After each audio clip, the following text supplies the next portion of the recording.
more efficient because these guys just play contact. So Okay, Team Secret, we need you guys on the stage now. Come on, let's go. Okay, let's go. Tara, let's go. Tara. let's go.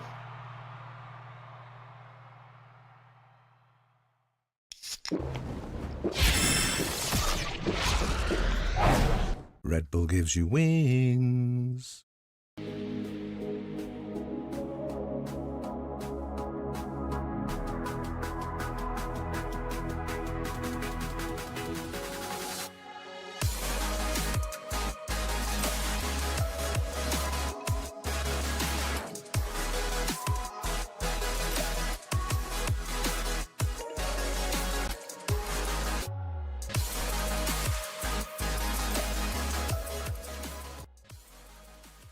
When everyone strive to reach the peak, Zoe is here, participating in every frame, perfecting the view for every battle. From Seoul to the world, Zoe strives for perfection, knowing that every frame is crucial to victory. As the tournament rages on, Zoe stands with you. Battle. Every frame. Every frame. Every frame. Every frame.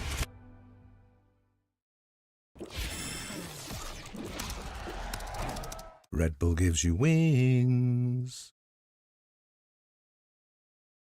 Baru is new. Pisau is knife. Satu is one. Dua, I think you know. Dua is two. No, I don't know. Dua is two. My brain is too small, guys. Satu, dua, tiga. Yeah. Tiga is Three. Yeah. Does that say my name? Annyeonghaseyo something, bro. No, that one. In the middle of them, one row down. Yeah, it's your name. It's your name, Benkai. You have a fan, bro. Yeah, let's go. G fan, yeah. なんか試合前のさ、ガルアが喋ることあんじゃん。なんかもう同じことしか言わなくなって。まあ楽しめってことやん。俺の翻訳がおかしいんじゃないんだからね。分かってる。毎回同じやん。さこだ俺けそけこちょほほほ。Super easy. I did better. 얘들아 가보자. 피스팝 프로. 피스팝 이기자. I'm the beaver. They're not committing. Good job. I can stun default. Let's go. Come. Let's go. 僕入れとくわ。でもそれに行く。バクサイ。Drop still. Dead. Behind side. Nice, Peter. Last one Vader. Ace. 強っ。おいつ。No, 30. Go back. Nice job. Well done. Let's go. I wanted him. My bad. All good. Okay, fight again. Wait, molly light. Crash. Dead. I need help. 모델 끝나면 컨택까지 와봐. 오케이. 자, 빨리 게. 하나, 둘, 셋. 와인 없어. 방금 봤어, 케이요. 드론할게. 앞에 기다려봐. 둘, 하이엔로. 플래시 가능? 플래시 없어. 아예 필요 없어. 그러면 그냥 B 가자. B 킬조이 하나야 지금 그럼. I think we hit A. Go sound B. I think we hit A also. I go pick. Alright, gone. Nothing. I leave you guys, okay? 마켓리콘 써야 돼, 종민아. CT 스모크해. 오케이, 확인. 갔어. 얘네 역습밖에 답 없어. 마켓 리콘슨. 얘네들 리콘 돈다. 마켓 끌. 저기 갈게. How we can be side already, okay? Spike. Big lane coming. Lane coming.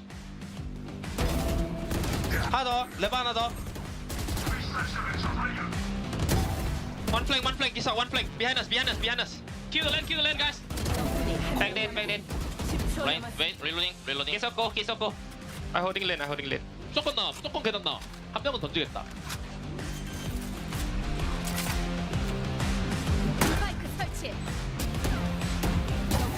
일단 오퍼.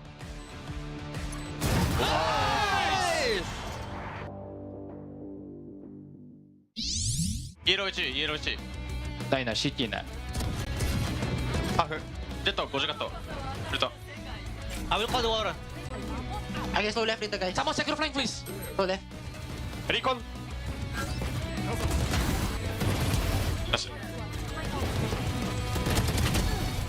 나이스. 가봐라, 거버려. 왔다.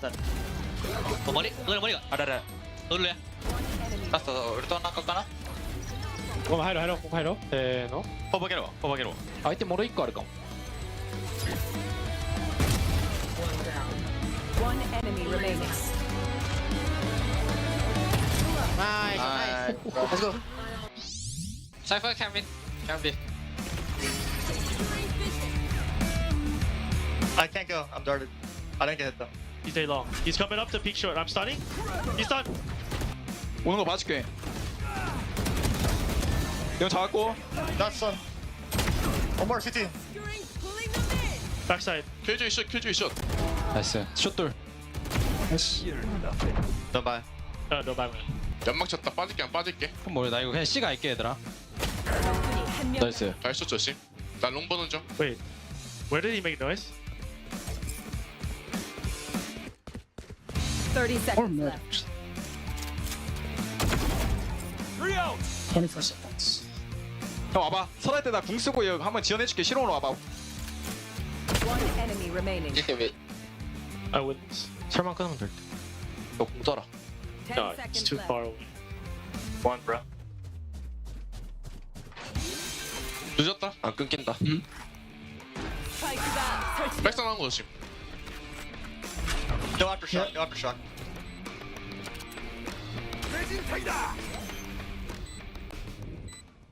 나이스 나이스 Nothing close. I drone on top I'm blind. Get out window 와 왜? Nest.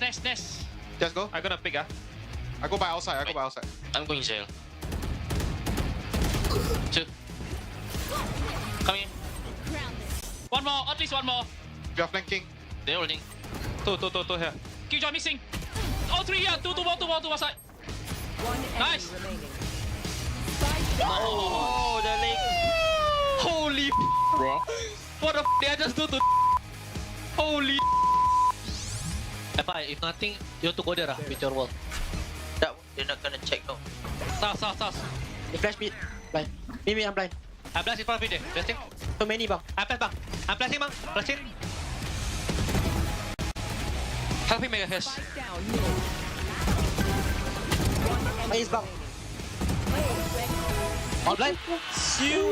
Blind on the back. Guys, wait, that's actually insane, guys. Blind. 5 people blind, Brent. That one. Nice bang. That was insane. That was actually insane.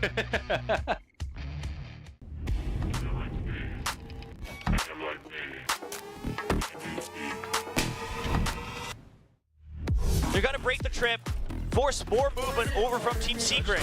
And here's the judge, and he's been waiting! Spike down mid. Completely crushing Gen.G under the hammer. Get them out in mid, but they're still banging in a very far forward position. Finds the first, finds the second. Buzz and flashback both take it down. Oh. Trap used. 0 point tries to deny the blades. He dashes away from that one, dodging that out and even manages the takedown. Bane takes down Foxy. Here at Garage has that short of Medusa, however, still able to find 2. Looking for the third, but Mako able to shut it down. Push out from May, Mako finds that, finds the third, says dead mid-air is Mako. 나이스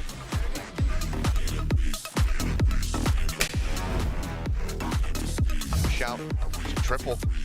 There's the first, there's the second, and Meteor gets the third. It ain't fair.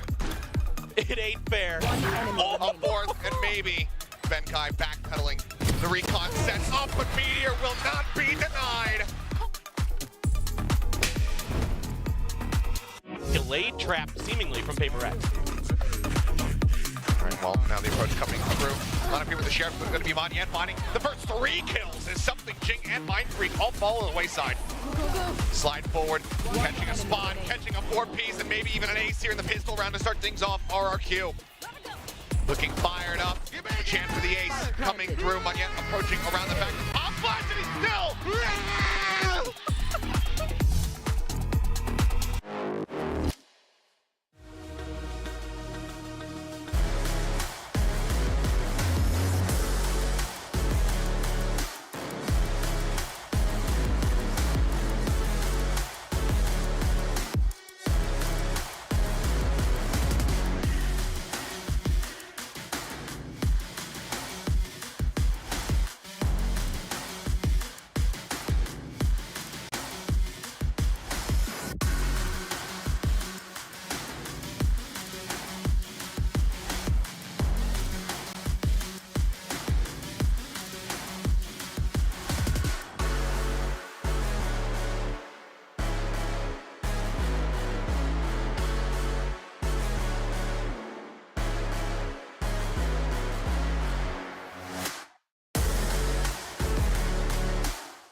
magandang hapon sa inyong lahat. Aba, day number 2 pa lang ng playoffs natin. Pero medyo nangangamoy grand finals na agad yung vibe sa ngayong araw na to dahil napakalupit ng mga matches na mapapanood natin. Pero bago ang lahat, magpapakilala muna kami dito sa panel. Ako nga pala ang inyong host na si Likeable in Pink. Samantalang sa tabi ko ay si...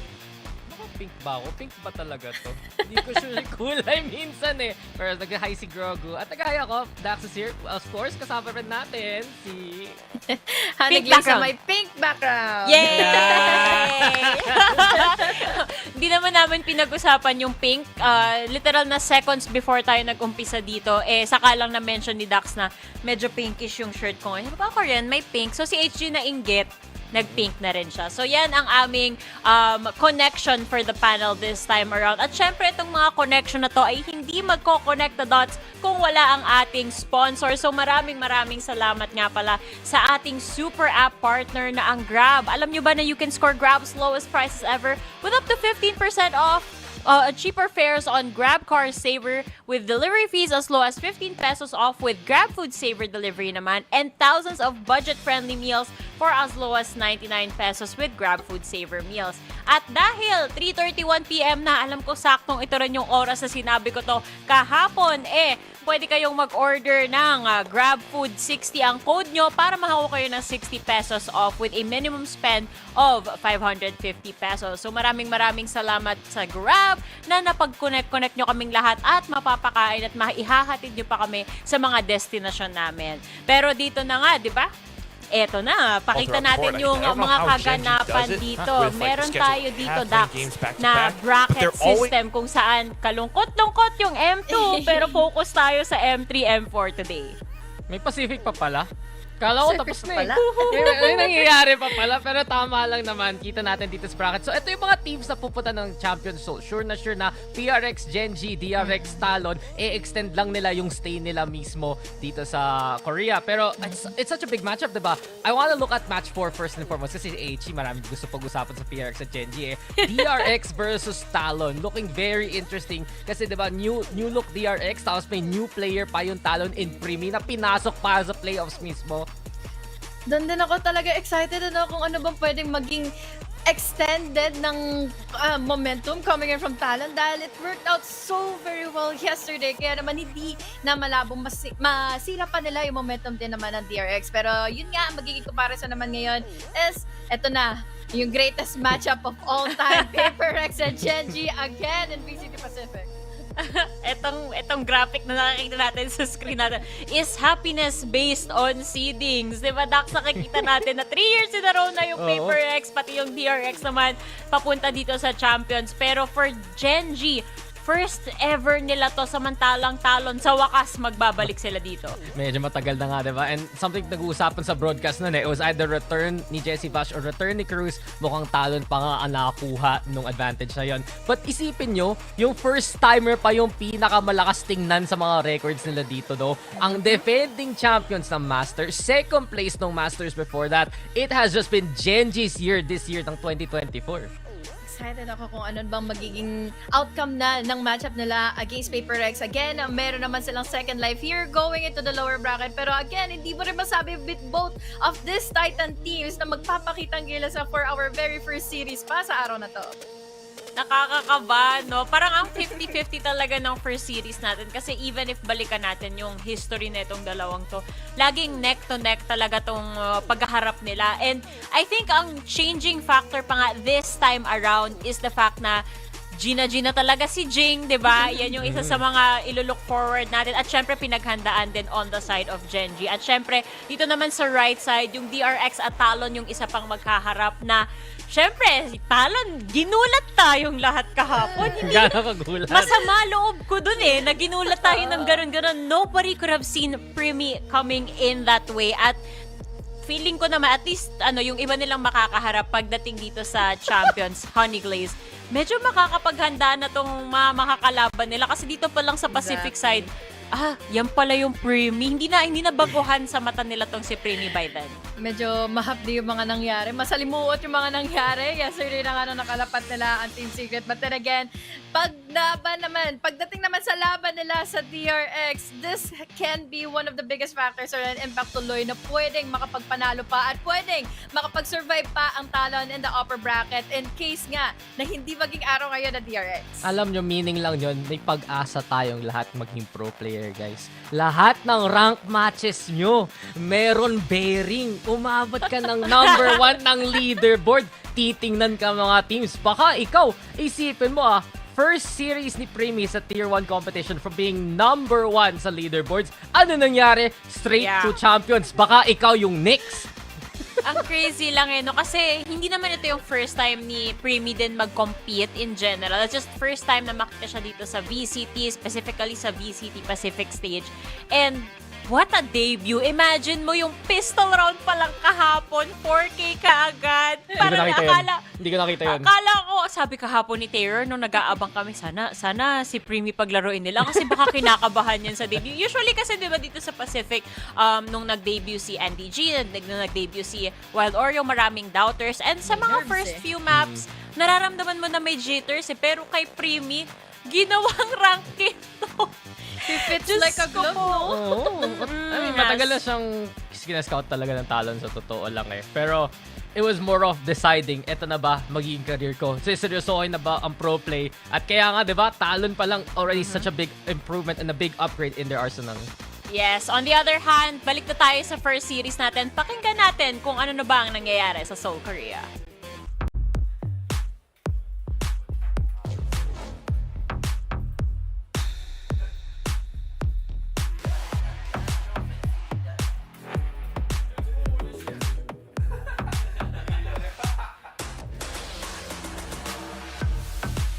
Hello, Mind Freak. Now facing GEN.G again. What's today going to look like?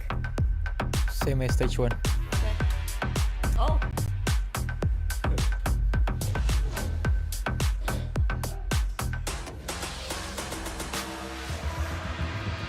Sorry.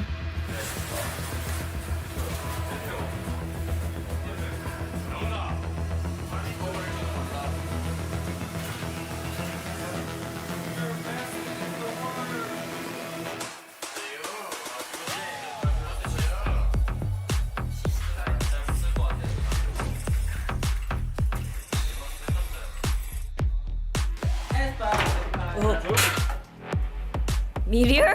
What are you doing? Extinct. Oh, dinosaurs go extinct today. Yes. Okay.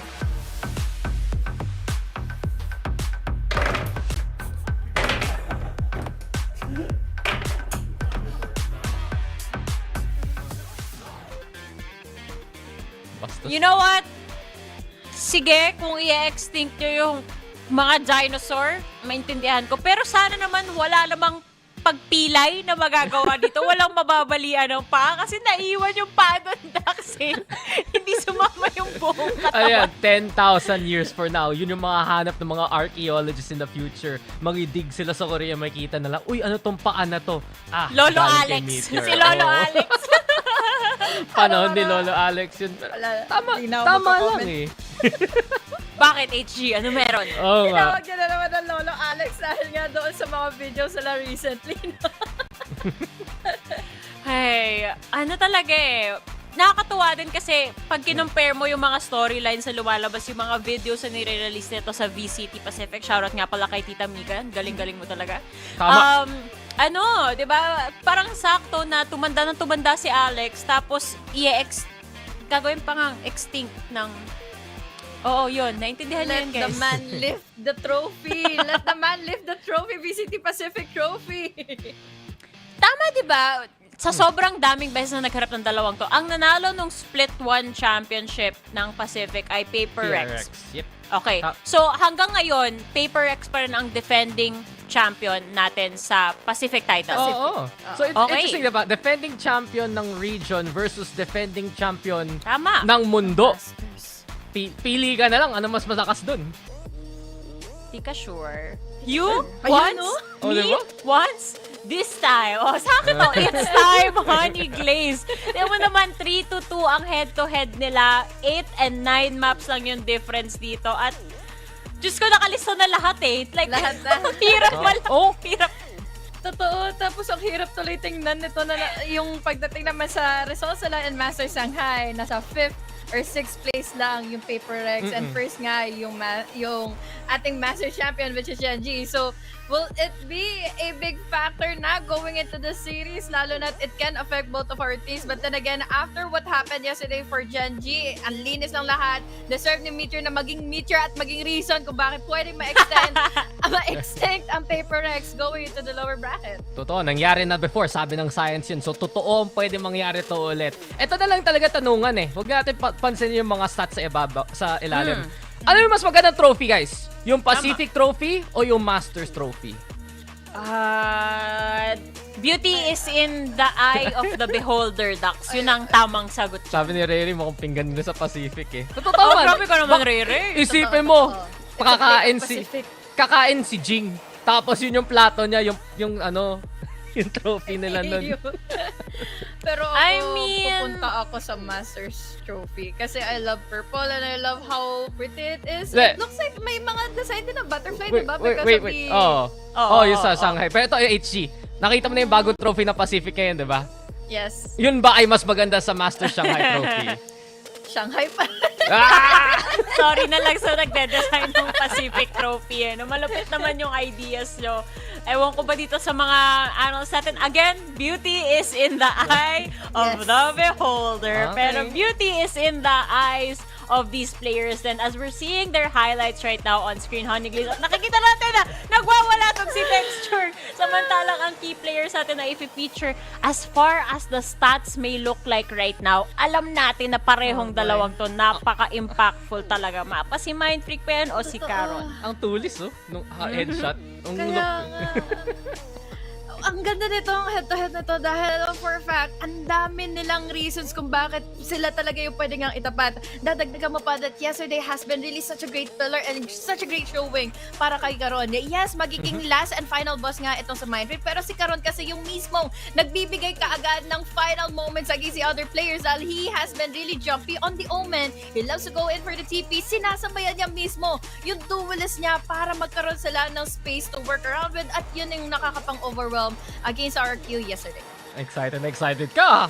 HG, feel ko yung energy mo eh. At totoo naman, sabi mo, kanina nga, minention mo na ang linis ng laro ng GEN.G against RRQ. And truth be told, it was some incredible mid-round ring galing sa squad na ito. You look back at that bind game, anong dinala ng RRQ dun sa mapang yun? No initiators, double sentinel, double duelist. At paano sumagot ang GEN.G kahit dikit yung laban? It was about that call to play slower mid-rounds na biglang binagalan yung pace. Alam nila mismo na yung info nawawala na hindi makukuha no ng RRQ and GEN.G took the win because of it.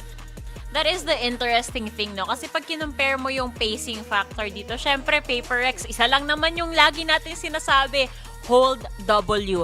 And in fact, kahapon, medyo ganun yung vibes natin from RRQ as well. They were trying to play a lot of these faster rounds, kaya nag-adjust ng pacing etong GEN.G. So, I wouldn't be surprised if pabago-bago yung pacing natin today, but I would be surprised if may kakaibang mapa tayong makita today, Honeygliss. I mean, is it a possibility na makakita tayo ng Abyss on another team other than Team Secret? I don't think so. This is a really big of a stake na nga na series ngayon, na matchup ngayon. So, please don't think of it. Ayaw makakita. Ito naman, importante rin yung maging upper bracket advantage pagdating kung magka-rematch nga tayo sa finals. But right now, I think GEN.G, they've shown how strong they can be on a map like Bind, especially nung sa RRQ series. Haven pa ang unang tinagal na PRX dahil nag-struggle sila against DRX with their Euro-based composition nun. So meaning nito, may bukas na mapa at baka yung mapa pa nga yan pwede lumabas na Ascent eh. Dax, hindi na ako magda-doubt. See, kilala na kita, Dax. Sabi ko nga, sa PH, ang tinawag ko na sa'yo, ikaw yung scriptwriter ng PH. Yan. Pati ba naman sa Pacific, basang-basa mo pa rin yung nangyayari? Ikaw, HG, anong next map? I think Icebox pwede pa for Paper Rex. Ewan ko sa inyo, ang dami nyo namang nalalaman. Kaya kayo analyst, basang-basa nyo yung mga map prediction dito. So bakit so Icebox? Tatlong mapa na lang natitira, no? Sunset, Bind, or Lotus. Yun na yun. Ano gusto mo, Laika? Pili ka. Sulat ko ngayon. Pick your poison. Pipiliin ka para sa'yo.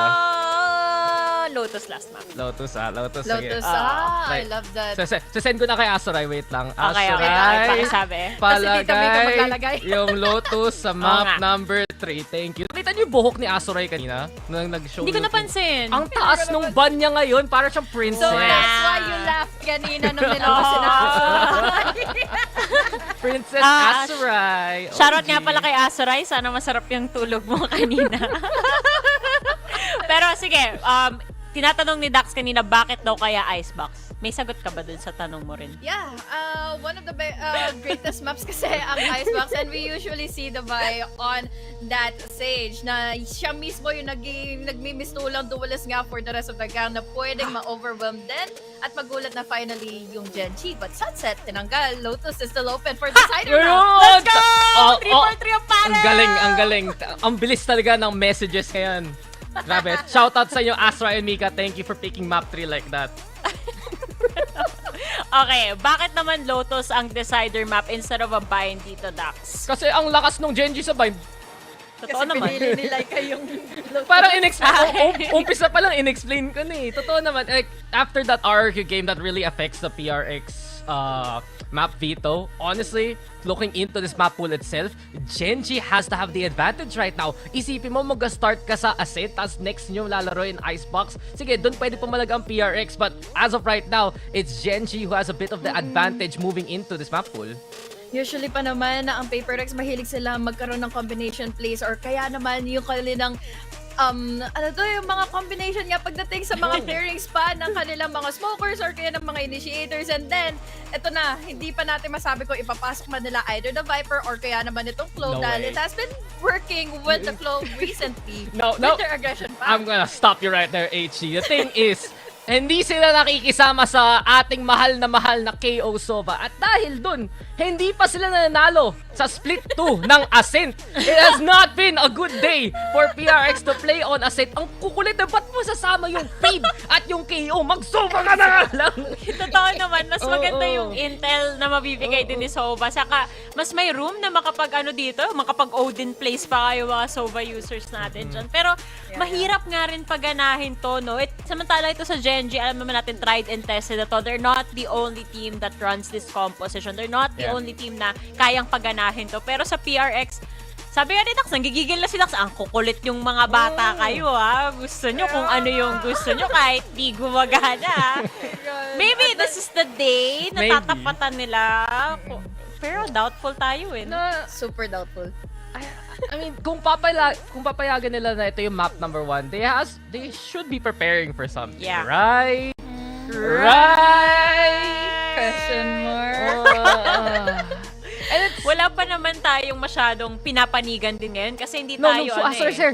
Asar, Ayun o, taas na yun naman, no? Ang taas nga. Shoutout kay Mika at kay Kasama si Asar. Derek bago pa i-switch Oo, natin. tama. Pero, nakalimutan ko tuloy na sabihin ko, di ba? When it comes to Paper Rex kasi, alam ko yung mga nanonood sa atin ngayon, karamihan sa inyo ay Pinoy Rex fans din. Pero pag, ang hirap talaga, 50-50 to first map. Oo, feeling ko may pumapanig to towards Gen.G.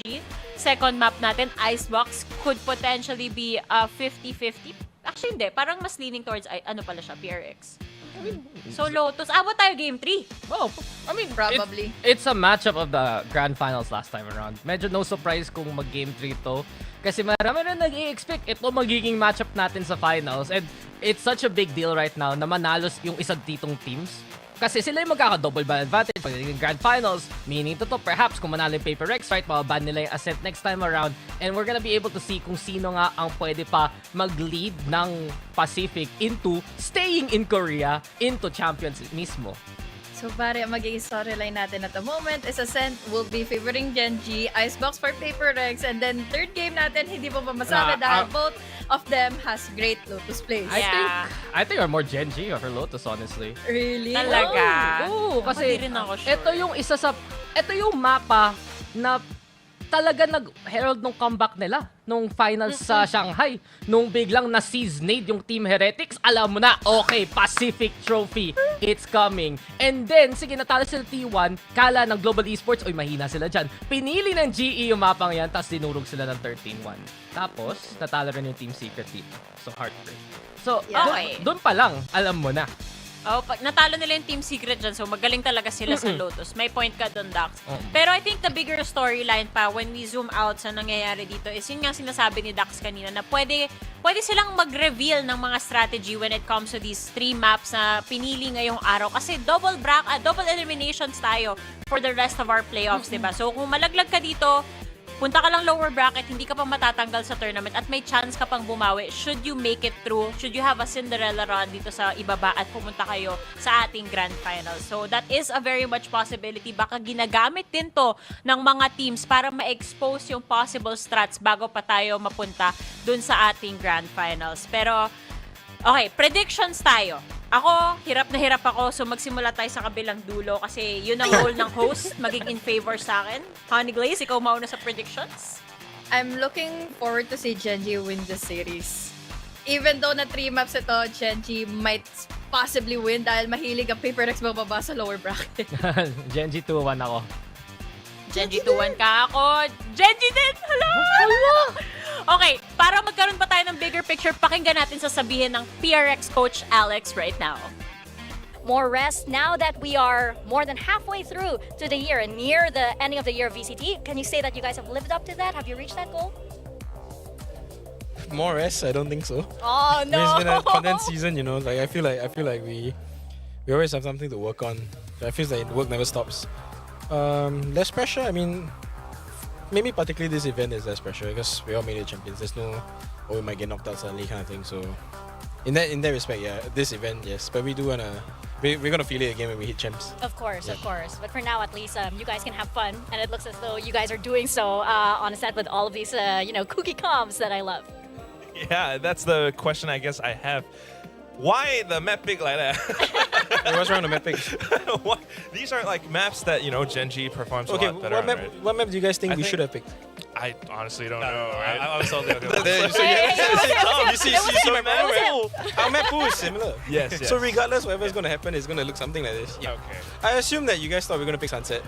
Maybe. But like, Gen.G has been banning Sunset against us all the time. If they leave it through, you expect them to be like mega prepared for it, So we just decided, okay, let's play something else. So after that, they banned it second. You know how long it took for the second? Yeah. So I did something right there. Okay. It took forever for that last map, something right. Yeah. All right. So, my question is, you already said that, this is less stress for you guys since you're already qualified into Champions. I just wanted to ask, what's kind of like the big difference right now for Paper X, right? Because considering how different I feel it seems like the team looks like, how they play, how they approach matches 2024 compared to 2023. It looks like they're a lot more methodical, outreading, not as aggressive as like last year. But from your perspective, what's the big difference from this year's Paper X to maybe last year or even the earlier years of Paper X?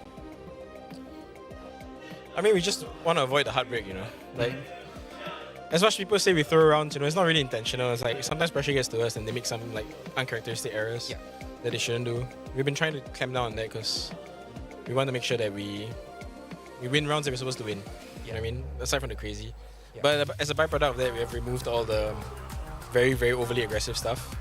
I think we need to bring it a little bit back. I would hope that it comes back a little bit. We were watching our VODs from 2023 just like 3 days ago.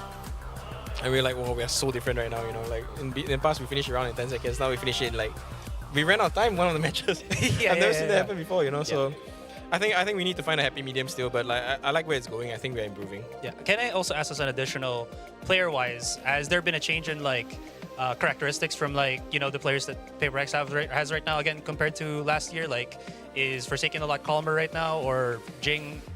Something like that. More mature. I think they've always been calm. Yeah. Characteristics. If there's anything that changed, not really. I think they're a bit more careful now. I think it might not be the most desirable trait. I think there's I don't know. I think they're similar. Okay, not much. Yeah. It's like the players are maturing, of course. Maybe that's the word to use. Yeah. It's also nice to Do see. their own laundry now. They're growing up. Exactly They're growing that. up. I do have a quick question for you. You have 5 of the most skilled players, and some would say the best in the world. They're very, very flexible. Yep. But is there something, like even with a roster like this, that you would never ever do? Like a big nope, like maybe Mindfreak say, oh, I will play this agent, and you were like, absolutely not. Was there something like in the past maybe that you would say no, 100%? I'm willing to try anything once. We've tried Deadlock on Zing before. It didn't go very well, but he's the one that suggested it. Like I want to play Deadlock on Lotus or something. Then we're like, okay, we try, and then we lost the scrim, and we look at it, we're like, okay, no. It happens all the time, yeah. But they always give suggestions, and we try it out. We see if it works. Yeah. Most of the time it doesn't. For something to work, we have to try like 20 others to fail, Right. Before we like, okay, it works a little bit, then we can try it. Right. Maybe not this iteration of Deadlock with the current meta.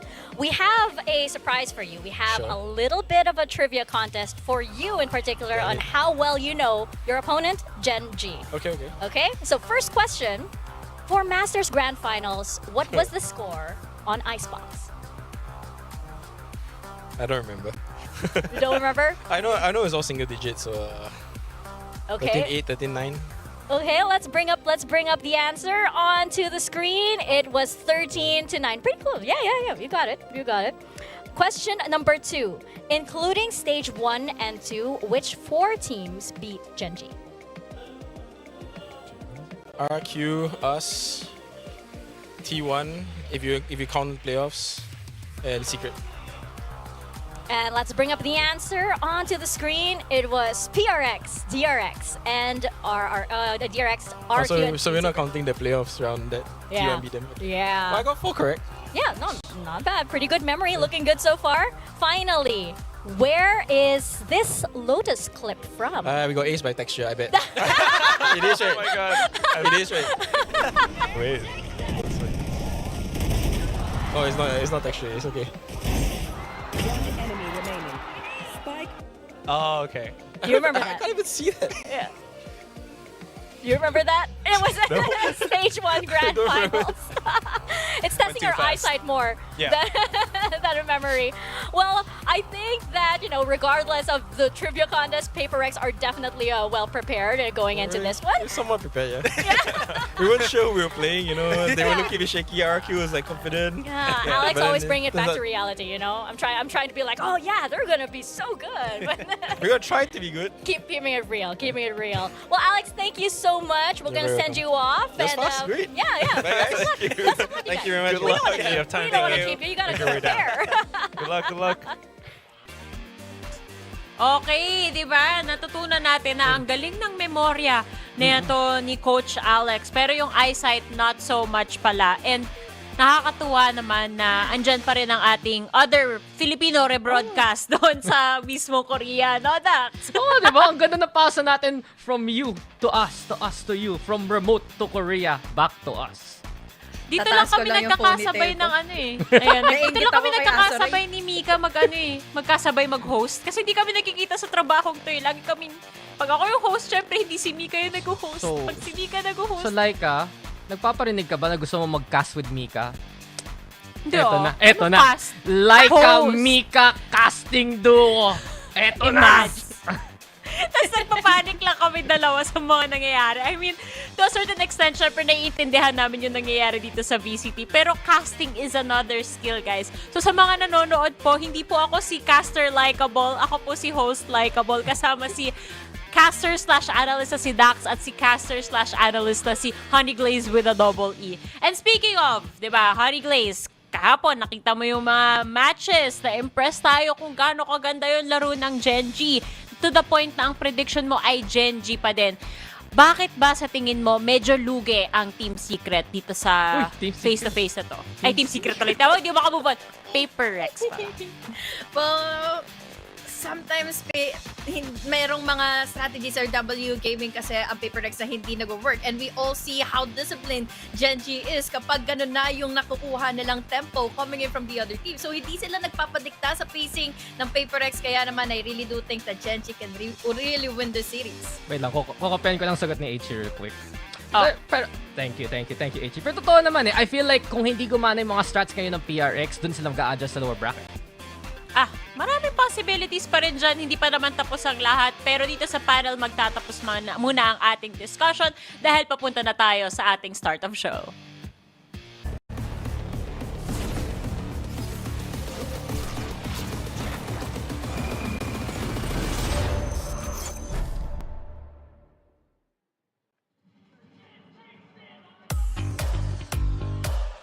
Your masters, Shanghai Champions!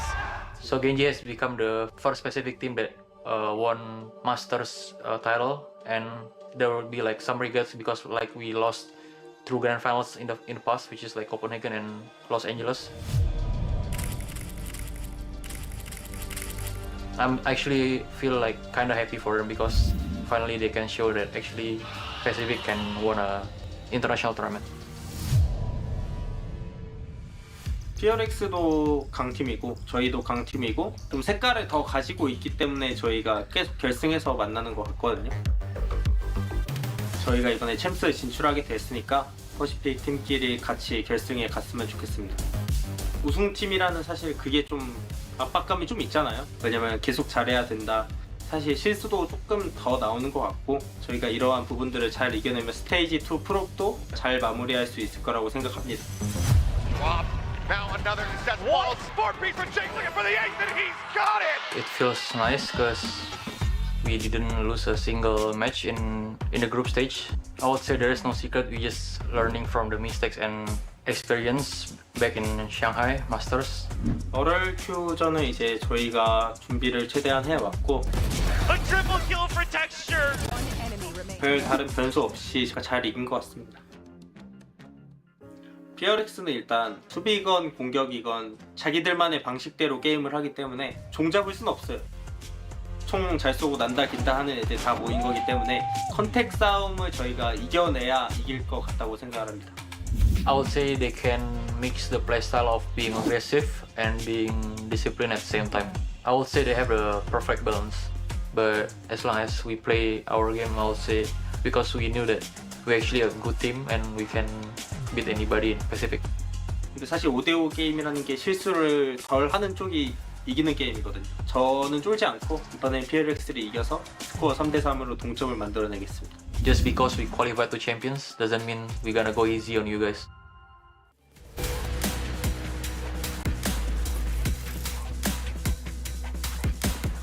Paper Red.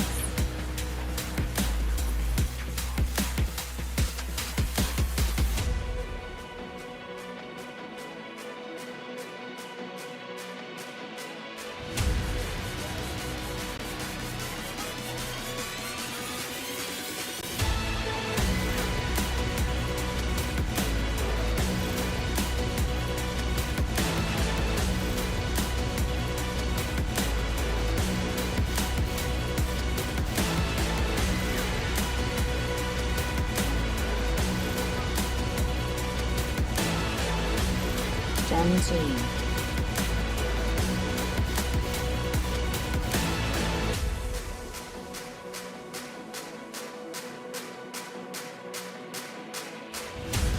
Gotta keep the flame on max. I'ma keep it going till there ain't nothing left. Gotta keep the flame on max. I'ma keep it going till there ain't nothing left. Gotta keep the flame on max. I'ma keep it going till there ain't nothing left.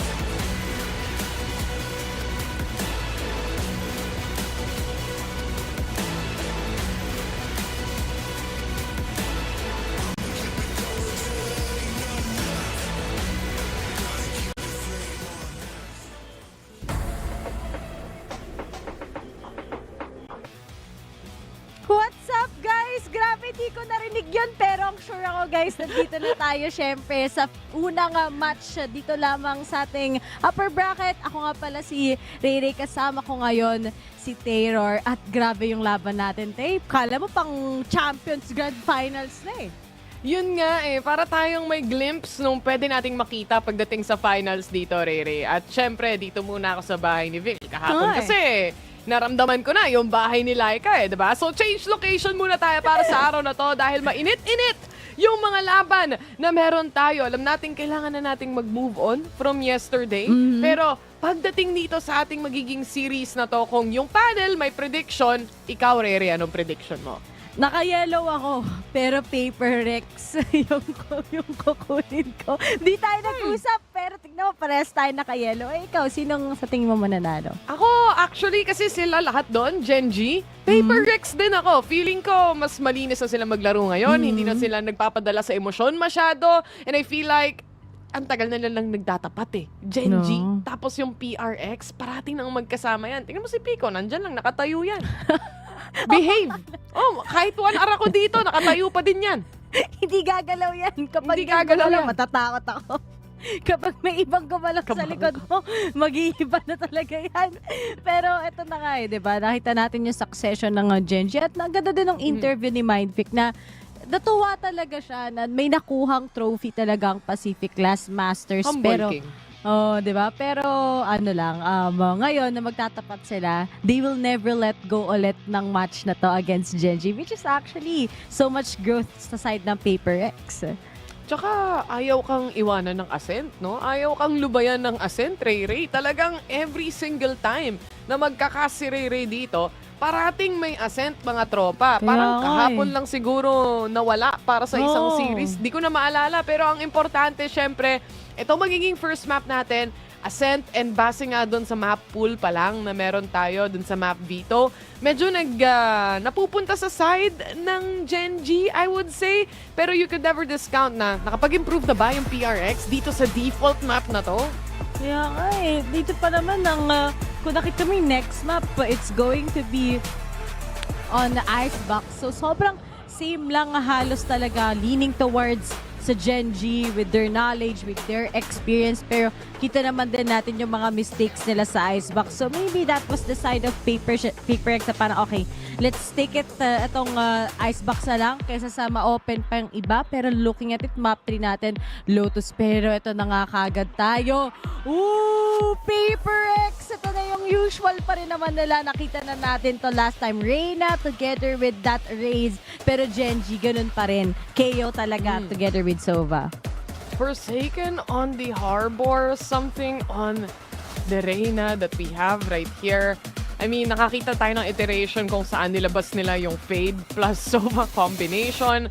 Nakakita tayo ng KO ata or Fade yung nauna nating napansin dito para sa side ng PRX. So they've been really trying a lot kasi usually makikita mo talaga tong mapa na to banned pagdating sa kanila. But they're leaving it open nowadays and obviously, if you jump in sa mga map Vito and map pool natin, para sa Paper Rex, kailangan nilang at the end of the day na makakuha ng games pagdating dito sa Ascent dahil usually ito yung parang nagiging kryptonite nila as a team. Hindi talaga nila usually nilalaro talaga tong mapa na to. Pero itong composition nila, it's made for blocking a lot of angles sa side ng Gen.G. Nakita naman natin, di ba? Grabe maglaro yung Gen.G, especially on their attacking kapag nag-tune up na kagad si Texture. Medyo talagang mahirap sa Paper X, pero yung number 1 na defying factor talaga sa Gen.G is syempre may Sentinel sila, tapos meron din naman silang KO na pwedeng makasurpress. So tignan natin, very interesting. It's not the same as usual here on Ascent. Paper X talaga ibang-iba, and I'm excited to watch yung game na ito. Sino ba ang mas magandang execution? Sino na yung nag-aral against another team? Dahil nga, Paper X, makukuha na ba ulit nila ang Corona against Gen.G? They have different plans here. As we would say, double controller. Yung meron dito ang PRX at mukhang binabaha na agad ang Gen.G pagdating sa A-side. Pero Texture, ang lalim niya na agad. Top mid ang magiging puhunan dito ng Gen.G as they try to go in for a leer. Kailangan mag-reload dito at least ni Texture, pero makakaligtas pa rin siya thanks to the other remaining members of Gen.G. Ina-pressure nilang malala mag-swing itong PRX. Grabe, Texture na caught off guard na naman niya. Good kills mula kay Jing. Nakadalawa siya, but the rest of the members of Paper X bumagsak na kagad. Lahat ng miyembro ng Gen.G nakatingin na kagad sa kanila. Ang bilis na mga pangyayari. Kita mo kagad kahit dito kagad yung si Texture, hindi pa siya napitas. May Lears pa nga at the same time. Nakapitas pa nga din siya kagad. Grabe, Gen.G. Super well prepared sila dito. At yung tawa niya doon, alam mo ano yun, ang bababa eh. Uy! Binoga! Oh my! Masakit talaga yan, lalo na kung second round pa lang, Ray at wala kang armor. Pistol lang ang puhunan mo. Even the Guardian itself would hurt. And Munchkin quickly punishes. Ilang minutes pa lang tayo papasok ng laro pero 2-0 na yung score. Galingan nyo, guys. Diba? Sabi na eh. Dito lamang sa kay Karon, nakita na natin to yesterday nung kinas natin sila. Teron yung mga judge na yan, judge plays. Tapos yung mga holds talaga nila, talagang stuck lang yung Paper X. And let's see if anong mangyayari na naman next time. Yes guys, sa mga nagtataka dito, may history na tong Paper X na to. If I remember, they played it last year nung mga malalaking tournaments natin sa international. Kaya hindi na siya bago. But at the same time, interesting ako. But ito pa rin yung pinol off nila dahil nga dito lamang sa Ascent Plus maganda nga in a way yung composition ng Gen.G. At kung ma-figure out to ng Gen.G for the next rounds, mahihirapan talaga sila makapag-recover. Pero Texture naka-operator na. Beshi, I am sure naman talaga na pwede na naman siya mag-shut off ng mga miyembro ng Paper X. Kompleto rin kasi. Full armor, full everything, utility-wise. And walang kulang, ika nga. Dahil nga rin sa dami nung kills na nakukuha nila dito. Nakakainis na parte is, syempre yung puhunan mo para sa judge, napakababa lang. Pero yung value na nahahanap dito ni Karon, each and every time he uses this gun, napakalaki. Kahapon pa yan mula doon sa bind map na nilaro nila. And this is, again, Paper Rex. Wala silang leer dito, wala silang flash na pwedeng gamitin aside from na paranoia maybe from Mind Freak. Pero yung reaction nila is more of still a play for picks. Ooh, ito na. Paper X, kakayanin pa ba? Okay, there's the Cove to protect themselves. Pero looking at it, kita mo naman yung mga posisyon ngayon ng Gen.G. Just tackling them down. Jing is already out. Mindfreak together with Divine na lang kagad na natitira. Still, 2v2 tayo ngayon pero wala na kagad oras. No way. Texture na lang together. Tapos si Divine, mga option pa ba siya at this point? Kasi may nakatingin na nga din kagad sa kanya dito lamang from Garden. So best option sa kanya is to actually save na lang. And this round goes into the hands of Gen.G once again. No time. Buti nga nabuhay pa siya dito eh. Hindi pa nag-swing ulit si Texture and that shows how careful Gen.G is playing it out as well.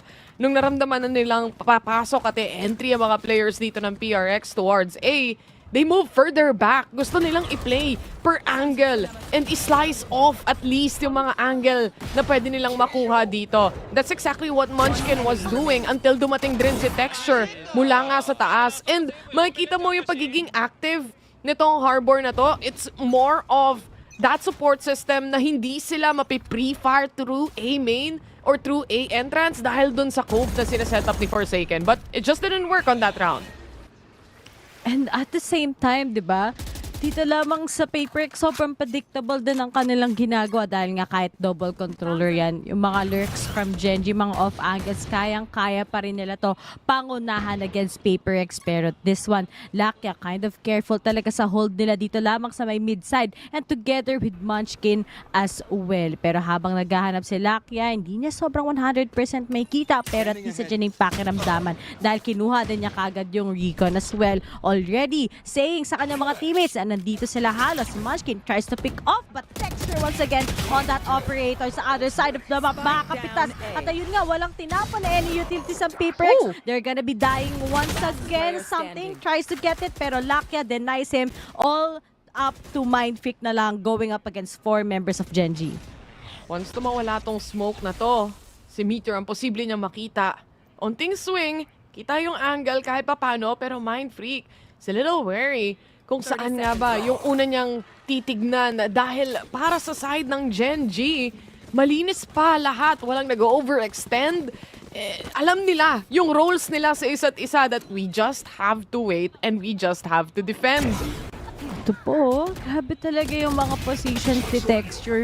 Sobrang tactical and actually smart.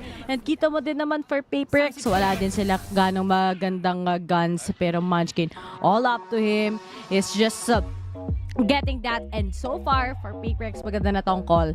Yung ginagawa nila, hindi ganon kaganda talaga pagdating sa structures, pagdating lamang ngayon sa execution. Kaya nag-decide sila, okay, ayusin na natin to habang maaga pa, because Gen.G right now is dominating and it's not impossible for them to win against PaperX if we go to the second map, which is going to be an Icebox.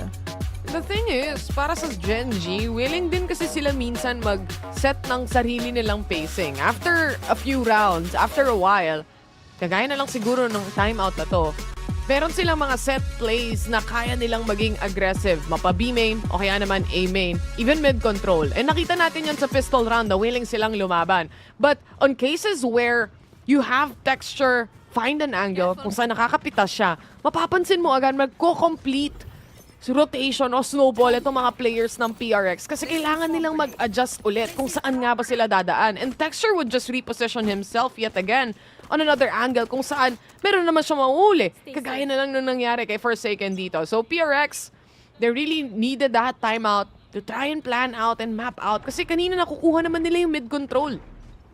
At ngayon, mangyayari nga ba muli yan? Okay, lahat ng mga angles na may posibilidad na lumabas sa mga miyembro ng Gen.G, covered na naman ulit. Pero ang next mong kailangan hanapan ay si Lakia!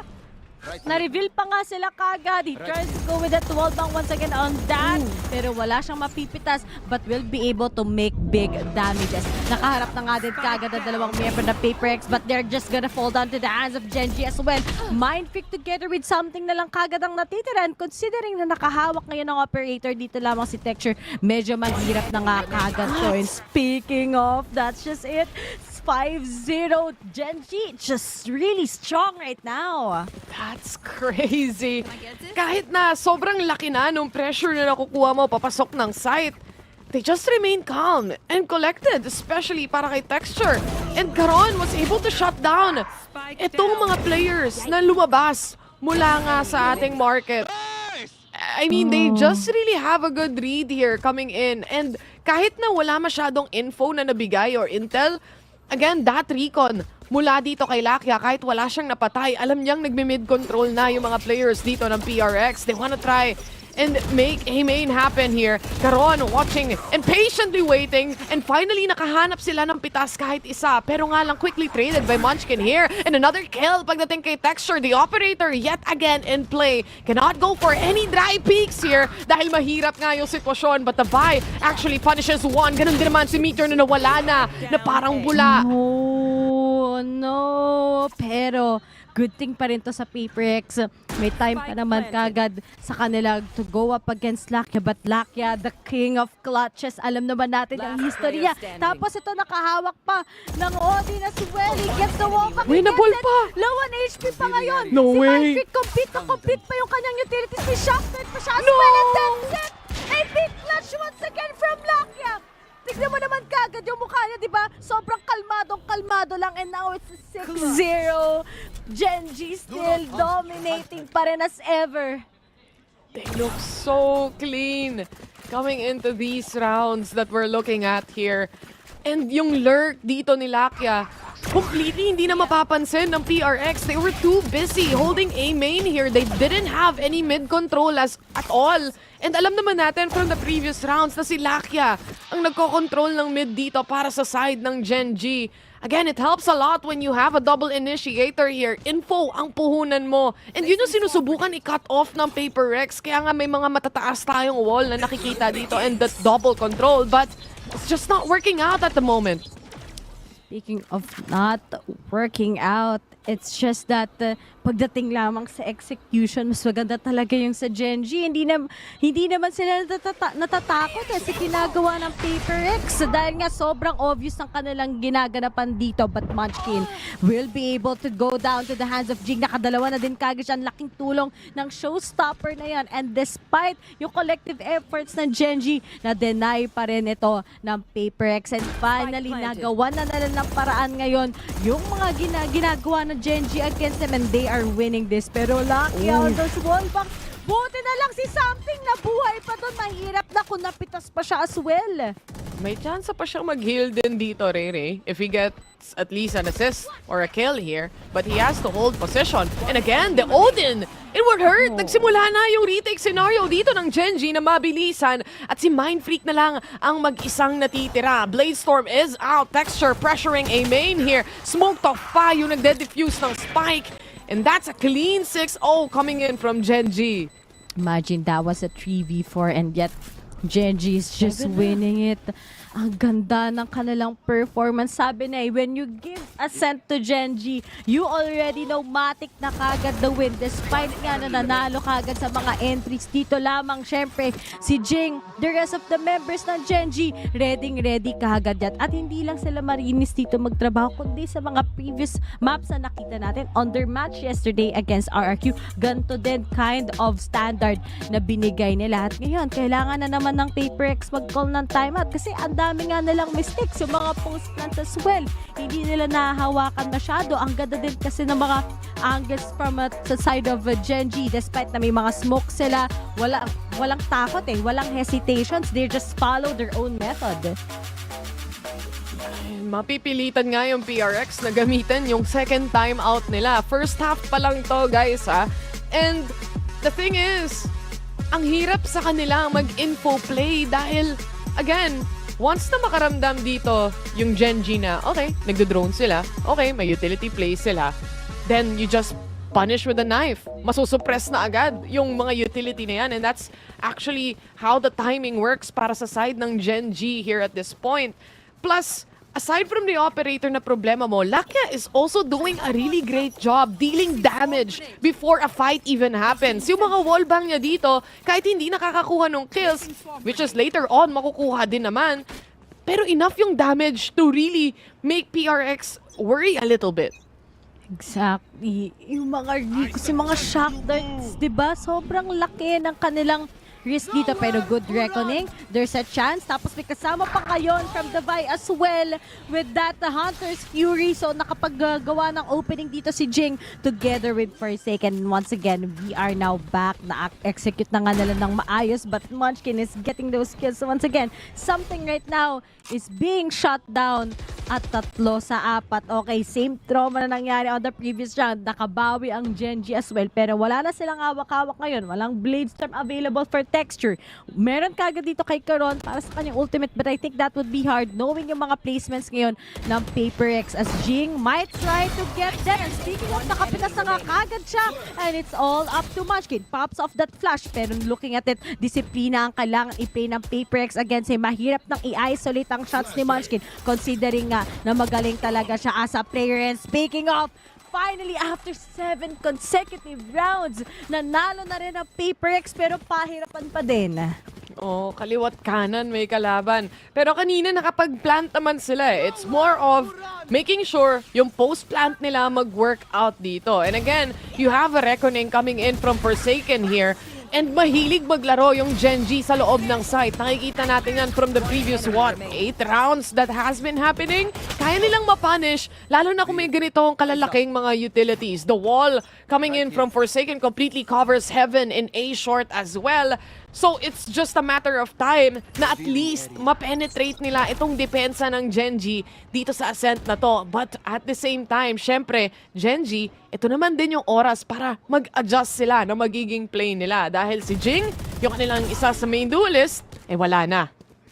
Mahirapan talaga yung mga taga-PaperX unless meron sila mga ultimates. Nakita naman natin, ilang ultimates yung ginamit nila para lang kagad makapasok sa A site. That's wala na nga kagad si Jing. Si Jing pa naman gumagawa ng spacing because it hasn't been good for something. And speaking of, it hasn't been because Meteor is already up to his side. Na-punish na nga lang din kagad siya. At napansin mo si Forsaken, si Jason ngayon medyo talagang hindi ganun ka ganda yung performance niya on that harbor. Pero yun nga, nagsastruggle talaga yung PaperX at this point. Yung mga execution na naisip nila, yung mga na-visualize at nalabgay nila sa screams, hindi talaga nag-work against Gen.G. At kita mo pa, isa-isa sila pumapasok, leaving only Forsaken together with Divine. And despite the previous round win, hindi talaga sila makaangat sa momentum against Gen.G.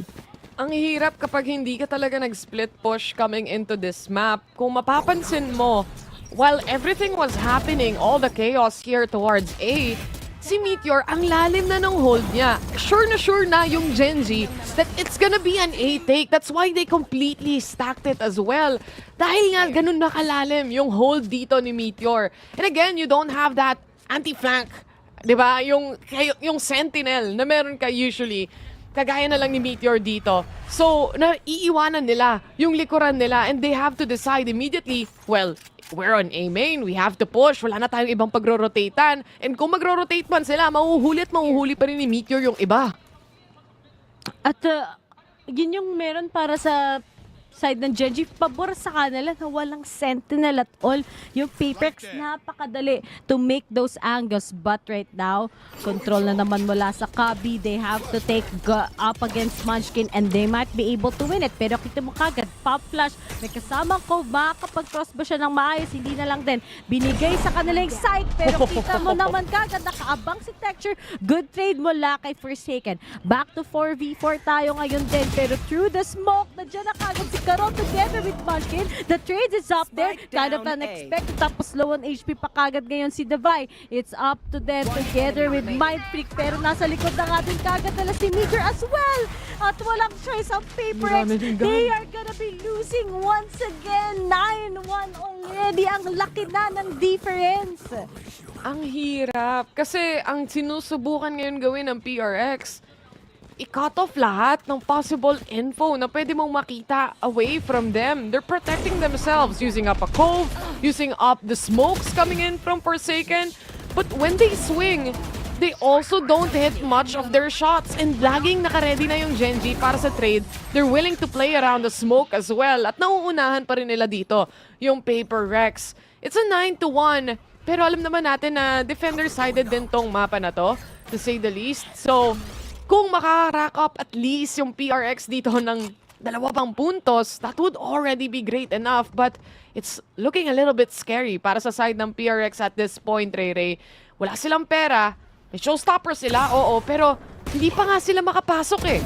Uy, pero good thing. Ang dami na nakatingin kay Karon. O medyo inasim niya yon dahil akala niya pwede siya makapitas. Pero they have to go up against Texture. Pero si Texture wala din kagad fear as well. Tag na nga kagad ibang miyembro ng Paper. Speaking of, there's the reckoning. May ipit talaga si Lucky at this point. Pero wala ding nahuli on that operator. Di na nila titignan si Texture ngayon. 3v2 it is. And if I were on the side of PaperX, magpe-play discipline na nga lang din kagad tayo ngayon. Kaso, yun nga lang din yung nakakatakot eh. Oo, kung magiging 9-3 to, pwede naman. Kaso kasi yun, Gen.G, mas malakas talaga sila sa attacking. Nakita din natin yan. We witnessed it yesterday against RRQ. Despite yung collective efforts, wala silang magawa. At tignan natin kung anong mangyayari with this lockdown. Malamang baka makuha na naman ng Gen.G to.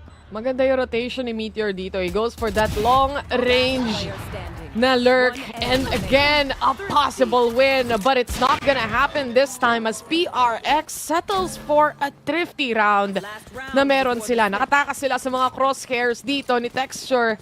At grabe, no? Yung kailangan mong pagdaanan at tawirin para lang makakuha ng isang magandang post plant dito. At least, on a thrifty round, they were able to do that. But again, thanks to the kill or the first kill dito kay Mind Freak at sa pag-aasim ni Munchkin na sure siyang makukuha niya sana yung kill at hindi yun yung nangyari.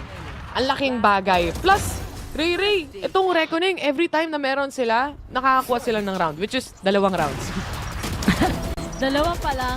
At ito na naman yung pagkukuha ng Gen.G parate sa A-main. Sobrang destructive talaga eh. Di mo naman iniisip, di ba, na may team na magpupush sa'yo. Pero Gen.G sure ball kasi sila na makakapita sila at least one at wala na naman nakagad si Mind Freak. Ilan lang naman kagad yung smokes dito ni Forsaken para lang talagang makover up yung mga miyembro ng Gen.G eh. Mas maganda pa nga kung nagkaroon sila ng Viper, but gets ko din naman yung kanilang iniisip lamang dito lamang sa Ascent. Pero out na nga sila ngayon na something napapakiramdaman na kagad ng mga miyembro ng Gen.G and they are just holding those angles because ang laki kagad ng chance that they can make this into a 10-2. Di rin kasi nilang matapatan yung operator setup ng sarili nila dahil ngayon pa lang nagka-ekonomiya pero napakagandang recon.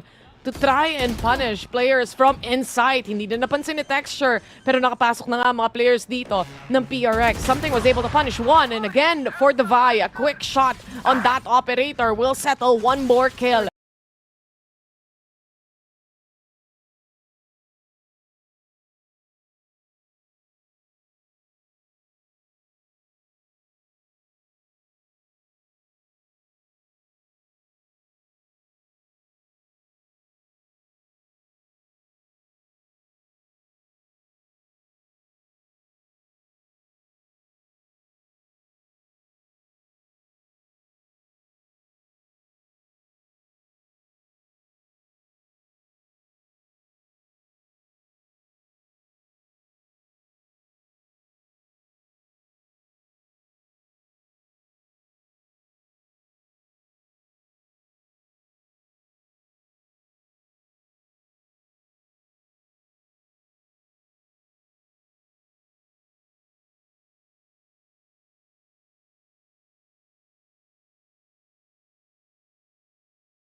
Huwag kayong kabahan guys, nagbabalik muli kami dito. Well, eto na. Pero at least, nung di natin kinas, nanalo yung Paper X 9-3. Predict pa kasi kami nito. Sana di na lang kami nag-predict. Ganito pala mangyayari sa Paper X. Pero yun nga alam naman natin na map-pick din naman to ng Gen.G. Pero ito yung determining factor. Makakahabol nga ba sila ngayon against Gen.G? Kung mananalo sila ng pistol, then that's good, di ba? Makakapag-recover sila, making that maybe into a 9-5. But against Gen.G, medyo overwhelming yan. Pistol round na pala. Sana nakita natin yung last round. Pero ito na nga, Munchkin. Una na agad sa balota dito as he punishes Jing away. Something, nagre-reposition na yung mga players ng PRX. And ito, exactly yung hinahanap ko kanina. Sana Ray, yung pressure mula A main hanggang short nandun at kumpleto. A flawless round para sa side ng Gen.G. Pero diba, kompletong refreshing yung surprise, tapos yung mga flash, tapos yung mga hindi kagad na pagpupush sa may A-main, diba, ang ganda talaga ng execution ng Gen.G. They will never disappoint us, and on point din talaga sila ngayon. Siguro din, here we gotta consider itong Paper X, ang tagal ng since nung last game nila. Diba? Yung init, nasa Gen.G naman. Kahapon may match sila. Tapos ngayon din naman against Paper X. So it's not impossible for them to take a big good lead. But right now against Paper X sila ay walang pera ngayon. Possibilidad pa, most likely 11-3 na to. Nasa defending naman yung PRX ngayon Kaso nga lang natalo ulit sila dun sa pistol. Kaya ang hirap. Stacked.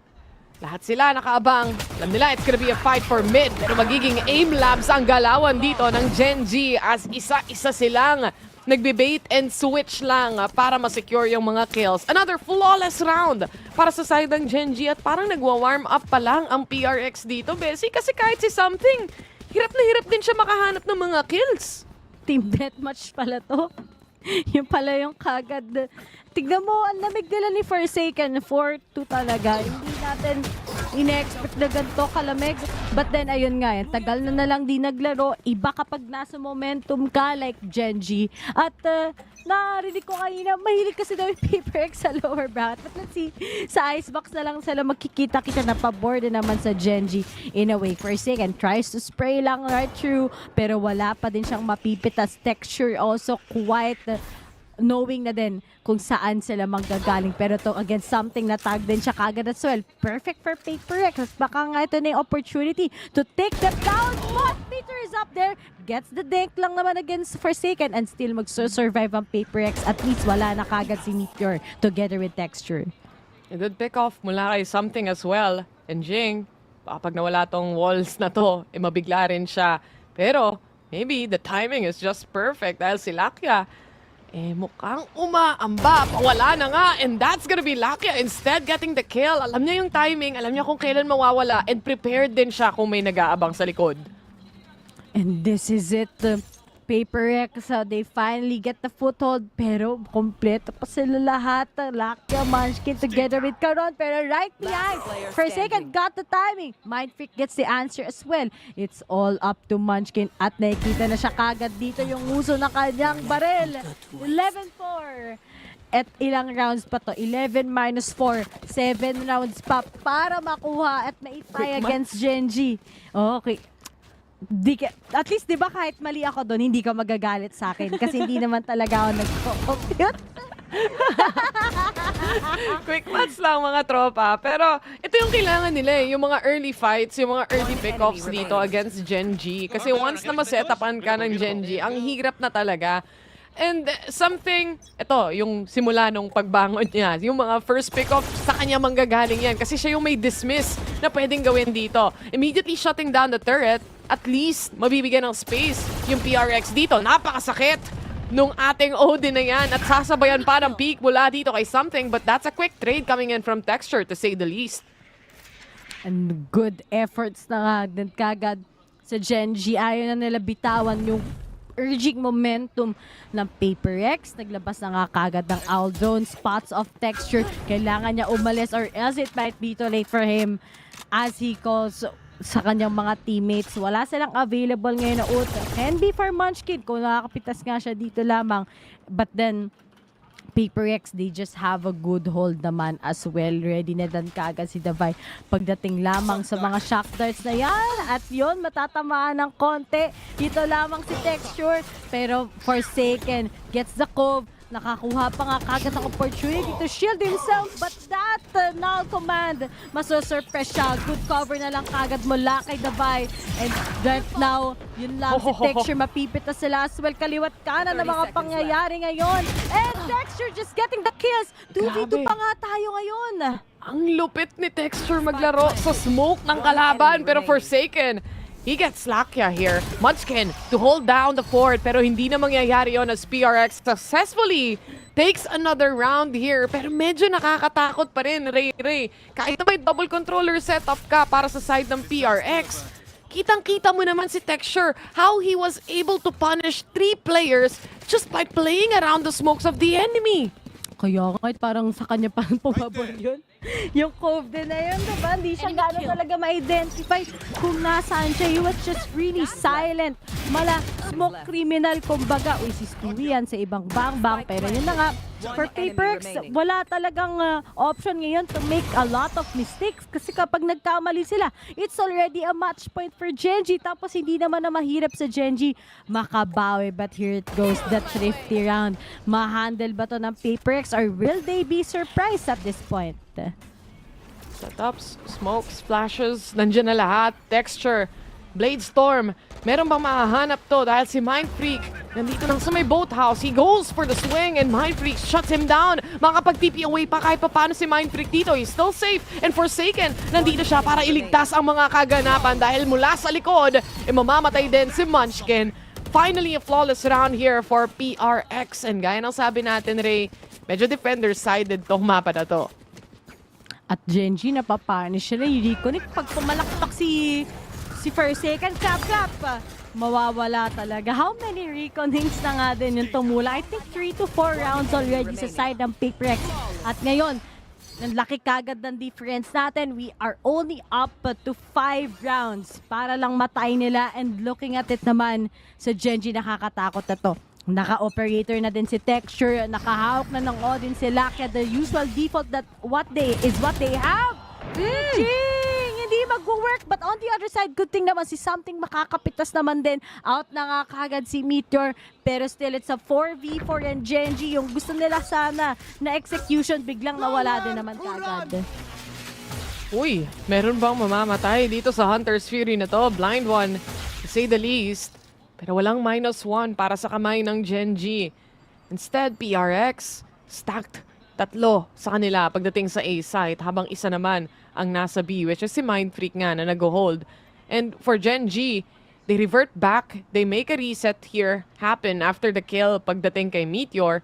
And nag-aantay sila kung meron bang magpo-push, meron bang mag-execute, kahit papano. Something has a good position here. And yun na nga yung shot pagdating sa operator. It hits Texture. We're down to a 4v3. Opo, wala na si Texture, wala na si Spacemaker ng Gen.G. And Taylor, kapag ito, matoturn ng Paper Rex, I'm gonna be so happy for them. Ascent, di ba? Yung isa sa mga parang sabihin natin, pabor in ng Gen.G for away. They finally get that code, pero wala pa nga kagad. Forsaken, medyo na-excite. Sabi niya, or baka dito sila kagad naghihintay. But at least, he got the info. But at this point, for Gen.G, di na sila magpo-push. Magsisave na lang kagad. They are known for this type of situation. Di na nila i-risk going into a site kasi alam nila na matatalo pa rin naman sila sa Paperex. That's wala na din silang economy for the next round. I think that's actually the perfect decision to make para sa side ng Gen.G, lalo na isang puntos na lang, match point na rin naman sila pagdating sa round na to. So, might as well give 1 to 2 rounds here for the side of PRX. And remember, napaka-posible pa rin ng mga thrifty rounds, lalo na kung 3 mga rifles, heavy machine gun, yung dala mo coming into the next one. And this time, no, at least yung mga positioning dito, yung mga hold dito ni Something as well, nahahanapan nila ng value. Tinutulungan siya ni Davai coming into the shock dart, and meron agad siyang action na ginagawa for a swing maybe, punishing one and then dismiss away kung kakayanin o kaya naman kung posible para sa kanya. So, it's a good shutdown coming in from PRX, but it's also such a big gap na mag-worry ka din kung mag-work out pa coming into the next rounds. At kita mo ngayon for Gen.G, kanina masaya pa sila. Pero ngayon, di na sila natutuwa sa mga pangyayari. Kailangan na nila i-take ito into consideration. This is PaperX we're going up against. And how many times did we see PaperX, despite yung mga 9-3 na yan, di ba? Nakakahabol pa rin sila. They're able to justify themselves. Pero ito na, Gen.G, thrifty round to. I am sure PaperX, they have to be consistent pa rin all throughout kasi kapag hindi, mababasag ng Gen.G match point na nga at kailangan pa ba nilang i-gamble yun para magkaroon ng overtime? Syempre hindi, di ba? Hirap na marirekers ngayon. Ay nako, Rayrakers nga ba? Tingnan natin. Uso naman yung overtime pagdating dito sa mapa na to pero mukhang may laban pagdating sa mid. Rinig na rinig to ni Forsaken. Yung pre-fire niya, instead siya pa ang nawala. Harap-harapan! Sakto yung timing! Gusto sana nilang mag-double swing but it just didn't work out in their favor. Maganda yung posisyon ni Jing dito. Nakapagtago pa si Meteor kahit papano. And Jing still has no clue pero si Something unti-unting lumalalim pagdating sa B. Kaya naman posible niyang makita dito yung mga nagtatago sa mid. Wala na. Peekaboo, sabi niya dito lamang. Pero Lakia, Meteor together with Caron. Makikita na nga kagad, gets the dismiss as well. Very smart for something to do. At isa na lang kagad. Dalawa, may ginantihan. Sabay. Ngayon ang mga miyembro ng Gen.G, sabi niya, makukulit kayo ha.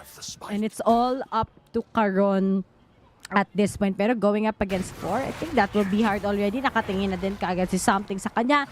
11-8 it is. And puso talaga sa PaperX. Yung defense nila, it's something na hindi ko ine-expect. Sabi nga natin, nasa momentum na si Gen.G. Tapos nanalo pa sila ng pistol sa second half.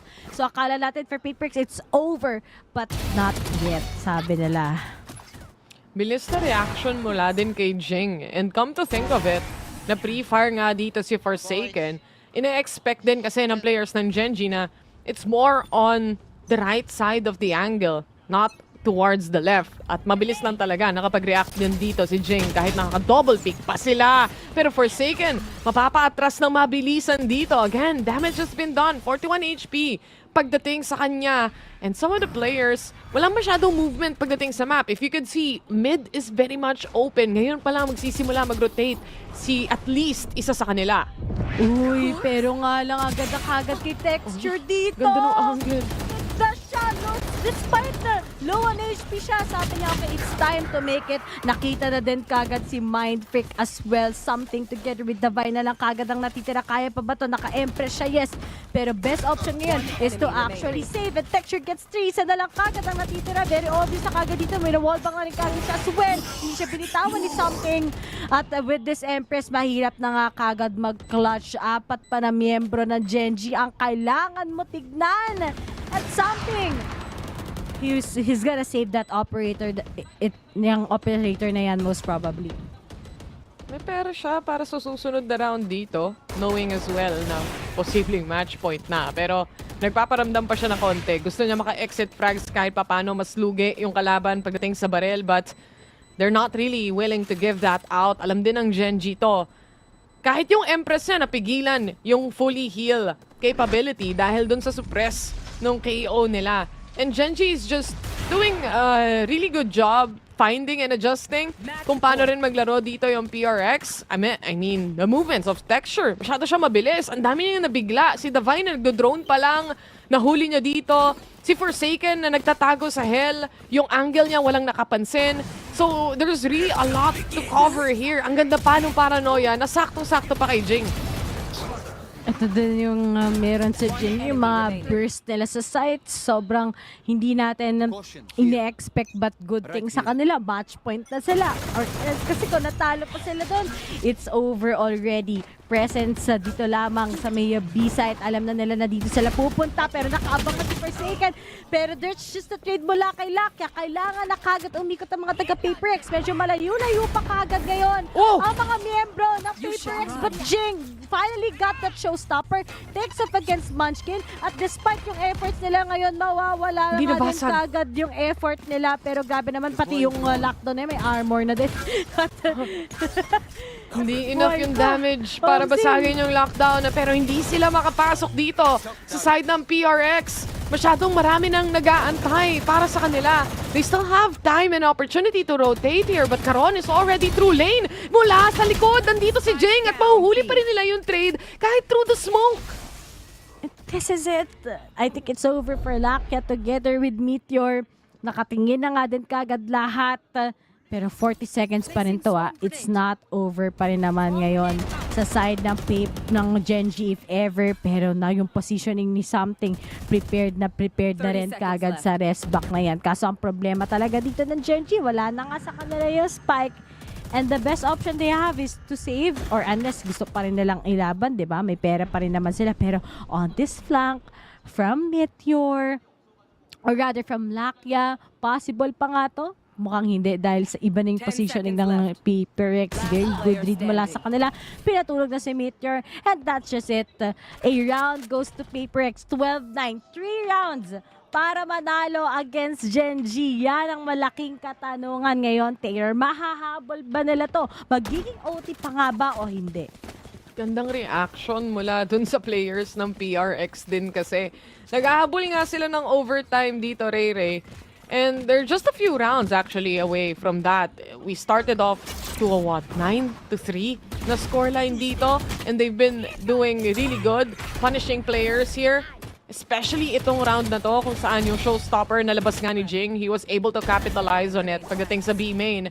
And Something, nag-online na siya dito, Ray. Kanina hirap na hirap siya makahanap ng pick-off. Pero ngayon, parang nagbago na ang lahat. Quick switch up. Pagdating sa kanya, binitawan yung operator. 88 HP remaining. And yung nades na to, kahit papano, mapapaatras yung ibang miyembro ng Gen.G. Pero look at this, Caron. Already on the back ends of the side. Huling-huli sa akto. Kapag si Caron nanalo doon, Alam mo na kagad, diretso na sila sa B-side, pero tumigil na naman muli. And Texture, he has to make some opening statements ngayon. Nakalagay na nga din kagad si Something as to where he is. Nag-iintayan sila dito while the rest of the members going towards B. Nando na din kagad si Aaron, si Mindfreak. Pero to, sinong mananalo sa duel ito? It's going to be Something gets it dismissed as well. And they have to run through here on B dahil yun na lang kagad yung last option nila. Pero Mindfreak together with the Vi, hawak kamay lang sila para lang maproteksyonan itong B-site. At mukhang papabor sa kanila to if ever. Holding off position here, Lakia to be punished by Jing. Meteor, alam din nila yung posisyon ng dalawang miyembro. A good recon to at least punish one yet again. Pero Munchkin, buhay pa siya. It's a 1v4. Nasa kanya yung spike. Pero kaya niya ba talaga ma-isolate yung magiging fights dito? Magkakahiwalay yung PRX. Pero in the end, they're more than prepared. Looking at each and every angle that we have. Ito yung mahirap, Ray. And I feel like itong next round, Gen.G would go for mid-control para ma-close tong series. Or rather, itong map 1. And there, ikaw, nakakaramdam ka na ba? Ayoko muna i-jinx eh. Ayoko i-jinx. So baka ma-curse tayo. Kasi ang Gen.G nag-call na ng timeout. Okay, si Coach tsaka... Ay, napapansin natin sa Gen.G parate, no? Yung patuloy-tuloy lang sila. Kahit alam na natin na, okay, baka mahabol sila ng kalaban. Sa mga last few moments sila ginagamit, which is actually good kasi alam natin na pwede nilang ma-close out ang isang series. But against PaperX at this point, medyo nakakakaba talaga. Kung ito matatay or rather baka mag-switch pa ng PaperX favoring them, then I'm gonna be so happy that they finally compete itong Ascent against Gen.G eh. 12. Not too bad na nahabol pa to talaga ng PRX ha. At tsaka, syempre para sa Gen.G, medyo may halong kaba na rin. Napilitan na rin silang mag-timeout dito. They do have a null command. They do have a blade storm. These are two big ultimates to play para sa isang take sa site. Pero ang question is, kaya bang makapitas ni Something at umalis? Kasi if this fails, the nades come in mula dito kay Jing to punish yung push na gagawin nila. Pero again, remember, null command. Yan yung magiging gauge ng round na to. Can they win it or we go another round? That's the biggest question. Something. Oh, ang confident naman nila kagad dito. Pero buti nag-bail out na nga din kagad. Uy, si Texture, guys. Baka papunta na yan sa next map. Nandito na kagad para bulagain kayo. But may second. Oh, no! Sila pa ngayon yung ma-out. Mindfreak, the buy. Jing na lang kagad ang natitira ngayon.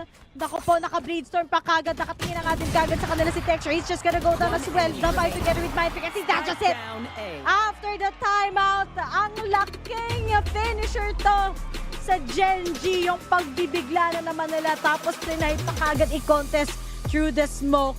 Congratulations. They finally still are the kings in Ascent. But Taylor, not bad for PaperX, ha? Oh, nahabol talaga nila yon. Ang kaso nga lang, masyadong malaki yung gap para magkamali pa doon, Ray. At kitang-kita mo naman on that final round, once the timeout was done, it was finally time to pull out the strat book here. All they had to do was put Texture towards mid dahil nga yung PRX, masyado silang nagre-react dun sa play na ginagawa ng Gen.G. And onting ingay lang pagdating sa A-main, nandun na lahat nakatingin. Hindi na nila napansin na tinakbo na lang ni Texture. Wala eh. Talagang after that, at least nakapag-reset sila. But syempre, pasa muna natin to sa ating panel para ma-explain kung ano ba talaga nangyari dito lamang sa Ascent. Ang nangyari talaga doon, Ray, ay 9-3 curse, denied. Akala nyo mag-OT, denied. Walang susumpa ngayon. Ang mangyayari ngayong araw, mape-predict ng panel ang lahat ng mangyayari, lalong-lalo na sa map predicts pa lang kanina, tumama kami. Pati dito sa map number 1, di ba, Dax, ang usapan natin, feeling natin pumapanik to sa Gen.G. And true enough, for the most part sa mapa na to, medyo pinadikit man ng PaperX, Gen.G still had a lot of the control. Dinideba mo pa ako, Laika. Ikaw mismo nag-call na Ascent, mapa yan ng Gen.G. Ikaw mismo dapat pinapakinggan ng maraming tao dito sa mapa na ito. At sa totoo lang, medyo pinaasa pa nga yung PRX, diba? Na humawal pala sa pagdating ng defense and see more success for them. Pero ano ginawa ng Gen.G doon sa dulo? Time out, sinabi lang ni Coach, tapusin nyo na yan. At sabi ni Texture, yes Coach, sige, Blade Storm tapos. Totoo yun. Dahil every time na makikita natin na komportable na naman mag-W gaming nga din ngayon sina Texture, doon natin nakikita na medyo nagka-crumble na itong defenses ng Paper Rex. Dadagdagan mo pa on the first half, it was a 9-3 and it was heartbreaking to see and watch dahil who would have thought na yun yung mangyayari. 6-0 pa nga halos, straight rounds for Gen.G. And unfortunately, it's not working in this kind of scenario for Paper Rex with that kind of composition dahil what was that? Ay, alam mo HG, isa sa mga pinaka-heartbreaking things na sasabihin ko ngayon is hindi ako fan ng harbor ni Forsaken dito sa Ascent. Sorry na lang sa mga fanshot, pero yung walls niya kanina yung, anong tawag nga doon sa skill niya, hindi yung cascade. High tide, there we go. Hindi ako in favor kung paano niya ginagamit yung high tide kasi masyadong maraming space na nabibigay dito sa Gen.G. Kaya ang bilis-bilis ng retake. Hindi pa nakakapagtanim tong Paper Rex, di ba? Wala pa yung post plant, nakakapag-retake na kaagad yung Gen.G. kanina. Pagdating pa ng attacking side, di ba? Doon sa start, nakita natin yung weakness dito ng PRX comp na to. It's a modification nga na ginagamit nila last year na may Reyna pa sila si something. Pero sino yung taga-flash mo, diba? If the Vi's not gonna be on the KO, Silva, Intel, paano sila papasok? Nakita natin din, ilang beses nila trinay si Forsaken magkukove para lang entry. Minsan tinatago nila yung Lear sa loob para lang, okay, kung masira yan, pwede biglang magbulag. Pero ang bilis nila Texture, ang bilis mag-react, and Gen.G's initial lead, sapat na yun para sa panalo, diba? Well, kung tutusin, wala nga halos pake ang Gen.G sa lahat ng utilities sa ibabato nila eh. And then, going back in the first half, nananalo lang din halos ang Paper Rex pagdating sa mga ultimates na available na. Either yung Reckoning or kaya naman itong kanilang, I think that was the Hunter's Fury din from the Vi. But then, ayun na, wala na. Afterwards, nahabol na kaagad ng Gen.G lahat ng mga na-i-Persia nga nila pagpasok sa loob mismo ng mga sites. Saka ano pa, every time na nagta-time out tong Gen.G, alam mo na may set play sila na naka-ready right after that round. Alam na nila. Kita mo yung last round natin kanina.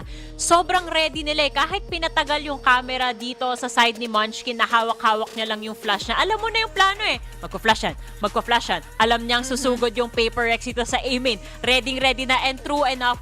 Doon pa lang nakakuha na agad sila ng opening picks at pinahirapan na at tinapos na ng tuluyan tong laro na to, Honey Glaze. Si Dax, alam ko gusto pa sanang mag-OT eh. Pero nakaka-sad lang isipin na every time na meron lang silang Reckoning dito, siya lang sila magiging komportable and then going in for the duels. Yes, we have the Lears, but it's not enough.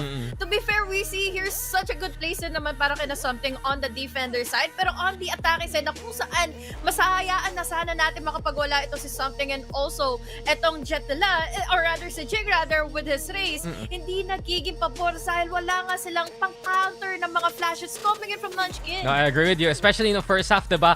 Bigyan mo ng operator si something, nagiging nothing siya. Rifle pa nga nung first half mismo. Pagdating ng second half, bumawi naman. But the slow start compounded by the fact na ang hirap ng entry doon ng PRX. Palagi lang sinisira ng Gen.G. Alam mo, itapon sa kanila. Then it was enough for Gen.G to take that win. So yun nga naman nagiging weakness talaga ng PRX when they play these no sentinel cops on Ascent. Minsan may hirap rin kasi execute talaga ang basis ng mga plays mo. Pero Icebox naman at pwede dito bumawi yung PRX, diba? Yeah. Oo nga eh. Kung ang narrative natin kanina sa Ascent is Gen.G lumalamang dito, historically speaking, 13-5 yung dati nilang score. Umangat naman ang score ng Paper Rex this time around pero sila pa rin ang natalo dito. Perhaps sa Icebox, matutuloy naman ng Paper Rex ang kanilang legacy pagdating dito, Honey Glaze. I mean, on the side of Gen.G, ano ba yung mga tendencies na kailangan nilang mag-ingat pagdating sa mapa na to na hindi naman sila kasing lupit ng Paper Rex dito? Probably because of the walls na bigay sa atin ni Davai every single time na parang pwede nga lagi itong nami-miss, naka-counter out ng mga positioning coming in from the other side because of the walls. 50% kaagad ng map, pwede mong maging 50-50 na rin tuloy kung saan na nga ba next step nilang gagawin. But then again, yun nga, we have both of our Sentinels ngayon na meron na nga for Paper Rex, which means na pwede nga ma-slow down kahit paano yung Gen.G. But looking back into Ascent kanina, baka sakaling mai-secure pa nga nila with their momentum and also kung ano bang kaya nilang i-execute all throughout the mid-takes. Nang inaalala ko lang na sa Gen.G rin dito, when they play the Gecko on Icebox, umaasa sila doon sa mas safe na plant. So meaning ito, yung retake talaga dapat magpakita ng lakas ang PRX, and that's been a bit of weakness ng Gen.G. Pagdating ng post plant, kung hindi sila makapwesto away from the site, kung bigla silang naiipit, nahahanap ng mga kalaban nila, dun sila nadala. It happened against Team Heretics, nakita nga natin na weakness na yun pagdating sa bleed. Tapos dun sa kabila naman, ano yung mga score ng PRX, diba? Sobrang dominant nila this split dito sa mapang to. 4 rounds lang yung Talon, 5 rounds lang yung DRX, 4 rounds lang rin yung DFM. Alam mo na pwede mangdurog dito ang PRX. Ascent. Okay na yan. At least, sa loob-loob ni HG, hindi ako yung nag-cast ng Ascent. Okay, moving on tayo sa Icebox. And yes, fair points nga dito na kung sa first map, talagang yung narrative natin ay naglilin towards sa Gen.G. Second map, naglilin naman talaga tayo dito sa Paper Rex. Kasi nga, yung track record nila napakaganda dito. But on top of that, para sa'yo ba, Dax, sino yung magiging top performer kaya going into this map? Something. Eto na. The return. The return of the king. Oo. Okay. Parang grabe siya ma-shutdown kanina, round number 2 pa lang ata, or viral nila, round 3. Agad siya, na-judge ka agad siya ni Caron. Tapos hindi ko alam kung yun yung nag-lead sa slow momentum niya pagdating dito sa Ascent. So para sa'yo, pagdating ng Icebox, something ang ating magiging headliner. Akin, feeling ko si Davai. That's a good answer. Kasi siya, di ba? Siya yung tagalinis lagi ng mga kalat from something and Jing. So might as well do his thing pagdating sa mga backlines and so. Totoo naman pag nakikita natin diba sa mga retake ng PRX, sino ba nagdadala? Kasi si Jing makikisama yan kay something. Lulusob yung dalawang yan. So it's usually the Vi and Mind Freak put in the mga 1v2, 1v3, okay lang kasi maganda mga pwesto nila. So mas matalinong sagot nga ni HG. Pero kung si something yung mag-pop off dito, isa lang meaning nun. Either nakakahanap siya ng mga pitas early, especially habang nag-set up si Wingman nung plant, o nananalo siya doon sa 1v1 against Texture. Either way, malaking bagay yun para sa PRX. Okay, so andyan na tayo sa kung sino yung magpe-perform. Ang next question ko para sa inyo, simulan natin kay Honey Glaze. Ano kaya ang composition ngayon? I feel like ito kasi yung isa sa mga mapa na medyo mas set yung comp ng Paper Rex, but di natin sure kung anong mood nila Baka ikaw may masasabi ka na intel kung ano ipapakita nila sa atin today. I think pwede pa rin naman sila kahit pa paano mag-harbor nga, especially here on Icebox. But still, hindi nila tatanggalin itong Davai on, or rather, kahit nga si Ching on the Sage. And then we have another KJ pa. So Harbor, Sage, and KJ, feeling ko magsistick nga tayo doon sa tatlong yun pala. I'll be honestly very surprised kung mag-swap sila. Kasi the last 2 times rin nakalaban nila yung Gen.G sa mapang to, nanalo sila, 13-11 pareho. Pero alam nila na gumagana nga to against Gen.G and their playstyle. And if Gen.G is not gonna shift their comp na umaasa sila sa Gecko, di bakit pa magpapalit yung PRX, di ba? Ito na, magkakaalaman na kung ano nga ba. Wala tayong Harbor this time around. Dax Viper, si Mind Freak dito. Pero overall, ito yung within our expectations for their comps. Okay, kanina pa tayo ng Nostra. Sa lahat na lang ng bagay. Siyempre. Ganun talaga pag panel na to. Truth be told, we play the Viper here on Icebox. Sobrang standard na nga yan. Alam mo naman, Poison Cloud for the middle. You got Toxic Ring papunta ng A side. And PRX yet again, everyone is gonna look at the Vi and see what he can do. I think really concerned dito ng Gen.G kung sino pa pwede mag-step up sa kanila. Ito na nga. Dahil gusto na nilang mag-step up this time around at gusto nating umabot sa map number 3. Huwag na natin patagalan. Terror, Ray, kayo na ang bahala. Game number 2, mga tropa. Icebox ang naging mapa natin dito. At syempre, Ray, oras na. 3 games ba dahil tayo nagkakast? O 2 games lang tong araw na to? Hindi natin malalaman. Anong winning condition mo? Ako, feel ko pwede pang pumunta ang game 3 to Kasi nakita natin, statistically speaking, ang ganda talaga ng performance dito ng Paper Rex. Pero ikaw, what are your thoughts? Kasi dito nila kinuha yung KO Di sila nag-KO kanina Honestly think, diba, ito nga si Forsaken, heavy hitter talaga to And nakita naman natin yung punish na kaya niyang gawin dun sa Ascent. And kung kaya rin niyang mag-perform alongside the rest of the team, that would be huge kapag ito yung fragging potential niya na unleash na naman aside from the other members that we have here. Mid-control ang nais dito ng PRX. They completely shut down the turret here. Alam ba ng Gen.G kung ilan to? Dahil once na wala yung toxic screens, magugulat na lang si Texture na 4 yung nasa ilalim. Lakia fighting for his life pero masyadong maraming players. Yun talaga, tignan mo kagad yung wall, na-cover na kagad yung mga kalaban nila at wala nang magawa si Meteor together with Caron at this point. Nakita na natin talaga na itong lineup ng Paper X. So, number 1, muntik na nga sila manalo sa Ascent. And number 2, dito lamang, syempre, pagdating sa Icebox, di ba? Ang daming opportunity. But syempre, wag muna nilang masyadong asinin ng mga bagay. It's Caron we are talking about, but Meteor is up there. Going up against 3, medyo mahirap na yan kapag 3 ang nakatingin sa'yo at pinaglalaroan na lang siya kayo ng Paper X at this point. Still gets the kill, pero Jing will say goodbye. Good round for Paper X. Promising akta ang kanilang performance here on Icebox. Ganda pa naman ng mga buy dito ng Gen.G sa tutuusin lang. Kung long range yung labanan, lalo na kung nag-A main lang yung mga players dito ng PRX, ang sakit na magiging sheriff shots dito. Pero hindi yun yung case eh. Para sa PRX, yung mid-control na yan, probably kasi isang tao lang yung nag-aantay dyan. So gusto nilang mamain yung positioning na yon ng manpower. And kung wala mang tao dyan, it gives them access towards a site kung saan huling-huli at caught off guard yung ibang mga players dahil nga dun sa toxic screen na meron din si Mindfreak. Nakakailang eh, no? Sa totoo lang. Pero oh no, wait lang. Hindi pa pala tayo maiilang dahil si Texture na naman ay palong-palo. 2 players of Paper X pinatulog something together with the Vi. Currently out na nga kagad. Grabe si Texture, no? Ano kaya talagang, ano nito? Ginagawa talagang warm-up para maging ganito kapalong-palo. But Mindfreak, nakapasok na nga din kagad as well. They are currently out. 3 left na lang kagad. But kita mo kagad low on HP na sila. And Jing has to heal himself just because of that. They tried to save the day for themselves. Pero medyo mahirap na to. He still gets it. And for a second, considering na 5 HP, isang hibla na lang siya. And it's already over. Grabe, sinimulan ni Texture at tinapos ng ibang mga miyembro ng Gen.G yung trabaho dito dahil Forsaken, nasa kanya yung spike. Actually, Ray, winnable pa naman kung tutuusin eh. Kung i-rotate niya na agad all the way to B dahil walang tao dyan at all. And mukhang mag-fake siya ng B para i-force out yung magiging rotations dito ng Gen.G.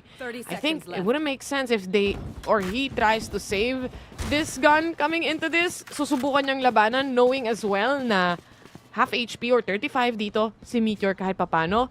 But again, the turret is off. Mararamdaman niya kapag nakaikot na yung Gen.G dito. Naririnig nila yung spike na pinaplant na nga. And huling-huli si Forsaken pagdating sa round na to. At least may value, nakapag-plant sila, but that's it. Akala ko, ang ganda ng start ng Paper X. But then, Gen.G, still really good about a lot of stuff. Hindi naman porket natalo na sila ng Paper X. Ito ay wala nang magbabago sa kanila. Because I am sure, with a lot of teams that they went up with, Team Heretics nga kagad.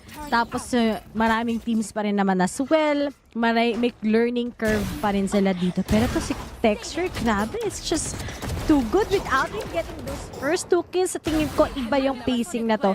Paper X talaga ang mananalo, pero denied lang talaga because of those sudden shots na na-hit nila. And sana ganun din na yung performance nila para makuha na nga nila tong Icebox against Paper X. Hindi lang din kasi yon eh. Maliban kay Texture, si Meteor, ang init din nito sa mga sheriff shots. Kung naalala mo na kapag ace to sa Ascent, ng sheriff lang ang puhunan niya. So, there's really a lot of players here. Lalo na Icebox yung mapa mo, long range, yung magiging duel mo. Ang laki talaga ng chance na makakuha ka ng mga thrifty rounds. This Outlaw though, one hit delete, lalo na kung wala kang armor. And that's exactly what happened to something there. Oh no, it's just over for something. Pero the rest of the Gen.G members, still quite good in reading. And ito din eh, si Texture alam natin na nabubuhat na talaga yung team minsan sa mga crucial situation. Pero ngayon nga, mukhang relax pa siya. The Vi is gonna go down. Punish na naman sila ngayon. It's over already for Jing. Forsaken na lang together with Mindfreak. Pero nakatingin na kagad lahat ng miyembro sa kanila ngayon. And Mindfreak is gonna go down. A banger round again sa GEN.G. Tapos sa defending pa nila, which is very interesting talaga against Paper Rex. And now that they are stepping up, what more can they actually unleash here on Icebox? Mas attacker-sided kung tutusin. Itong mapa na to, no? They've been doing a really good job. Umpisang round pa lang, napigilan na agad nila yung momentum ng PRX. And you see the timing just aligning perfectly para sa members ng Gen.G dito. Yung Dizzy ni Lakia was just perfect. Huling-huli si Jing sa acto na dumadaan. This knife coming in from the players. Yung flash mula sa PRX. It wouldn't hit Texture here. Still has position. Ready pa rin yung dash niya kung sakali man. Pero wala pang sumisilip so far. Alam nilang masakit yung outlaw, lalo na kung mabilis ang 2 shots. Patay ka pa rin dyan. And speaking of, hindi na masyadong tinignan na mga miyembro to ng Paper Rex si Lakia. Ay, may bago akong, sorry. May lineup pa. I am today's years old na pwede ko pala gawin yon. Pero ngayon, karon out na nga kaagad something together with the Vi. Oh my God, that hold. Wow. After getting that info talaga, wala na. Sabi nila, stay na lang tayo dito, stay with me. Pero Forsaken gets to as well. Pero alam na kaagad ni Texture kung nasaan. He tries to bait them out of that. Pero hindi na nga din kagad siya makakagawa ng paraan. Wala sa kanyang lunchbox. Okay na sana. Pwede na siya tumakbo papuntang B. Pero he has to make an opportunity. Going up against B. Mahirap-hirap na yan. Oh, he gets the third. Is he gonna be getting this clutch? Medyo complicated pa rin. Clutchable, pero he has to hit the headshot towards Meteor. Nag-aantay na kanina pa. At alam kung saan manggagaling ang huling miyembro ng PRX dito. 3-1, at least na-punish niya yung mga nag-aantay doon sa may likuran ng Spike dahil medyo mabilis silang naubos ni Caron dito. Mula dito sa shot, pagdating kay something, gusto sana nilang tradean. Pero masyadong delayed. Again, yung timing ng Dizzy, sasaktuhan lang din talaga ni Lakia para suportahan yung iba nilang mga players dito. And you see Texture just holding patiently pagdating sa belt nga and Caron from downward. So meron silang high-low position dito na ang hirap tapatan sa play for picks. And ito pa, yung meron ngayon sa Gen.G. It seems like with this comp ng PaperX, they already know the weaknesses ng team na to, diba? Finally nga, may team na kaya nang mag-retaliate against PaperX on this comp. Kasi nga, gusto ko din na matuto yung PaperX to come up with new possibilities. And especially against Gen.G na kaya sa isang team, if ever, na kayang matalo sila dito lamang sa VCT Pacific scene, diba? Pero on the other side naman, good thing para sa PaperX ngayon, gumagawa na sila ng paraan papuntang B because they've always been losing here on A considering na nandito si Texture, nandito din kagad yung mga lineups ni Lucky as well. Pero this default that they are doing, kapag hindi sila nakapitas dito, it might be done and over na naman sa kanila. Ang hirap kala half-buy para sa side ng PRX. If they can isolate fights here, first time they're gonna try B. At mukhang sinaseta pa ni Munchkin para doon sa magiging swing ni Meteor. He successfully takes down one. Ito na yung support role ni Lakia kung saan yung Dizzy tatama na naman. And he gets a kill here. Munchkin from yellow secures one as well. At si Jing na lang ang natitira all the way from A site na binitawan na ng Gen.G dahil nasa kanila yung Spike. And ito pa yung problema. Yung heavy defaults ng PaperX against Gen.G yung pag ginagawa yan kung saan mas mabilis talaga mag-adapt ang Gen.G. It's just hard to accept. And now look at that 4-1 na naman. Yep, agad na start na PaperX. Sabi nila, okay, ito na talaga yung map natin. But the rest of that, kita mo na naman yung efforts ngayon from Gen.G. Ganda talaga na execution. Yung mga trades as well, confident talaga sila ang mananalo. And kahit may iba silang paraan sa PaperX, may bagong sagot na naman ang Gen.G. Kaya ngayon, bago pa lumala yung mga problema, kailangan na kagad i-apprehend to ni Sir Coach Alex. Kailangan na talaga, bago pa maging late, itong Gen.G, magkaroon na naman ng formula into defeating them. Time out para sa side ng PRX dito ngayon, Ray. At kailangan nila magplano-plano ng matindi. Dahil kapag sa play 4 picks pa lang, medyo lugi na agad sila dun sa mga nagiging senaryo nung laban. At again, for Lakia, yung role niya dito, hindi pumatay agad eh. It's more of timingan mo para mapatay ko. Yun yung nagiging scenario. And nakakatakas pa rin yung ibang mga players ng Gen.G dito with some kills as well. At syempre, bigay shoutouts kay Ian. Nag-comment. Sabi niya, ganda ni Honey Glaze. Sheesh! Grabe naman pagmamahalan yan. Sa akin dito, may sabi, Ray course, na-replyan ko lang, of course eh. Of course! Tapos may sabi dito, kamusta tanggal na daw ako sa last one laughing. Hindi ko gets yung mga kung comedy showman yan, hindi ko talaga alam kasi hindi ako nag-TV guys. Andun kasi si Rufa May. Kaboses! Oo nga, kaboses dito ko. kasi nandito si Rufa Ray. Ay, diba? kaboses ko nga daw si Rufa May eh. At least, di ba funny? Isang go nga dyan. Go! O, kita nyo, di ba? Oras na dahil si Texture literal mapapago. Dahil yun na yung goal signal to get those 2 kills and move back. Isa-isa na namang naubos ang PRX dito pero Mindfreak goes in for the trade kahit papano. Forsaken drop down. Kaya pang i-rest pero at what point? When? Dahil ubos na ulit ang PRX. 5-1 ang scoreline natin ngayon mga tropa. PaperX, they're just being shut down completely. Bagong method yun Sabi nila, okay, punta tayo kagad dito lamang sa side ito. Kuha tayo ng flash para lang matumigil sila. May kasama pang Nalcomat as well. But quick adaptation na naman sa Gen.G. They are just winning yung mga necessary angles. Basang-basa talaga paano gumalaw dito yung PaperX. At ito pa with that operator long angles, it is syempre para kay Texture ang dali lang sa kanya para mag-maneuver. Pero good thing naman on the other side sa PaperX, yung mga suppression na yun, at least naiiwasan naman nila. Trust muna. Wala silang pera ulit, Ray. Ito yung may hirap Hindi sila makahanap ng momentum. Dahil wala ring momentum dun sa ekonomiya na meron dito ang PRX. Mula game 1 hanggang dito sa game number 2. Complete shutdown. And again, that suppress will remove the Blade Storm. Pero laban kung laban pa rin. Caron fights for his life. He managed to pull off 2 before he goes down. It's a 2v2 scenario. Operator still in play. Alam niya kung nasan si Jing. Paakyat sa taas. Blade Storm para rin kay Texture. Tamang dash away lang mula sa kanila. Again, may stinger pa siya dito. Fake tap to the plant. And para lang ma-force out yung mga players something. Pero pa rin siyang knives. Alam niya na kung nasan yung last remaining player. He gets the tap! Naku po, Jing! Wala din siyang rest na available. Meron siyang slow orb pero ang hirap i-risk niyan against Meteor at this point. Si Meteor pa naman ngayon nakalaban niya. 1v1 it is. But Meteor has to figure it out. Nasa harapan niya. Good thing for Jing to actually do that. And at 350 pesos ROI, nakuha na nga ng PaperX. At yun yung kailangan na step up. Pero still, crucial pa rin yan, Taylor, ha? Sobrang crucial nun, especially tong round na to.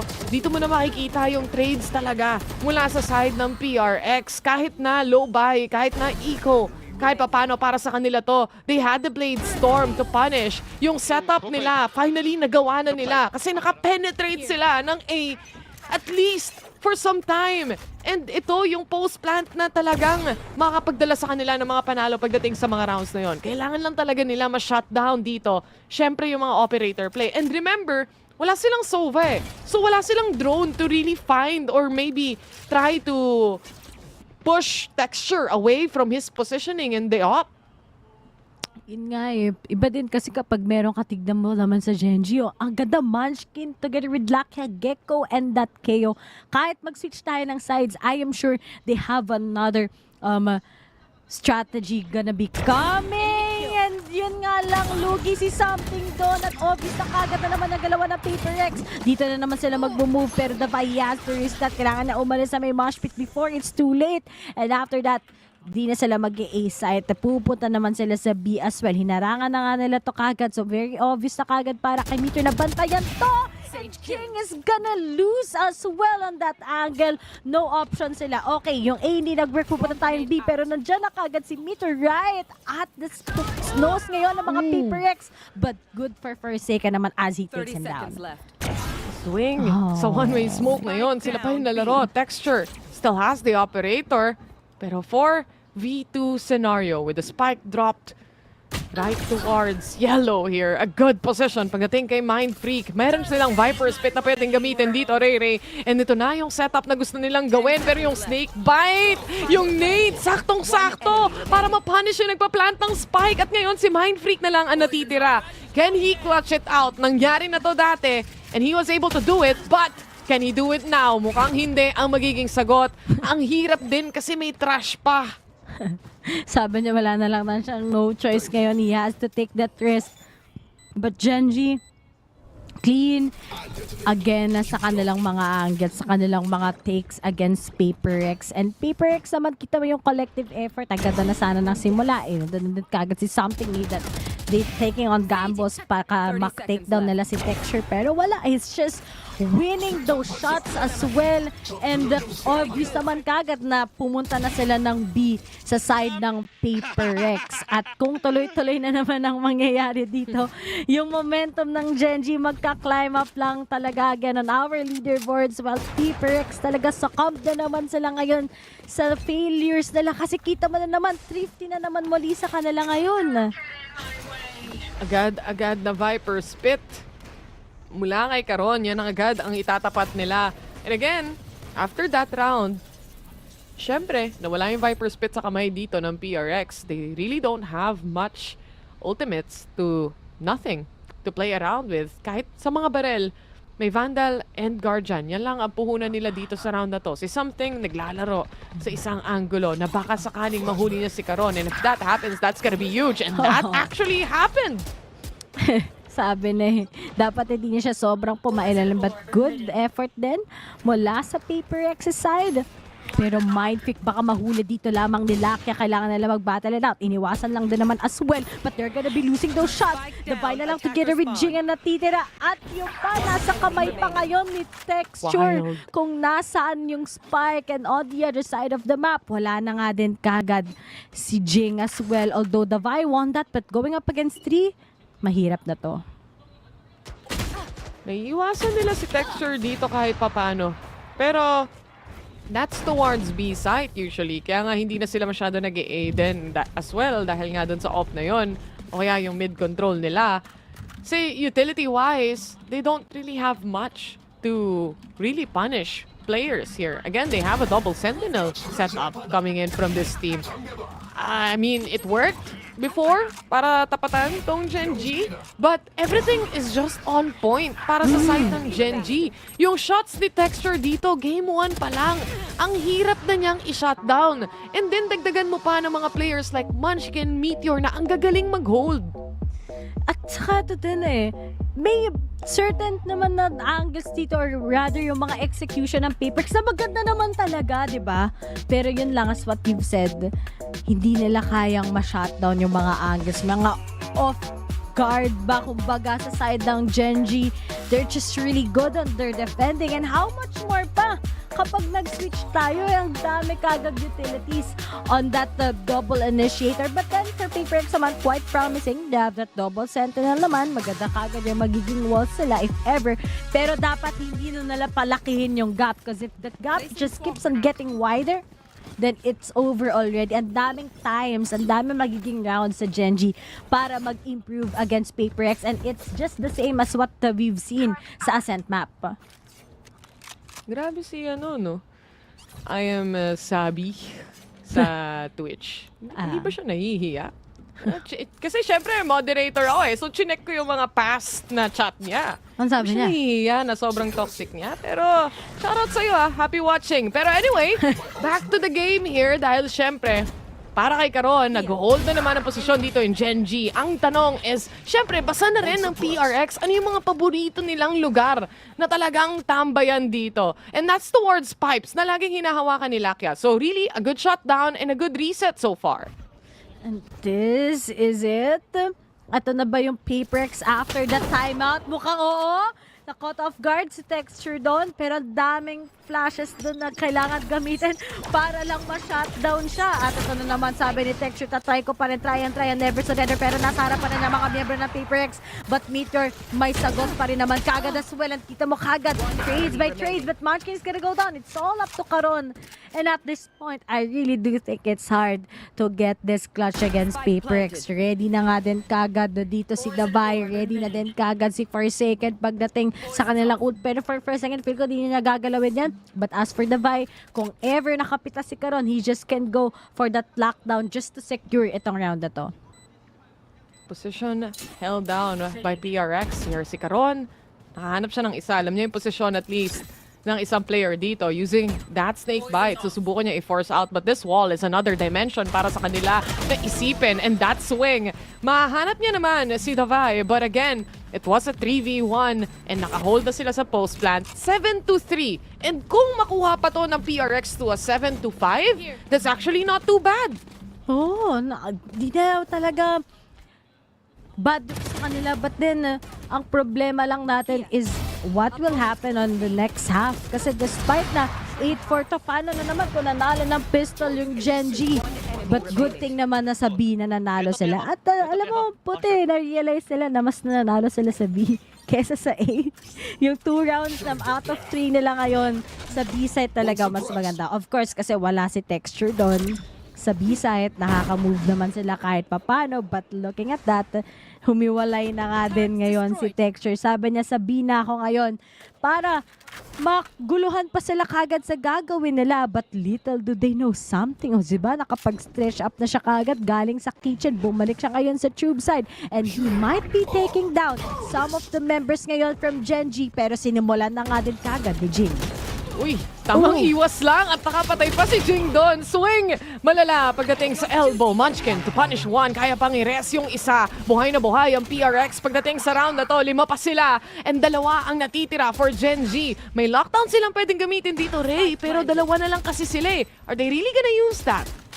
I think they just go for a save. Sayang yung operator na hawak ni Texture. Wala na din silang pera for the next round, if ever. And speaking of, as what we've mentioned, yan na nga kagad, magsisave na lang din kagad sila. Pero PaperX, hahanapin ba nila ito? Mukhang nga habulin pa rin nila. Di sila papayag na makapag-save pa at all.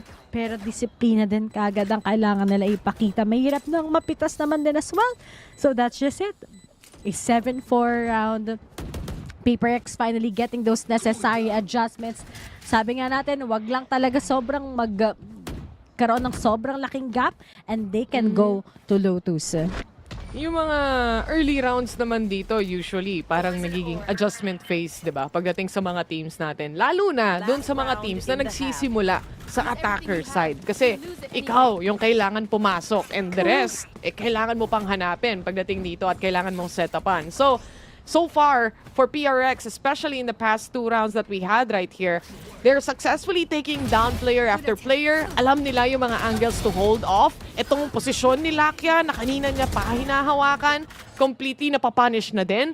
And I do think na Gen.G, susubukan nilang i-adjust tong ganitong klaseng mga posisyon na to ngayon. Lalo na may null command din sila in lockdown. And speaking of, sabi ni Texture, balik na ako sa A-side. Nung nawala lang ako, hindi na tayo nanalo. And speaking of, oh, good call for PaperX. Mahirap na kagad when we are currently into that. But then after those suppression, nilaban pa rin ni Jig trying to get some pick-offs. Pero hindi na nga din kagad nakuha ng PaperX to as well. And yun na naman yung mga ganun na crazy ideas ni Texture, or not just Texture but the whole Gen.G squad. Talagang mamimilipit ka, kakahula anong meron about Gen.G na hindi mo ma-figure out. Pero PaperX naman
naman Sabi sa inyo guys hindi pa tapos ang lahat. Yung mga early rounds na yan, kumbaga, ano pa lang yan finding purpose. Inahanap mo pa lang yung pwestuhan. 8-4, it's a 4-round gap, but it's not too bad, I would say. It's the best you can do, actually, in this kind of scenario. Kasi kanina, parang sobrang one-sided na talaga. Kala ko nga it's over already sa PaperX, pero magiging over pa nga ata to talaga kung nanalo pa ng pistol itong Gen.G. But again, kita mo yung performance talaga ni Texture. It has been called for something talaga. Well, he kind of stood up already nung sa latter half ng ating ascent. But here, talagang ang laki ng difference between him together with Texture. But maybe on the defending, maging powerful na ngayon ang PaperX. Makabawi na nga din sila. At syempre, papatunayan nila na pagdating dito sa Icebox, undefeated sila against Gen.G. Grabe. Undefeated. Ito na.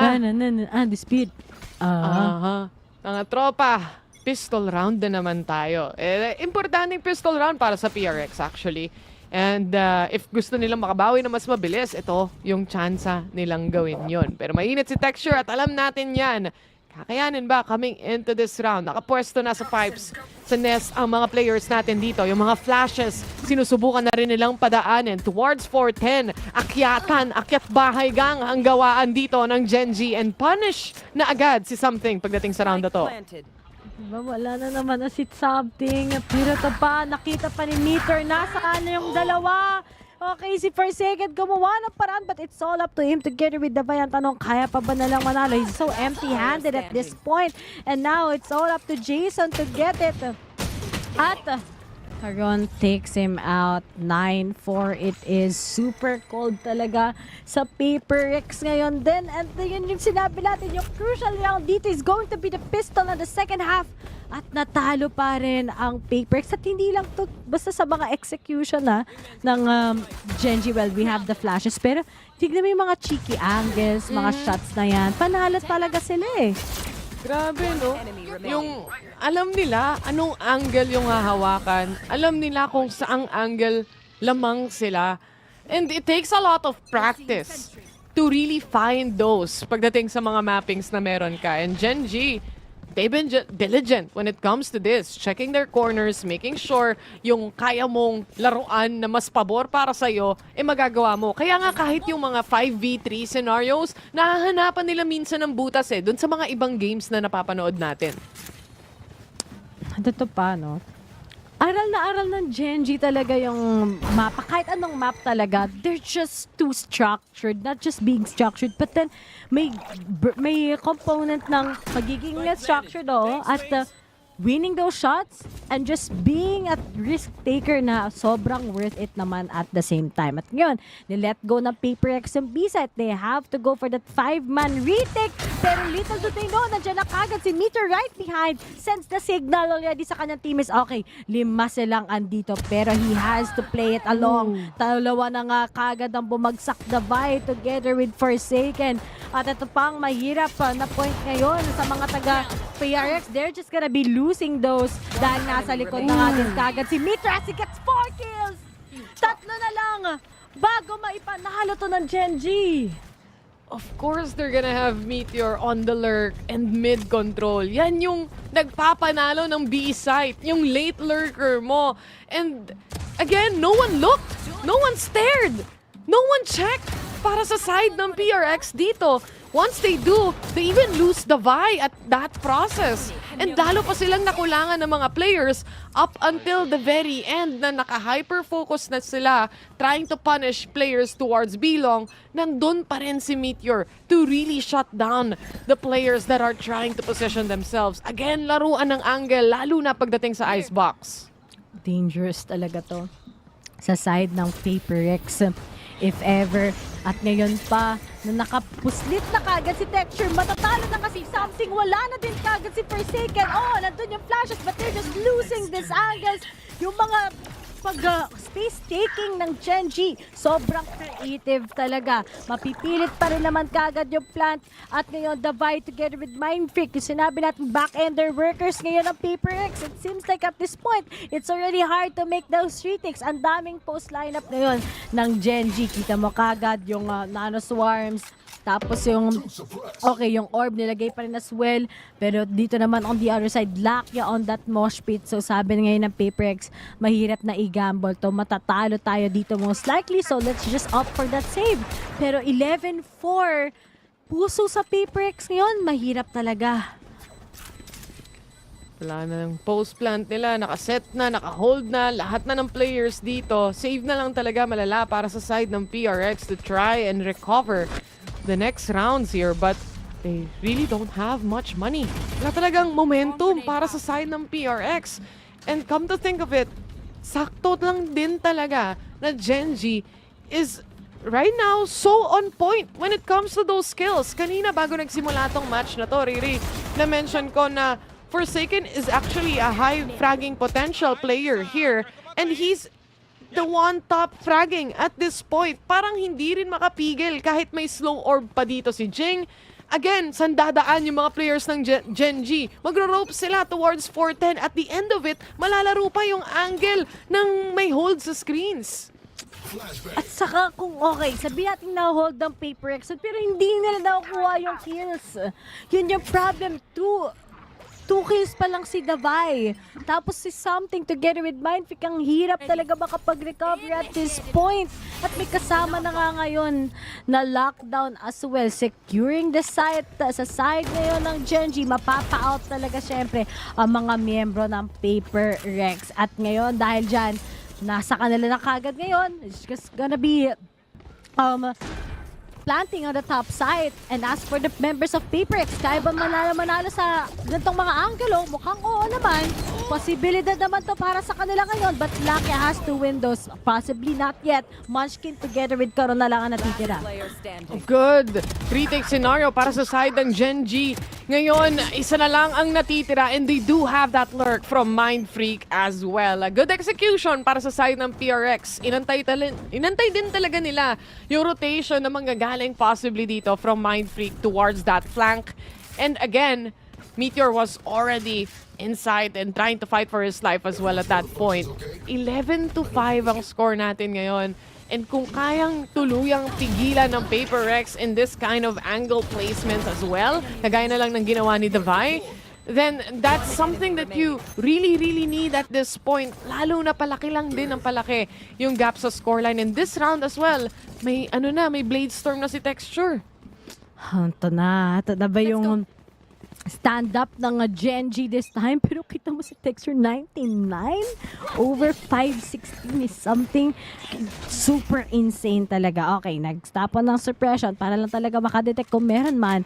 But Mindfreak on the other side, makukuha ba niya yung timing against Meteor together with Karon? Always check everything that you have. Mahirap na dahil kapag nakita kayo ni Mindfreak, mapipicturean kayo. Pero little do they know na kapag hindi siya nanalo sa angulo na it's over. Speaking of, Munchkin will be out, but then right behind him is going to be Lakya. Taken off na nga siya kagad dito and he sends the signal. Okay guys, tara, baka yung B-side papunta na sila doon, pero nandito naman talaga sila sa A. Majejebate pa nga kagad sila dito kung sakasakali, but buti na nag-survive. Will be winning those angles, pero low on HP pa nga din siya. May healing naman. Nandiyan naman din daw si Jing kahit papano. Nagagamit na nila to. Yung mga utilities na nilalaro nila kanina. And that turret as well. Pinging. Kahit papano. Alam ni Forsaken kung saan papatayin yung isa. And this is still a 4v2 scenario. PRX is everywhere on this map. They're very active and it's working out in their favor. Karon, up top. Isa na lang ang para sa side ng Gen.G na kailangan nilang hawakan as well. And that is the post plant. And this is it? Oh my goodness! Don't tell me na pwede pang maklutch talaga to ng Gen.G. At mukhang oo nga, they got the kiss. Alam na ni Karot kung saan magagaling si Something. Narinig at nakita niya na nga kagad yung Hawkbo. At ngayon na nga kagad na Something tries to get it. Dito hinaw na nandiyan na kagad si Karot sa kanyang harapan. And it's a match point sa Gen.G na naman muli. match point, ladies and gents, at parang nagmumukhang magtutuo itong series natin dito. Everyone is just on point. You have to give it to them. Kasi yung frontliner mo na si Texture dito is doing a really good job punishing enemies left and right. Yung isa mong player na supposedly lurk and mag-hold ng mid control mo or late push pagdating sa post plant mo or defense, nagwa-wild out din. He's the top fragger right now. Meteor is doing really great. And ito yung magiging posisyon ngayon ng PRX. Kailangan nilang makabawi sa mga rounds na to. Lalo na dito sa round na kung saan para sa Gen.G, may pera pa sila. Kaso nga lang, 3, 4, ubos na. Ito na ata yung katapusan ng lahat, Ray. No one can calm down. When you're going up against Gen.G, anything gets over. Nakita na siya kagad. And it's a clean 2-0. Denied ang PaperX. Mainit na mainit ang Gen.G. And talagang sinasabi nila na despite we're going up against yung last stage kings, kami pa rin ay mananalo. Pero yun nga, napansin ko that the members of PaperX, they're just so off today.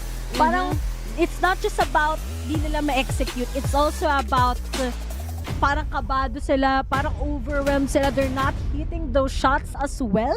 Kita mo kagad si Something, hindi talaga siya nagsi-step up. Talo siya sa operator against Texture, and Gen.G naman really prepared. Kasi nga, tignan mo kahapon na 2-0 nilang RQ. Nakakaba nga yun kasi knockouts eh. At dinala nila nitong momentum na to against PaperX, tapos panalo pa sila pagdating sa map dito. At least dito, may lower bracket pa ang PaperX, diba? So, hindi pa tapos ang lahat when it comes to the VCT Pacific Trophy here for the side of PaperX. But we do agree na medyo underwhelming ang performance dito ng PRX coming into this series. On map number 1, they already had a difficult time punishing Texture here. At pati na rin si Munchkin. Here on map number 2, it's also the same case. It's also the same scenario. And kahit si Meteor, nag-shine na rin pagdating sa mapa na to. The pistol round itself also is not selling me anything that's PaperX-like. Parang hindi sila ganon ka-active sa map and sa rotations sa araw na to. Yun nga eh, yung awareness kumbaga, nawawala talaga sila. Sobrang scattered, very off talaga lahat ng ginagawa nila. But Gen.G, kita mo, prepared nila. They know na Icebox has been their weakness as well. Alam naman natin na hindi ganun ka-perfect yung performance nila dito. And history speaking, nakita natin how many amounts of matches did PaperX win talaga on this map. Pero syempre, Gen.G, parati silang may ganti sa mga nakakalaban nila. I gotta give the credits to Meteor as well. Tatandaan nyo dati, pa-duelist lang yan. Pero on that point ngayon, na nag-change siya into that killjoy, nag-change siya into something different. It's still the Meteor that we are seeing. Super on point talaga. Pagdating lamang sa mga lurks, pagdating lamang sa sure kills na kahit mapitas siya, at least nakakadalawa siyang kuha. Ang kita-kita mo naman kagad dito sa highlights, yung experience na binibigay niya sa Gen.G. Itong pistol round na to mula sa Gen.G, I mean, the hold coming in from Meteor here, wala nang tumingin at all from PaperX. It just shows you na they're a little bit out of it. Kasi kahit anong team usually kapag naglaro ng Icebox, parating may mid-lurker. Lalo na kung B-site yung plant mo. And that's usually the sentinel that you have. You have to decide. It's either you leave that sentinel and focus towards the side o lalabanan mo. Pero it was a mix. It was a lot of trying to punish players here from Gen.G. It just wouldn't happen at all. Nahirapan talaga sila. Pero may lower bracket pa naman and baka sa ibang araw bumalik na to. But right now, syempre, ipapasa muna natin to sa ating mga panelists para pag-usapan tong match natin and syempre, para sa susunod na series. So, Likeable, take it away. Parang hindi yan yung sinulat namin sa script kanina. Hindi sumusunod tong PaperX sa usapan. Sabi, aabot tayo ng map number 3. Sabi, map number 2 goes to PaperX. Pero Honey Glaze, ano yun? Subpar na naman yung performance sila going into this Icebox despite them having this map pick. Well, to be fair, we see Meteor on the lurks, Meteor on the flanks, laging nakakapagbigay ng problema. Tinig sa mga lalamunan ngayon ng Paper Rex na hindi sila maging komportable kung saan man sila mapunta. They're losing all of the duels. To be fair, halos yun na lang din ha, ang nakikita natin eh. They're always losing those duels. Kaya naman, laging may pabor pagdating sa mga numbers ngayon na ang Gen.G. Ang simple lang naman ng Valorant, diba? Barilin mo sa ulo, patay sila. And if you don't get that done, then how are you gonna win? Nabati natin kasi rin eh. Isipin na mo, si Device is something wala silang magawa dito sa game na to. Absolute struggles. And I think Arcastus really mentioned it so well na hindi Paper Rex-esque. Diba? Hindi mo feel na PRX tong naglalaro ngayon. Hindi kulang pagka W Gaming, kulang sa confidence. Sabi nga ni Alex kanina na yun nga, may cautiousness na ang PRX, but baka nga overcautious, overthinking, problema ng marami yon, and mukhang problema rin ng PRX to. Alam mo, Dax, feel ko naintindihan ko na yung nangyari. Naalala mo yung pre-show interview natin? Pre-game interview. Si Meteor, anong ginawa niya? In-extinct niya yung mga dinosaur. So, parang yung spirit ng Paper Rex, tuluyan yung nawala. Siguro nayanig sila nung nakita nila yung ginawa ni Meteor kanina. Pero on the side of Gen.G, sobrang commendable, sobrang linis ng laro nila. Ano ba yung mga naging concern natin before Map 2 started? Yung planting and yung post-plant scenario, kahit pa nga may gecko dito. At hindi yun naging problem for Gen.G as we went round after round after round. Kahit saan mo yung daan dito, Dax, nasa kanila yung bola at hindi yun maagaw-agaw ng Paper X. Umaasa tayo na, baka kaya pang habulin. Pero nung nalugi sila dun sa attack half pa lang, parang lumalabo na ng lumalabo. I mean, there could have been a chance to make that ascent comeback rin. Pero tama naman tayo like na you look at that defense, right? Yung one round na nakuha nila, nagawa nila yung standard flood post na nila, yung retake na dun sila malakas. Tapos ano nangyari next? Biglang si Caron pa ang nagdala ng lahat. It really just broke the spirits there, PRX. Gen.G, you said it already, Meteor sobrang nag-pop off dun. Kaya nga Meteor, taga-extinct ng dinosaurs, 22 kills sa game na yan. And it just says it all. 12 first kills pa nga para sa side ng Gen.G compared to the 6 na PRX. Alam mo talaga na si Texture, diba? HG na always on point sa simula pa lang ng mga rounds eh. Totoo, kasi ang problema na lang nila halos talaga is kung paano nila mapipigilan si Wingman pagdating sa mga plants eh. But the thing is, yung space na may ibibigay ni Texture, yung mga lurks coming in from Meteor, tingnan mo naman yung KD ngayon ni Meteor, 22-8. That's lang throughout the rounds, throughout the games na nilaro na nga kaagad ng Paper Rex against them. We were hoping for the best for the Bayan, something to do something at least para ma-push back nila yung Gen.G. But then, yun lang nakita natin eh. It was all up to Forsaken with his knives, with his utilities para at least ma-hold back niya yung Gen.G. But then, yun nga, pagdating sa mga barilan at duels, laging lamang yung Gen.G. In fairness speaking of Forsaken, meron siya isang round kanina na sayang, maganda na yung idea dun sa pag-clutch niya sa 1v2 niya against kay Caron at I believe it was Meteor yung kasama. Yung tinapon niya yung dagger niya all the way to B, muntik niya nang ma-fake. Kaso mabilis talagang rumisponde masyado tong Gen.G. So hindi pa rin eh. Oo, 'di ba? Nasa mid na narinig nila, na-plant yung spike. Tara, sabay na tayong mag-retake agad-agad dito. Tapos gusto sana ni Forsaken sirain yung turret, 'di ba? Kaso wala, it's a bait. Meron ako isang nakita na round na oh my god, that was so hard to see, so hard to watch dahil that was after winning Gen.G yung mga pistol rounds nila and then nakita ko nag-null command etong si Forsaken but then ano nangyari after? Biglang namatay si Divine na may hawak ng spike at hindi tuloy sila nakapag-rotate so they have to re-hit on A at kulang na kaagad sila sa mga forces so hindi na nila alam kung anong nagagawin nila next kahit lagi na silang naiipit nga dito given to us by Meteor. You know what's interesting rin kasi na-mention mo nga yun HG, ang maraming second chances ng PRX, diba? You look at that cop, si Forsaken, pwede mo siya i-reboot. Madali lang yan. Alt F4, okay, Windows key, restart, good to go. Si Jing, may res. And we saw that actually happen nung nag-maze take sila ng isang round. Na-rines nila pareho. Sila, nabuhay diba? Para sila lahat ulit. Kala mo 3v4 ata yun. Tapos naging 5v4. Oo. And they could have always had those numbers swing in their favor. But the duels just didn't happen. Yung mid-lurk nga na nakita natin kay Mindfreak, the kitchen control, sure, it's good space. Pero kung mahuli ka lang, tapos talo ka pa sa malapitan na duel, hindi talaga tatablayan para sa side ng PRX. So it's a really unfortunate game.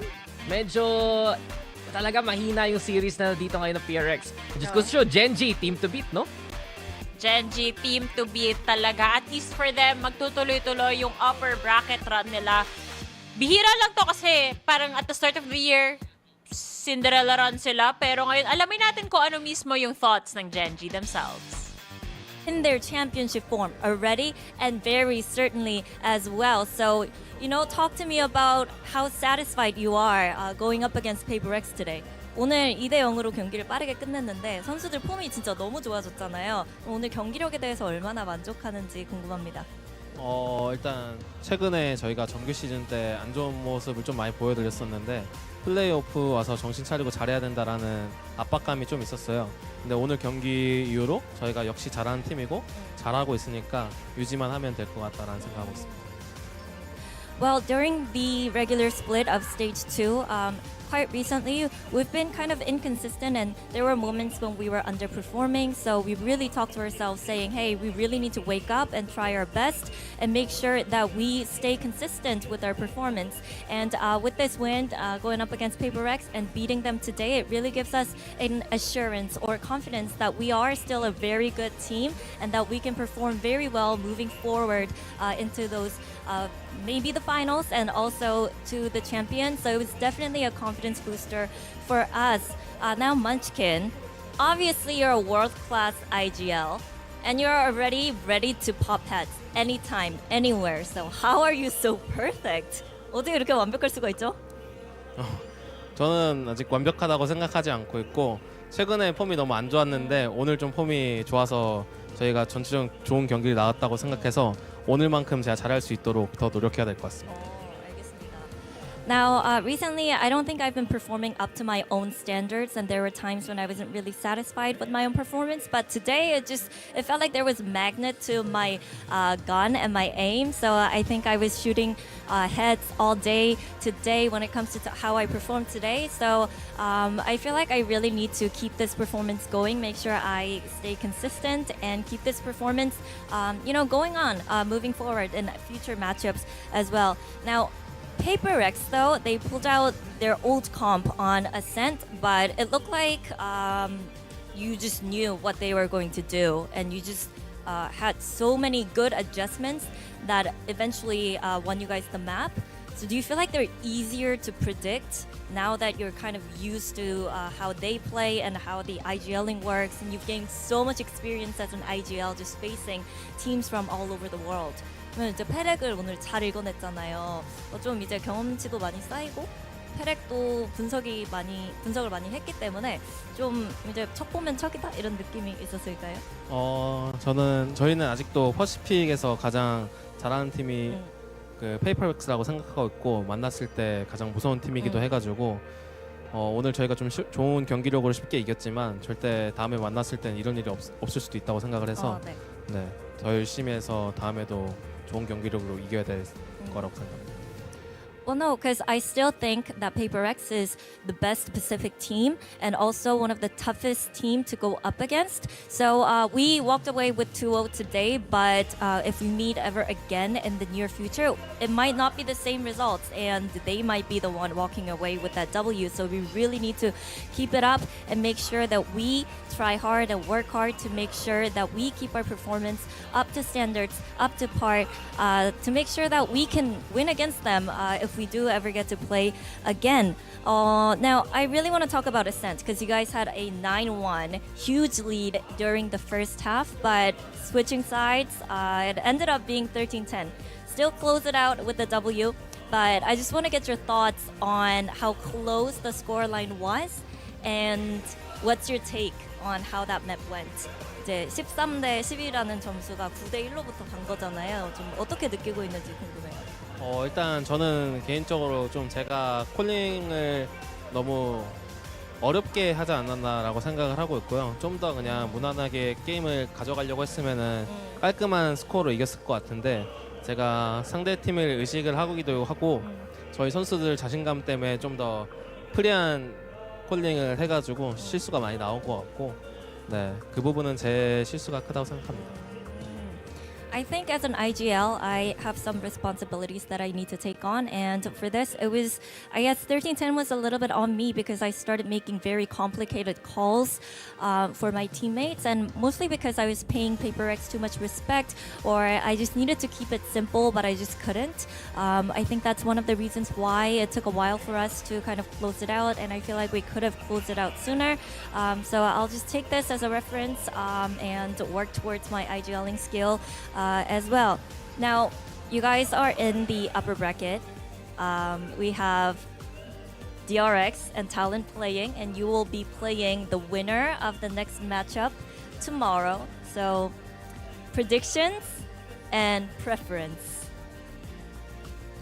저는 일단 두 팀 다 잘하는 팀이라고 생각하고 있고 좋아하는 팀이기도 한데 전 그래도 한국 팀 DRX가 올라와서 저희랑 경기를 하고 저희가 그 DRX를 이겨서 결승에 올라가고 싶습니다. 아, 그래요? DRX가 이길 거라고도 예측하시나요? 네, 맞습니다. Well, they're both amazing teams, and I really love Talon and DRX, both teams. But honestly, being the Korean teams together, I just really want DRX to make it to the upper bracket, and we'll knock them down to the lower finals. But maybe we get to meet again in the grand finals of stage 2, so we'll have to see. But my vote and my money is on DRX. Well, thank you very much, Munchkin. We'll see you back here tomorrow. Thank you. And that was Munchkin with the post-match interview after Gen.G took down Paper X 2-0.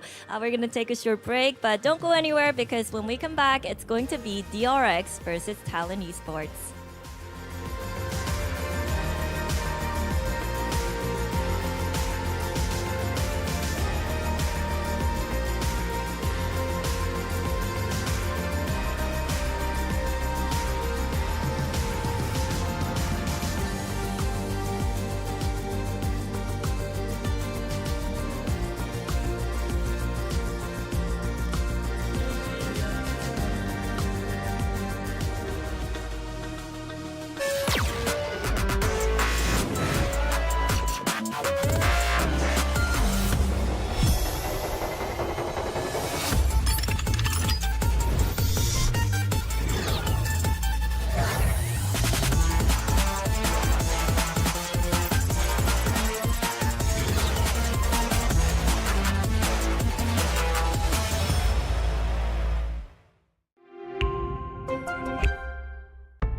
Because these guys just play contact. So Okay, Team Secret, we need you guys on the stage now. Come on, let's go. let's go. Let's go. Let's go.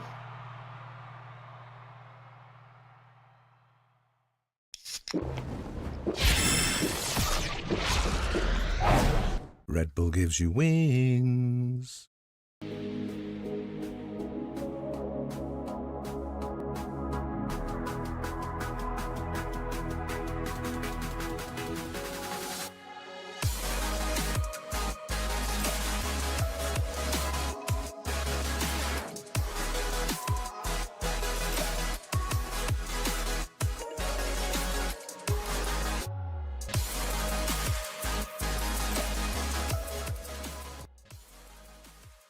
When everyone strive to reach the peak, Zoe is here, participating in every frame, perfecting the view for every battle. From Seoul to the world, Zoe strives for perfection, knowing that every frame is crucial to victory.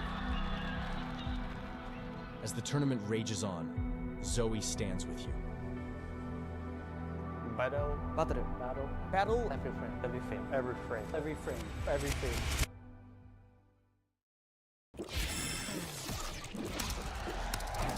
Red Bull gives you wings.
Your first ever champions.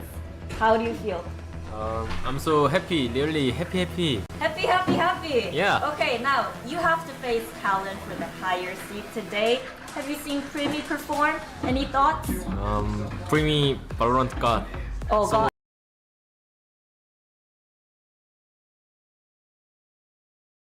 No, drink it. No. Hello, Talon, and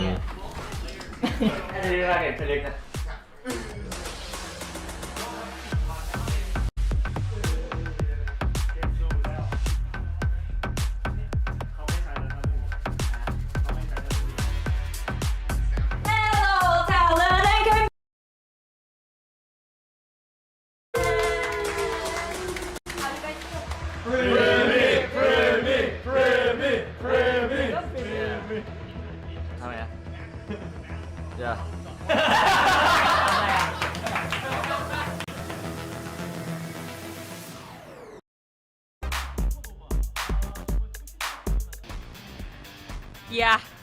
Yeah. Yeah. Yeah. Yeah. Yeah. Hindi niya alam Yeah. gagawin niya. Yeah. Welcome sa inyo. Pagdating dito sa Champions, no, kami welcome dito sa panel. Ako si Likeable, ang inyong host, at dito nagkaroon tayo ng switching dahil kasama ko this time around si Ray Ray at si Terror. Kayong dalawa yung nag-cast sa first series natin kung saan hindi up to expectations yung kinalabasan ng series na yon kasi akala natin good as grand finals na yon, but Paper X did not deliver as well. Tingin nyo ba going into the second series of the day, Terror? Is it gonna be a neck and neck fight? Or is it gonna be one-sided as well? Parang after nga nung first series, baka ito pa yung maging close fight natin para sa araw na to eh. We all know DRX is still finding their footing and so far nakahanap nila yon. And then, nandito yung Talon, nakakapanalo lang kahapon. So, nandun pa yung boost na pasok sila sa Champion Soul dito, Ray Ray. Ako naman talagang excited ako sa nangyari sa Talon yesterday. Although syempre heartbreaking sa atin yon. Ang maganda naman is journey nila against DRX. Mamaya-maya lang din at kung maka-caught off guard ba nila ang team na to. Huwag kayong mag-alala kung yung journey na yun ay hindi ganun kaswabe para sa kanila. Para sa atin, magiging swabing-swabe ang journey natin dahil meron tayong mga promo mula sa Grab wherein you can score Grab's lowest prices ever with up to 15% cheaper fares on Grab Car Saver para sa journey nyo. Delivery fee is as low as 15 pesos with Grab Food Saver delivery and thousands of budget-friendly meals for as low as 99 pesos with Grab Food Saver meals. At pwede rin kayong mag-order ng pagkain kung saan 60 pesos off ang order nyo basta minimum spend of 550 pesos. Basta gamitin nyo ang promo code na GrabFood60 from 11 a.m. onwards. Sakto yan kasi dinner time na so pwede kayong mag-order with up to 60 pesos off. Pero dito naman sa journey na mapapanood natin ngayong araw, katulad ng first series natin, etong second series din ay pwede pang matalo either of the teams dahil may lower bracket run pa silang posible. Kalungkot-lungkot nga lang na kinas nyo rin to kahapon, Ray, or pinanel pala. Ay, cast nga ba? Panel. Ay, Kinas? Panel. Diba? G ang nag-cast niyan. Kay lungkot na Talon may be here sa ating standings pero hindi natin makakalimutan, Ray, na si Primi ang naging wildcard kahapon para ipalaglag ang ating homegrown talents. Alam mo, dito sa kay Primi, di ba? Kung tutusin sila nga dito yung high risk, high reward eh, di ba? Kasi alam naman natin that when you get your substitute player dito lamang sa pagdating sa knockout, sobrang laking risk na pwede na lang i-take kasi pwede silang matalo. Nasa, ano pa sila talaga, lugi pa nga sa side yung Talon pero si Primi sa unang debut match niya, nanalo pa siya papuntang Champions. Pero comparing to Flashback naman, si Flashback parang siya din si Primi last time nung nag-debut siya sa DRX. Lahat tayo ginulat on his support as that Sentinel. At sana kung ano man yung magiging growth ng dalawang teams ito, ito ay magbibigay pugay sa kanila going into maybe the championship here in VCT Pacific. Sorry, wait lang. Natatawa ako sa graphic na to kasi ito nga eh. nagbago lang yung left hand, right hand. Ano tong stats na to? Saan ang galing to? Flashy, ranks, potential, nandun lahat? Kompleto lahat? Yung Di isa ko alam. left-handed, yung isa right-handed? May right-handed ba talaga? Baka right hand assist? Di ko alam. Hindi. Gawa-gawa Baka lang nila to, game? sure. Oo. Ko. Ayan. Pero at least tayo on the side of Talon, meron na tayong intel when it comes to Abyss as well as Haven. On the other hand, sa DRX dito, wala pa tayong masyadong alam na info dun sa dalawang maps na yon. But there is a chance na ilabas nila yon today.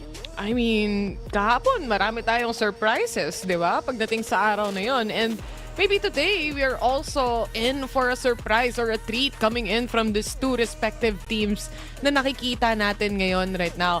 But at the same time, Talon here, matagal-tagal na rin nilang pinlano si Primi coming into this roster actually. Ngayon lang talaga nagtuloy at nagtagpo at lahat-lahat. So, honestly, lahat ng pwede mong ipirep against Talon dito, parang bigla kang mapapaisip. Kasi nga nandyan yung bago nilang teammate na si Primi dito and he even had a wonderful debut performance kahapon din as well. Gulat na gulat talaga ako kay Primi. Nakakatakot. Kasi ngayon, guys, Ascent pinili ng Talon. Alam kong sawang-sawa na tayo sa Ascent. But let's not forget yung performance ni Primi. Even if lagay mo siya sa iba't ibang roles dito, it's his map. Pero for DRX, Abyss! Nakangiti. Natakot kahapon si Cruz na nakangiti. Nakangiti pa silang lahat. I mean, Abyss is also a wild pull coming in here from the players, especially from DRX side na alam natin by the book maglaro way back. Pero sila rin kasi yung team na nabansagan nating meta changers eh. Gumagawa ng mga play, gumagawa ng mga composition, and baka gusto nila magpakitang gilas dito sa Abyss, Ray. Oo nga eh. Baka talagang may nakita na nila yung VODs ng Talon dito, sabi, okay, it's time naman.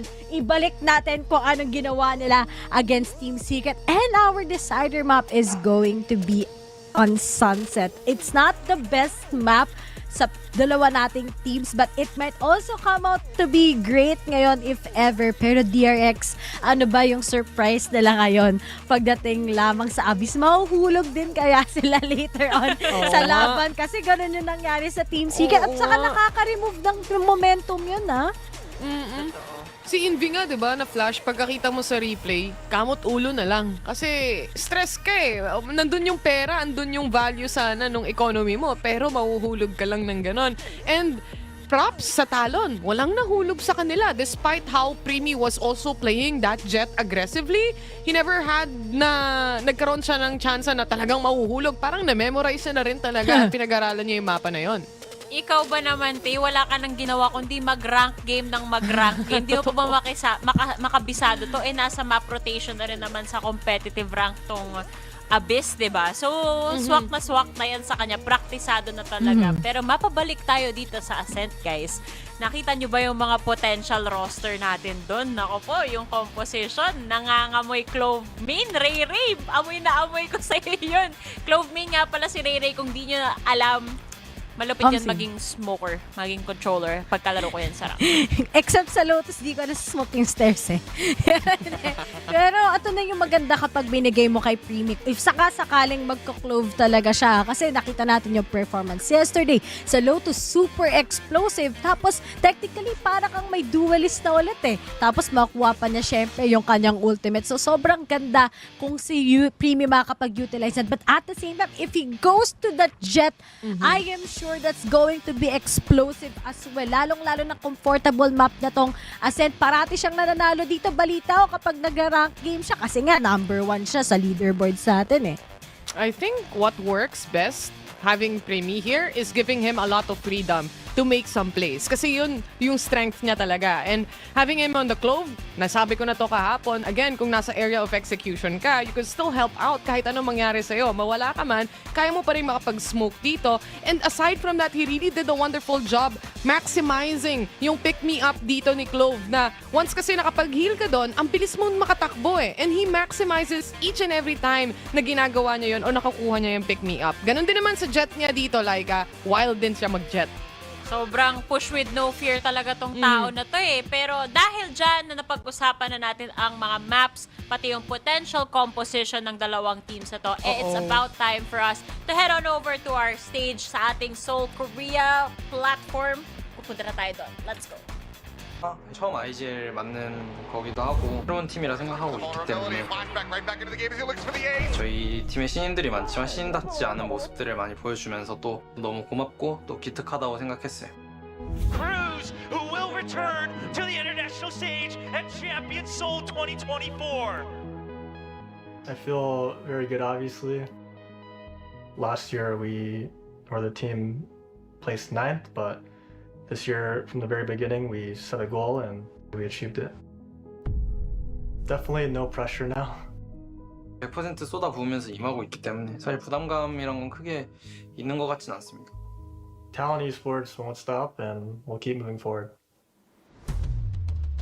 아무래도 리그는 솔직히 맛보기라 생각하고 있고 플레이오프에서의 승리가 더 중요하다고 생각하고 있기 때문에 I think winning this match will still be very important. Because if we win, we'll have a lot of momentum going into the finals. 탈론 e스포츠도 강한 팀 중 하나라고 생각하는데 선호하는 그런 픽 밸류를 보여주는 것 같아서 조금 참신한 팀인 것 같아요. Primi is the final piece to our team. We definitely have a lot more firepower, which allows us to do a lot more aggressive things. I think DRX should be much easier this time around, and we're gonna win today. 저희가 경기 준비도 많이 했고 열심히 했고 또 결과도 생각보다 나쁘지 않기 때문에 이번 매치 저희가 승리로 가져올 수 있도록 하겠습니다. 파이팅!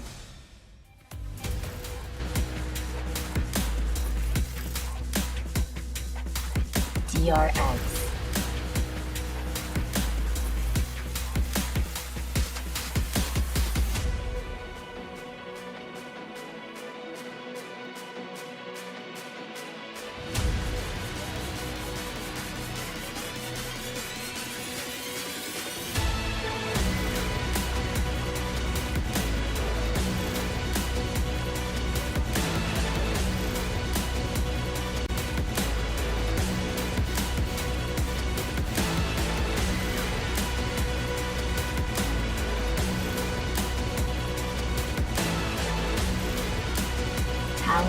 play.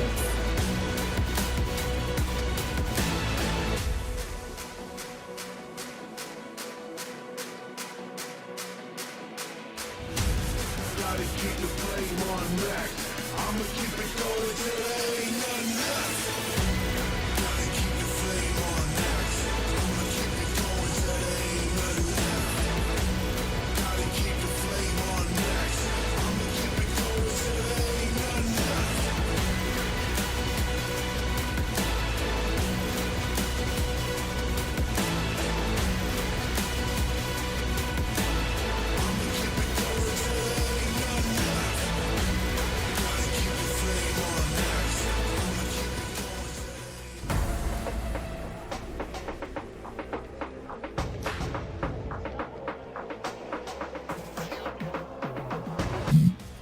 May isa pa tayong matchup dito sa ating upper brackets. Pero bakit ngayon lang naging double elim to? Ba't ganon?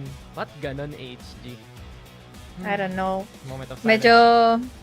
Medyo nakakalungkot. Yes, pero ito na naman tayo. Ito na tayo eh. Talo na ang mga katapat ng DRX while they were waiting here on the playoffs.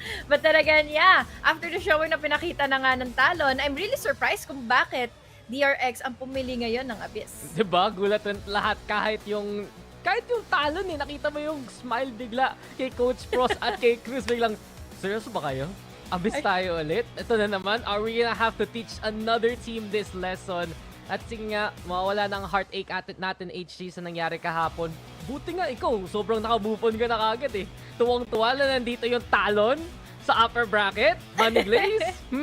I'm also excited din naman na kahit pa paano, sige, ipanalo nyo na yung mga series para naman at least maging worth it kung ano bang naging defeat namin yesterday ng Team Secret yesterday. But let's see kung ano nga ba ngayon ang gagawin nila, especially that this is still DRX. But DRX, recently naman, parang kakayanin ng Talon kahit pa paano na makakuha nga ng mga maps or even make this series in a 2-0. No, I agree with you kasi yung DRX, diba? Galing ng split 1, perfect yung group stage run. Pero pagdating dito sa split 2, dun sila medyo naging delikado. Thing was, they pretty much auto-qualified after their first series para sa playoffs naman because of that past success. Pero sabi mo nga, diba? Talon has that chance to take a map away guys sa DRX. At nangyari na to dati. 13-11 yung last time na naglaban sila sa Ascent. Pero no surprise na mag-iiba ng comp dito ang Talon kasi hindi na si Surfy maglalaro, si Primi na and he's gonna be on the jet. Pero standard versus standard, DRX lumipat naman from Cypher, nag-killjoy na sila ngayon. Excited din ako malaman kung ano na nga bang kayang ibigay na assistance ngayon ni Governor who has been really phenomenal on the jet plays. Ngayon na mayroon tayong Primi, it's a different story. We have much more of a W gaming and a confidence given by Primi since yesterday. So let's see in Ascent kung kakayanin ba nila yung mga default plays by the book plays ng DRX. Oh, parang excited ka. Love mo ba to, Ascent? Ay, love mo ba na lang? love mo ba pag KO so ba nilalaro nila sa Ascent? Well, I love initiators to be fair dahil sila yung halos nagiging playmakers for the team and opening up the space. Pero Ascent, ay nako. Ang bait mo Balik pa nyo na naman. yung Pearl.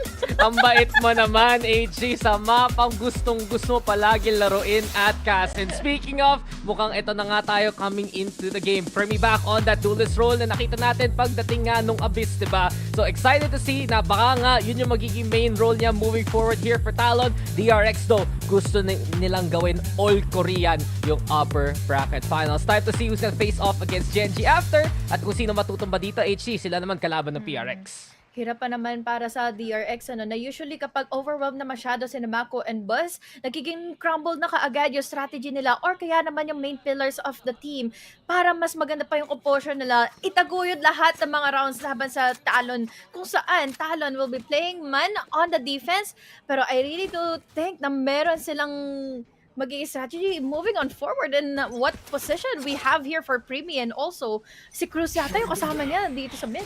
And you know what's interesting na DRX, kahit defending sided map ang Ascent, sa attacking sila, mas nakakuha ng success. So tingnan natin nga kung may sagot kagad dito ang Talon. Sabi ko nga kanina, diba? Naglaban Talon DRX dati sa Ascent, nanalo yung Talon Esports. So DRX, pinanood talaga yung VOD na yun. There's the smoke gonna be into play. A dark cover nakaharang. At yun nga, si Buzz, si Mako, you said it already, HG, mga linchpin dito ng DRX, mawala sila, mawawala yung comms nila.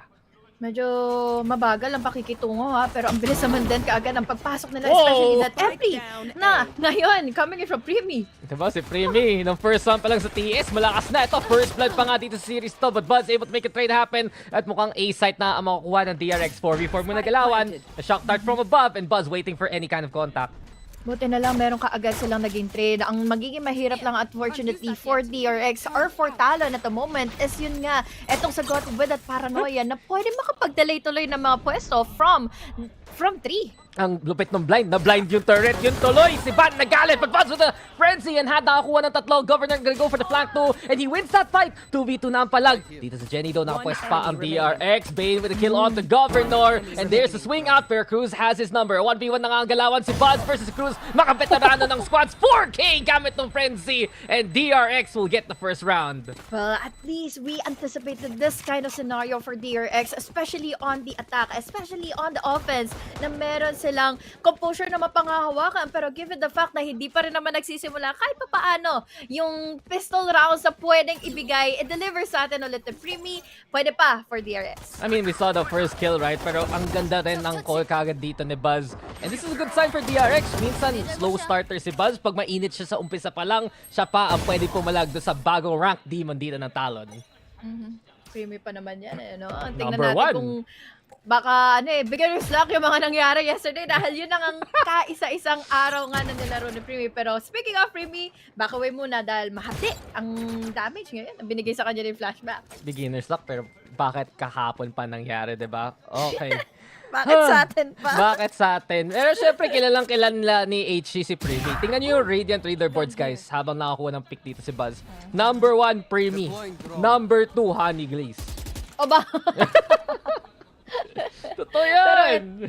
Pero ito Primi, medyo tahimik sa umpisa. Pero ang maganda naman at the very least is kontrolado lang din naman yung space ngayon. Taking by DRX. And at the meantime, they don't want to risk anything out dahil baka sakaling masalisihan nga sila ng Talon in any kind of situation na pwede nilang i-push yung mga mains. Oo nga, at sa mga anti-eco. Shoutout kay Vil. Na-miss na natin dito. Parang talaga nanunod siya sa atin ngayon ng sobrang dikit, diba? Kung naririnig nyo lang, may nag-hello na sa atin galing sa ibang bang-bang. Pero ito na barilan onto the boathouse. Foxy9 on the board. Anti-eco naman HC at yung Talon pa mahihirapan sa retake. Well, tututusin, kanina pa talaga sila nahihirapan when it comes to duels and stuff, especially na they only have sheriffs, they only have classics to work around with. So flashback, it's only up to him, pero nadali pa rin ang sheriff. Yeah, Governor with the pick. Ayan na nga, may smoke na in the way too. Mahirap na nga ang Talon makapasok dito. But at the very least, nakakuha na sila ng isa. Jit Boys low HP. Kung siya pangunguna, bigla lang siya mapipitas. The flash comes in and okay, this is actually really smart from Talon. Exit na lang. Pilit ang DRX mag-play into one of these angles. Ipit pa nga. There's a chance. Nice shot from Primi who picks up the Garvin. And ayun, Talon doing damage. Primi! Ano yun? Napatay pa ng Talon lahat ng kalaban. And there's no time to go for the defuse. Nothing. Wait. Wait. Wala. No time. That was so close though. Imagine, nakapag-save pa kaagad sila ng Phantom. And imagine, that was the only thing that they considered, trying to go in for the exit frags. And they performed dahil nga si Primi was patient enough, waiting all the way from garage. And unfortunately for DRX, wala, sandwich na sila dahil mayroon dalawa from garage and also from defender squad. So again, yun, sayang lang. May kulat na eh. Boom! Line up para lang mahulog sila. Simple lang para sa Talon. And they lose the round, yes. But that was the anti-eco ng DRX. Tingnan mo na ang bonus ng DRX. Medyo sila pa nahihirapan. Oo nga eh. Oo. Puro mga stayers lang. And kung tutusin, magiging delikado na ang buhay nila at the moment dito. Kung sakaling magsama-sama nga sila, yes, much more of a favorable scenario yun for them. Pero at this point, nababasa na kasi ng Talon itong ganitong push eh. I mean, Talon just making some smart decisions so far. Ito na nga tayo, maganda rin yung spray dito na ni Jitboy pupunta sa Cubby. Governor also, yung fragment sapat na. At sige, papasok pa si Buzz, pero delikado na nga to. And DRX, ang sad tingnan ng ganito. 2-0, itong dala mo sa third round. Well, yung space take and control din kasi nag-give it to us by Primo, or Primi all the way from... Primo! Wait, saan nanggaling ngayon? Saan yun? Alam ko may wrestling na Primo. May parang uy, nice shot Mako. Mamaya ka nakakwentuhan. 3v2 na nga maging galawan. Okay, Mako's dead. Sige, back to making fun of HD. Pero Talon Esports, they'll get the round. Wow. And yeah, good stuff. So sino nga si Primo HG? I don't know. I was thinking about Primo Gems. Totoo. No? Pero kasi, pagdating nga sa Eco, paldo na yung talo. Nakita mo na yung mga cosplay ng friends natin ng Primo Gem. Siyempre yung iconic Yes. si Dropout sa convention. Dropout Candy. Si Reby, nakakita na ako ng Primo Gem cosplay rin niya. Kung Primo Gem nga yun. Oh, send ko sa'yo yung picture ko, mahanap ko sa mga chat ko. Ewan ko bakit. Maalala ko yun. Pero ang ganda ng retake doon ng Talon, very simple ang kanilang hold. Yun lang na damage si Mako ng dalawa. So, at least may nakuha doon ng DRX. Yeah, maaga rin kasi talaga nakapambuelo sa na Premier earlier all the way from garage. Nakakuha nga siya kaagad ng info na wala namang magte-take ng control dito eh. Pero speaking of control, oh! First blood kayo si Primi ah! Oo nga eh, nag-dash para lang mamatay. DRX, play nila yun eh. Diba, galing Vision Strikers pa. Sila ang nanguna mag-flash, mag-dash, at mag-pick into Link. Immediately read there by Foxy9 and DRX now with the man advantage.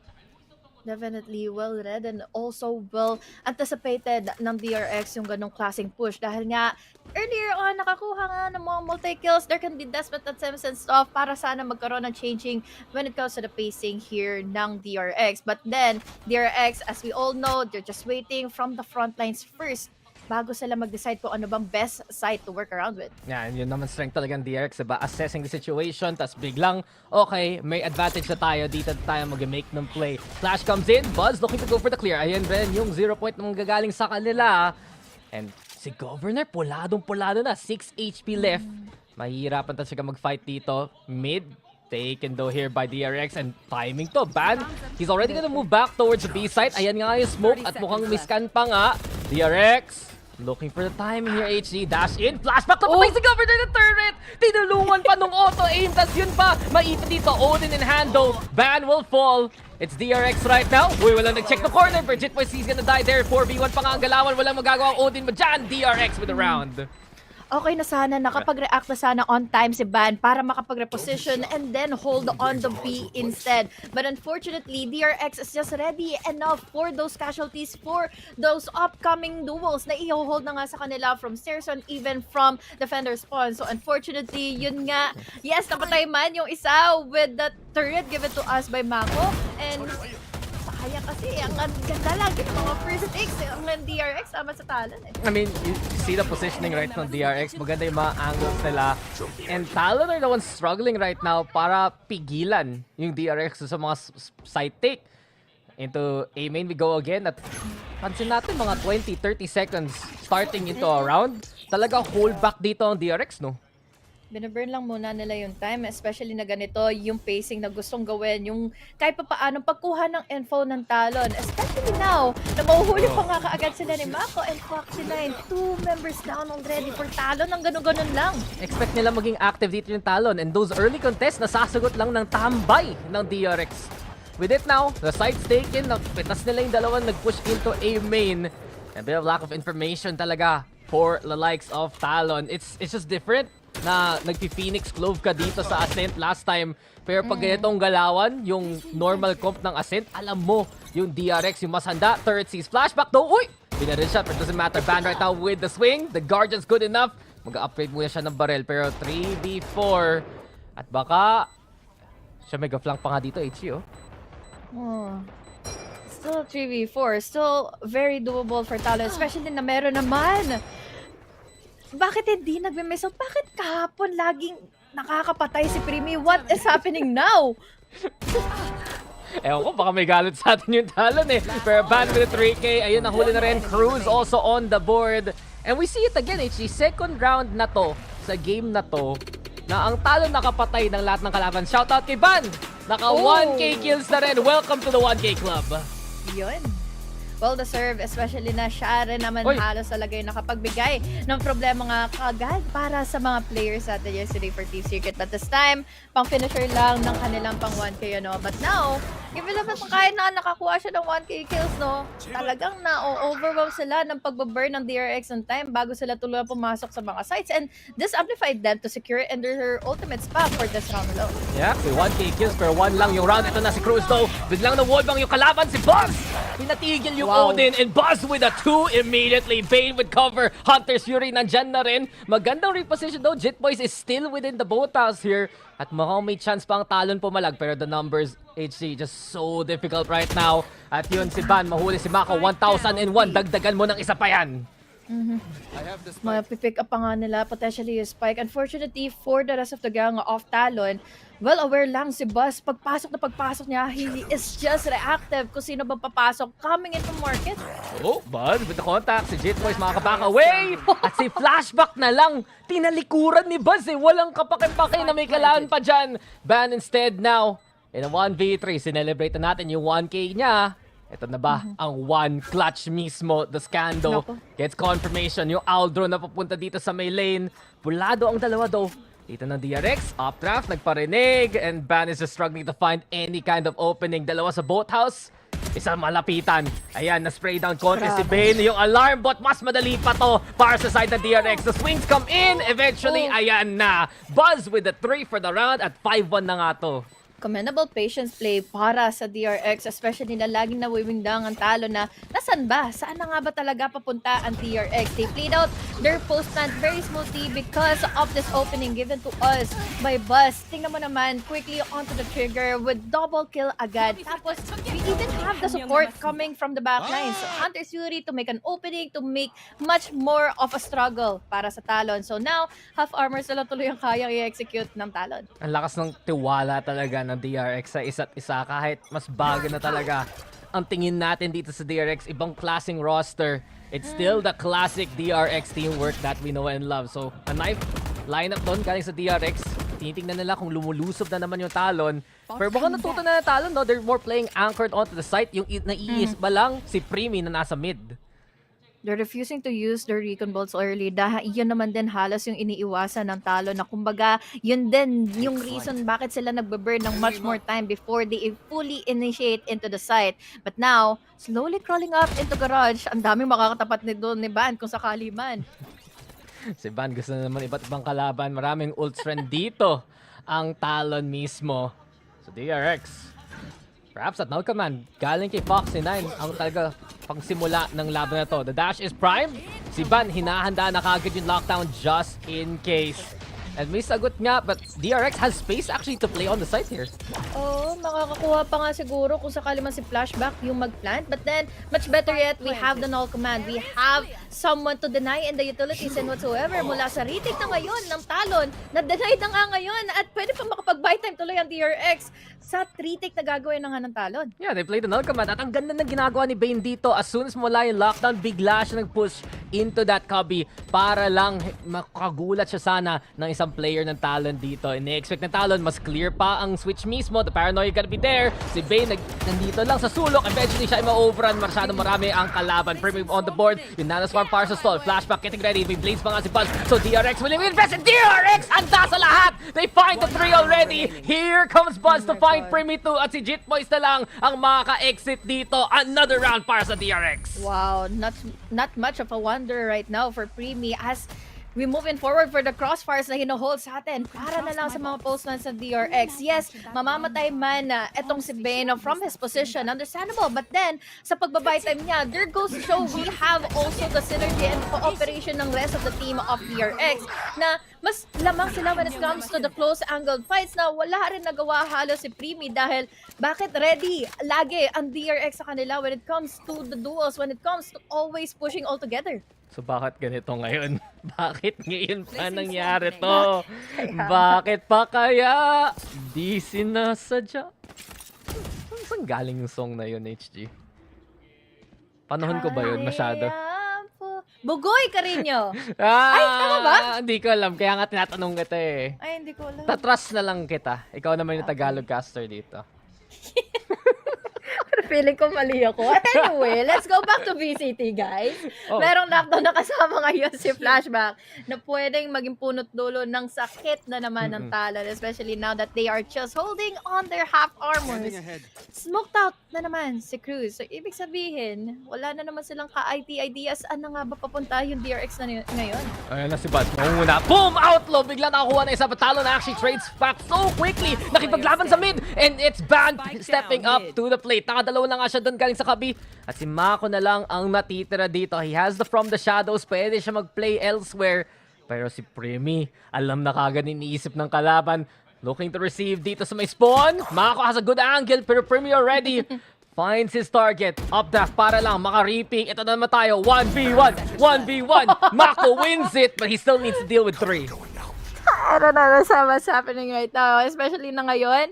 We are hoping for Talon to be much more aggressive, but then parang sa mga ganitong klaseng mga sitwasyon, well read na kaagad sila ng DRX and they already know how to work around those kind of mistakes, those kind of flows, and those kind of impatient play from Talon kung saan man nila halos hanapin na nga yung DRX. But then, maganda na dito for this round, at least they were able to take down most of the mid control na ginawa ng DRX kanina. Ang lupit ng trade eh. Kala mo okay na yung outlook pick doon ni Buzz eh. Tapos biglang nakakuha ng dalawa. Isa pa with the Spectre there from Talon Esports. Then Ban shows up from Kabi.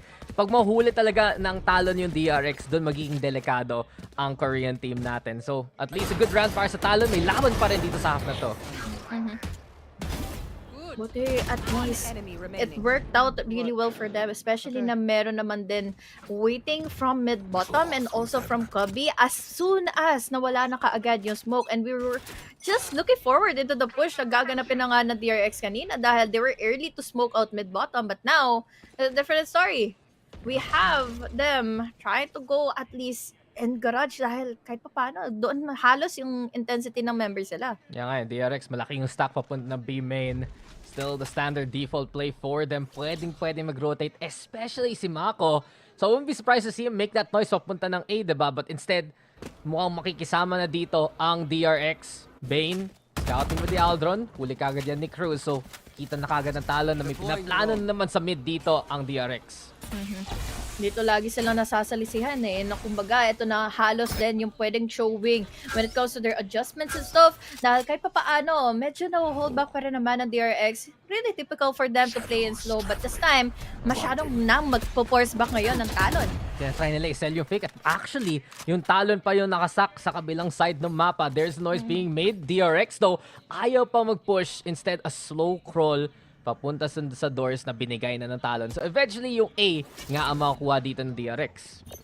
30 seconds nila. Ready na kaagad sinaban in case na mayroon na nga kaagad pumunteriya all the way from Catwalk dahil he is just well aware na baka sakaling kulang pa ang DRX sa pagpasok na lang ngayon into the site. Oo nga, pero lockdown na hindi naman napilit kanina. Counter experience na kami dance for si Mako. Nahuli na kagad si Prim simula pa lang. Here comes Governor Jitboys again. 2-for-1 ang palag na Talon. Sira na ang lockdown dito. Buzz pulado. Jitboys has the angle now. And it's Bane instead who wins the lurk game. So magiging 2v3 na nga to. Governor naka-defuse na nga.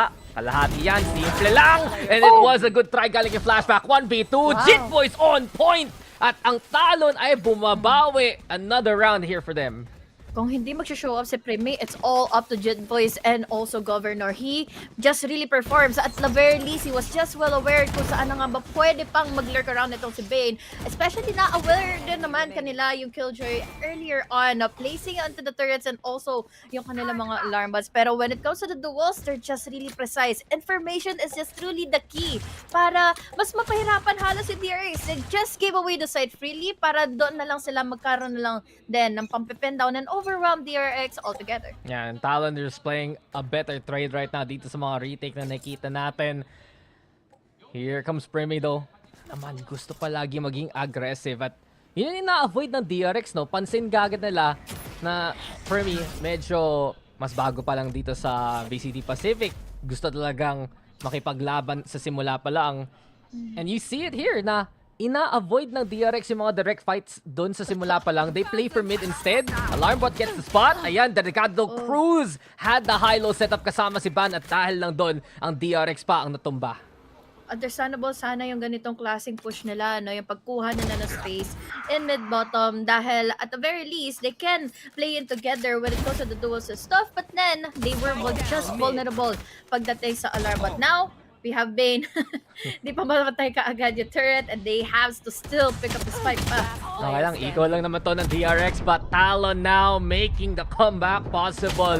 From 3 to 6, magiging 4 to 6 na nga to, at Talon, maganda yung bawi na nakikita natin sa kanila, at yun nga, diba, marami nagsabi, okay, sige, maganda yung dagdag dito ni Premi, but how will the rest of Talon respond? Ayan nga, si Ban, si Jit Boys, on point ngayon.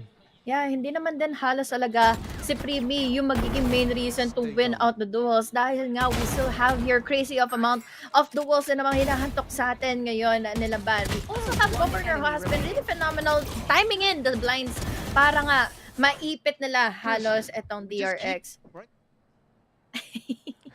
Ano sabi niya?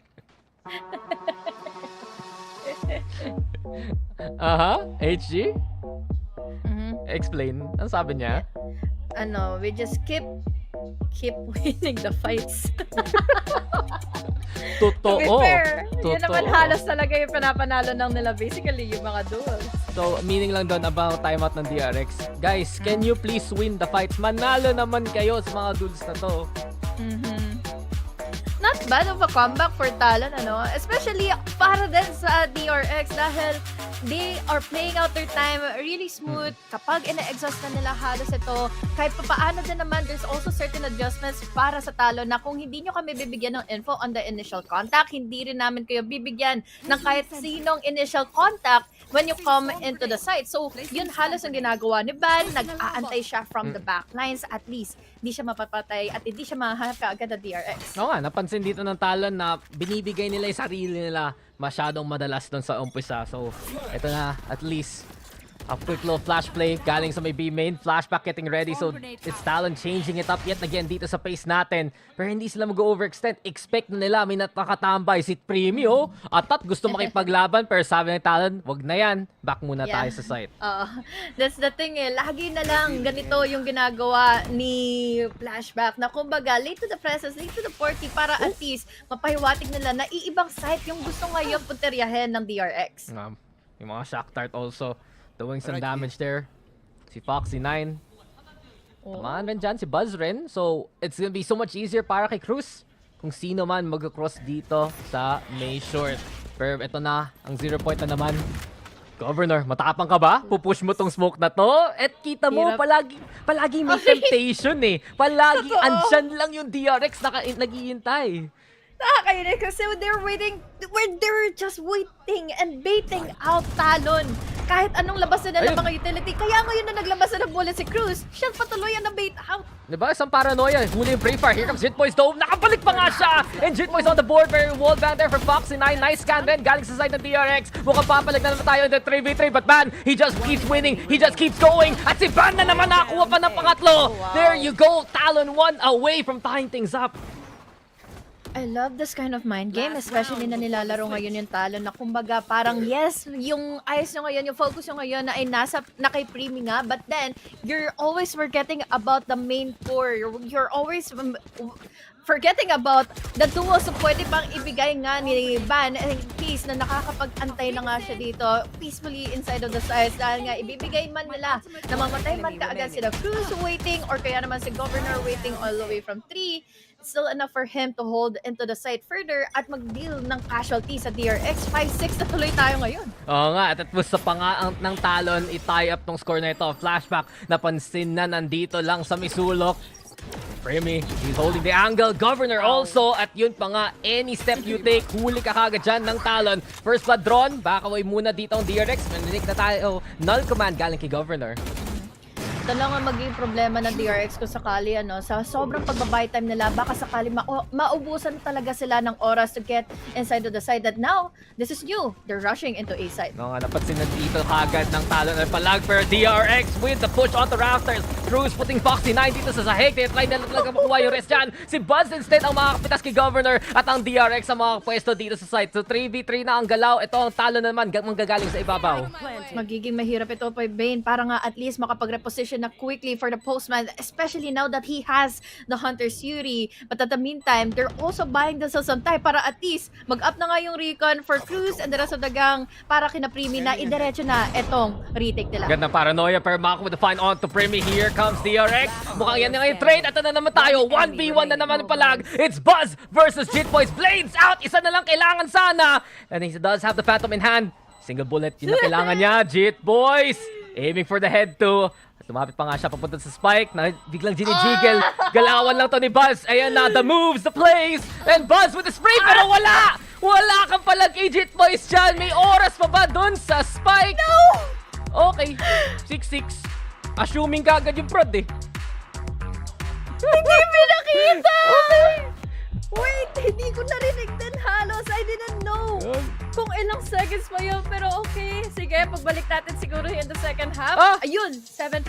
Hindi nagkaroon ng oras Ano si Jitboys. yun? Dahil understandable, wala eh. Pinaglaruan siya ni Buzz altogether even though he's also half on the HP. Ganun lang pala magka-Seichi. Maghahula na lang tayo nangyari. Ang off ng timing. Sobrang crucial ng round na yun, ha? Alam mo, atat na sila. Ang time check sa Korea, 7:42. Baka today is the speedrun day ng VCT Pacific.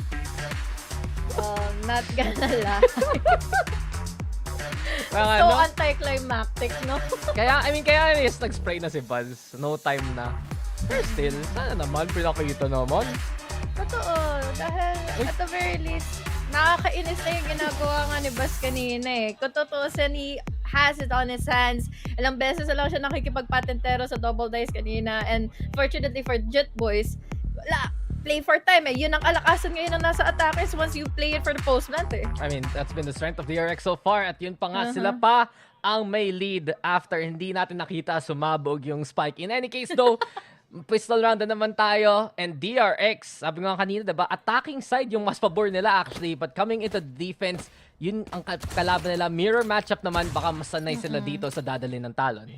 I'm excited to see if this is going to be much more of a W and aggressive kind of push for Talon compared sa pinapakita ng DRX. Always play for time, exhausting it until magkaroon ng mawala na ng pasensya yung Talon. And now, ano na nga bang gagawin ng Talon? At the meantime, aabang na si Buzz. Yun yung gagawin nila, papatay nila si Buzz na flash eh. Si Primi, ayun na nga, atat and Primi again with the double. This time, na sila yung attacking ngayon, HT, sila ang magsasabi kung kailan papalag. Sobrang prone pa naman ng DRX sa ganitong klaseng mga comebacks, ano? Especially na kailangan lang naman ng Talon ay isang pistol round na lagi naman nilang pinapanalo since yesterday pa. Yeah, this has been Talon on point from the get-go and ban! Lupit. Ganun talaga pag sinoutout kayo, 1k kills, dagdagan mo na lang. It's Talon now, 1 away from tying things up here. So clean. Lalo na ang laking lamang talaga. It's been 100% win since yesterday at ng mga pistol round nila. Nakuha man ito ng DRX kanina because it's just playing for time. But this is just different. Yes, parehas kayo ng mga lineup. Parehas kayo ng agent composition. But what more can you do kapag bigla ka na lang i-overwhelm nitong Nibana and also Primi to get inside further into the site. So now, pistol round, isa na lang. Isa na lang nga. At shoutout kay, sino nagbigay ng care package kay Mika Fabs? Si Caitlyn from Korea. Oh, may croissant pa ang ating second broadcast sa Korea mismo. Pero ito na naman tayo. Talon, si Primi ba parang naka-knife out siya kanina. Nagulat ako dun eh. Anyway, nakakuha siya ng isa. Pero special delivery yung Vandal na nakuha na dito ng DRX. I don't know what happened. Ang bilis sa mga pangyayari kanina. But at least, tatlo na lang kagad na natitira for Talon. Especially now on a bonus pa ang DRX. And speaking of DRX, hulaan na lang tuloy ng malala. Kasi kahit pa paano, nakapasok na inside etong 3 ngayon si Ban. Pero may chance dito ang DRX. So, dalawa baril nila. Dalawa dito ang baril ng Talon. Yung Talon biglang, kakulay nila yung LBC. Yun tuloy, padala na lang ng baril. And yeah, it's so awkward. Kala mo yun na kagad yung hard hit ng Talon papunta sa B. Instead, ngayon nag-iintay silang makahanap ng pick papunta ng mid. Well, sabi na DRX, it's not going to work in twice. Kahit na aggressive kayo, kahit na crazy on the duels nga si Primi. But now, Jitboy, so no. Muhuli pa siya. Close to wall bang pa. Kill na ito para kay Buzz. Buzz. Still in position dito sa may lane. Ang Talon, pipilitin na nila pero flash from the pan onto govern. Ay si Ban na naman and it's Bud still with the Vandal in hand. Sobrang thank you na sinasabi dito ng DRX. At 3v1 pa nga ang palag. The anti-eco looking good here for DRX. Instead, sila pa ang makakuha ng flash at pick. An eco win at thrifty para sa DRX. Crazy. Dahil akala ko rin magiging ma-overwhelm na naman ng DRX. But then, they just also know how to counter out Primi in case na worst comes to worst na nga kaagad ang mangyayari na meron na kaagad na paranoia and all. But because of the 3 points, kita tuloy kaagad kung nasa sila Primi kanina.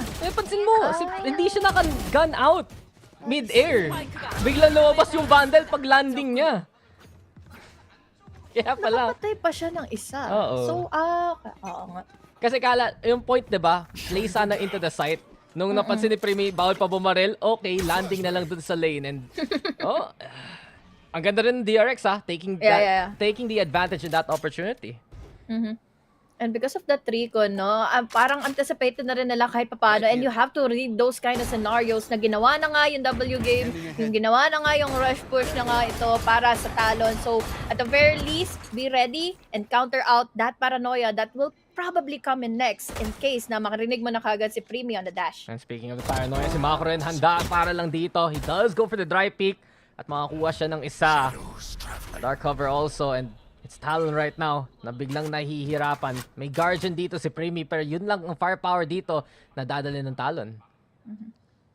You're playing it super slow because of that advanced smoke mula na nga kaagad sa DRX. So at least understood na kaagad ng DRX yung assignment slow instead din na lang muna dito. And oh my god, hello? Timing! Yung timing! Biglang lumingon si Buzz. Nakakuha si Ban ng isa. But Bane, he has a good angle here papunta na mid lane. Maririnig niya to pag lumapit sila galing sa spawn. Isa, dalawa, tatlo. Pilang-pila ang Talon ngayon. Maganda cloudburst yan galing kay Primi though. But as soon as it's gone, it's Bane with one. But Primi answers back. Nakadalawa pa nga siya. 2v2 pa ang palag. At makaka-plant pa dito ang Talon. I am confused with this game and this round. Dahil, again, sobrang force back na sila kanina. Maganda pa yung showing kanina ng TRX, especially when it comes to the duels and all. But now Primi, 20 HP. Si Cruz pa yung namatay. But Primi has it all lined up. 1v1 na nga to. Dash in, papunta sa may site. Cloudburst pa nga, pero Mako na lang nag-i-intay. Primi though, kitang-kita ang bilis ng mga reaction. And as Mako throws the smoke, Primi still stay in cover. Ito na naman tayo. Yung sa larong to, Mako, he's seen.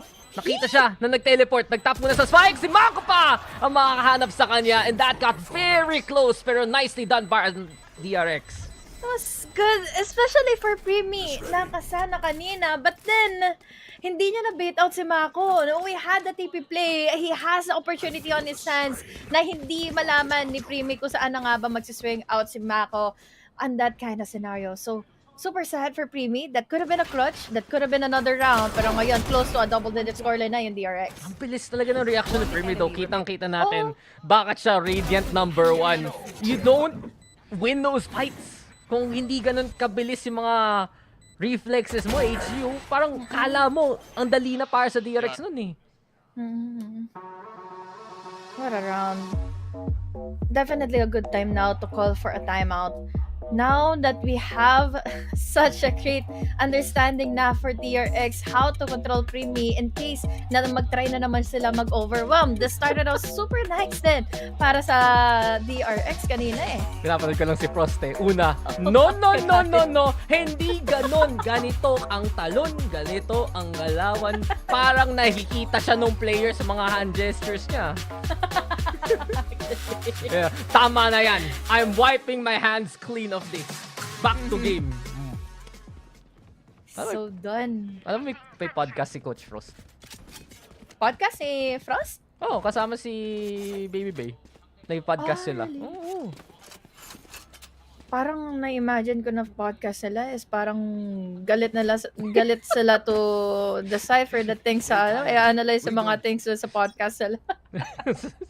Sige, sa kanila na yun. Pero DRX, one away from getting double digits at simula pa lang si Buzz. Siya na may operator. Expect ba to ng Talon? They know that DRX wants to pick, but cover ng wallbang! Yun, ang ganda! Nung nakita nating recon bolt galing kay Cruz, and Bane can't even help his teammate.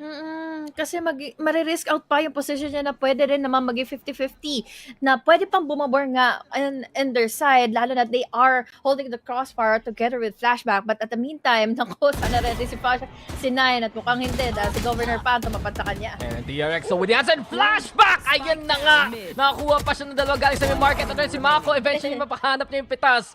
And Talon walking into that one. Kala nila safe na yung mid. Pakatapos ng pick dun kay Buzz. Joke's on you. Andyan pa ang DRX. Yep, buti na lang hindi agad tumulong si Bane.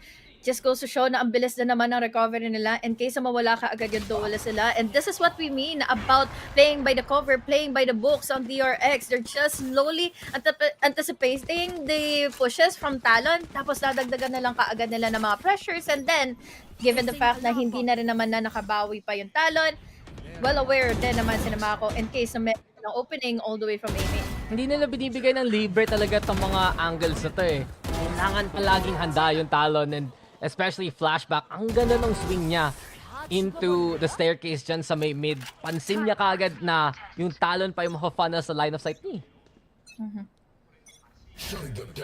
This is going to be hard kahit paano for Talon. Hindi na nagkikisagana yung eco nila as they moving forward into the sides.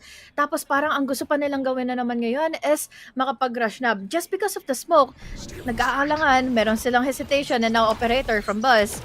Sana may impact. Oh, si Jitboy sa TP though. Kita na kaagad. Mako Foxy 9 already with the picks. At wala talaga. Buzz didn't even need to overcommit dahil lang alam niya mako-hold dito ng DRX sa may site mismo. And it's a 5v2 after that failed execute.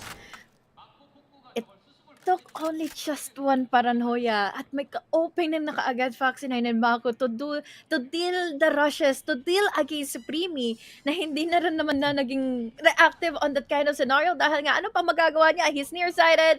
We had the paranoia coming into play. There's also Mako with the flashes, and now wala na, save na lang muna ang Talon, especially now na narinig na nila may pwedeng maging pressure and a threat pa itong operator from Buzz.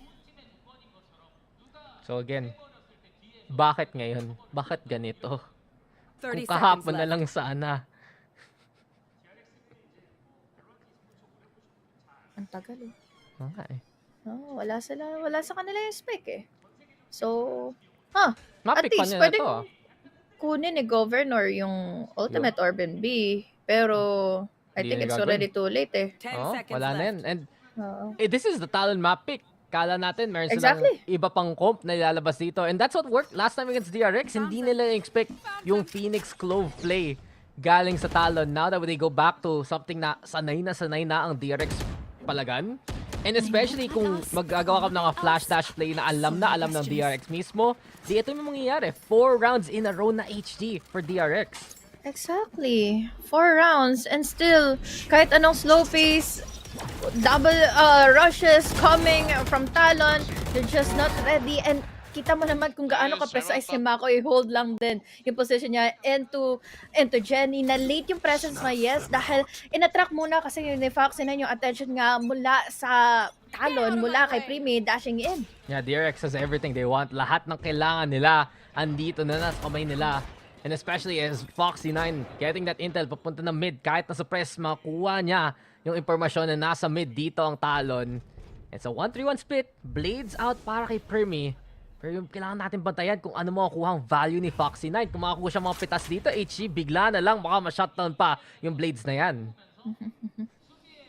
May lockdown naman sila kahit papaano. They can force a site open in their favor. And now, oh my God, What? into the reaction. Si Buzz, hindi siya makapaniwala na may tao ba dito? Seryoso ba to? And because of that pick, si Mako nag-react kagad at nag-TP papunta ng B. Pero, Talon ayaw mag-A pa rin, no? Iniisip nila, baka B na lang tayo. Oo, hirap pa rin kasi sila dahil hindi pa rin naman nagbabato kahit papaano ng knife from Foxy9 earlier or naibato niya na kanina, but then they're waiting out to any kind of reaction. Again, this is just the force buys from Talon, so they are not fully sure. Hindi nila pwedeng i-risk out na mamatay kaagad si Ban dahil he has one of the best things to do.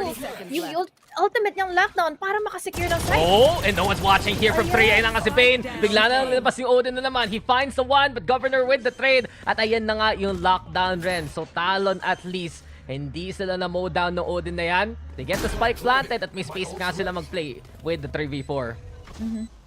Secure nila yung space, na-secure nila yung time to plant in the spike. We're down to a 3v4, yes. But again, because of this presence ng null command, pwede pa tuloy mahirapan ng DRX to make a recovery happen. But now, speaking of Mako, hindi daw nila problema yun. Oo nga, si Mako in-even things up. Ayan nga si Foxy9 tumahuli ni Premi. And there's the paranoia manggagaling sa DRX. Plano sana, flashback on one side. Mako dito sa baba. Ang gandang nano swarm though, doing some chip damage. Pero may tao pa rin sa Jenny. At yun yung flank rin manggagaling kay Jitboys. Yan yung paranoia. Isa na naman one tap to the ulo. Galing kay Premi.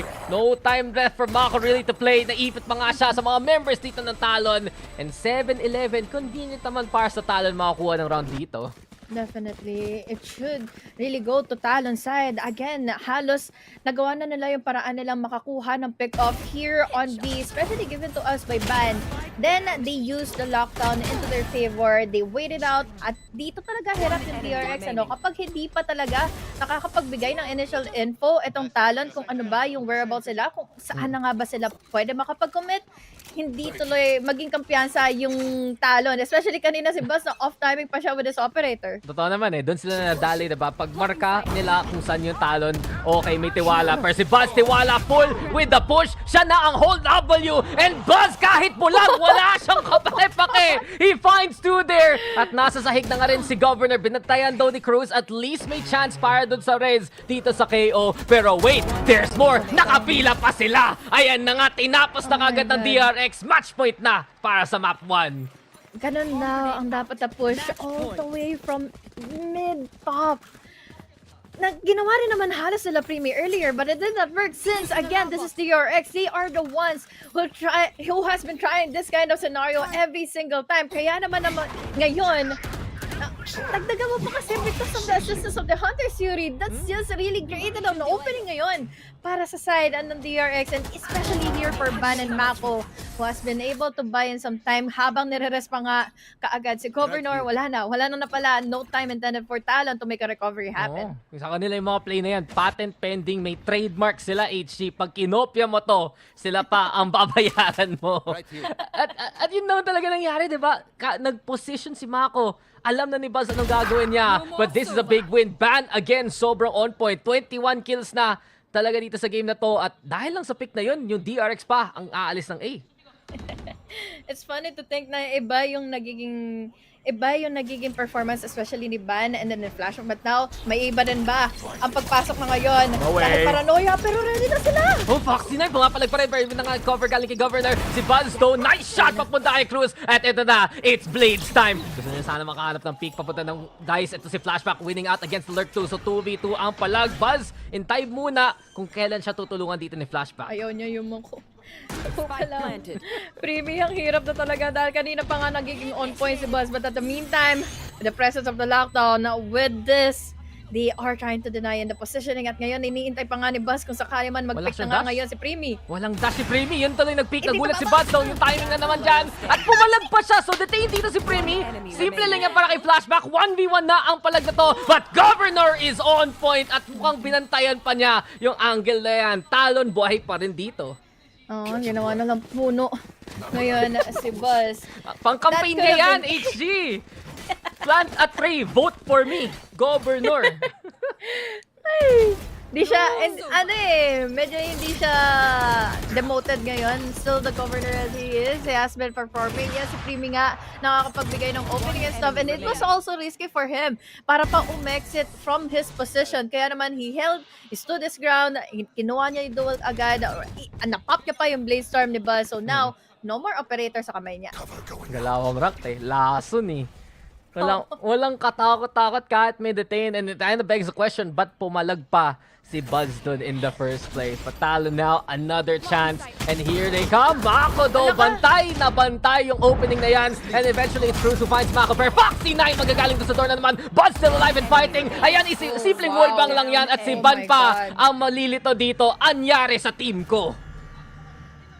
Masyadong naging risky, masyadong nagkaroon ng flow yung pagpasok ni Primi Diba? into the site. Kaya naman nagkaroon din naman ng opening tuloy. Mako and Foxy9 was able to hold that kind of flow. Mistake. Naging weakness tuloy ng Talon para pumasok fully, para ma-execute nila yung rush. Kaya naman ngayon, dalawa lang yung namatay from TRX at isa na lang ang matitira for Talon. Odin pa yung humarap sa kanya. And DRX, what a team to look forward to into the city. Diba? First map goes to DRX against the map pick ng Talon mismo. At sabi mga H, diba? Masyadong dry yung contact doon. I don't think it's fully on Primi na wala pang flash, wala pang paranoia, hindi lumabas at all yung tulong doon sa Talon. And that kind of opening is all DRX needs. Yun yung pansin natin, magkamali lang konti yung Talon. Ang DRX, ang lupit ng punish niya.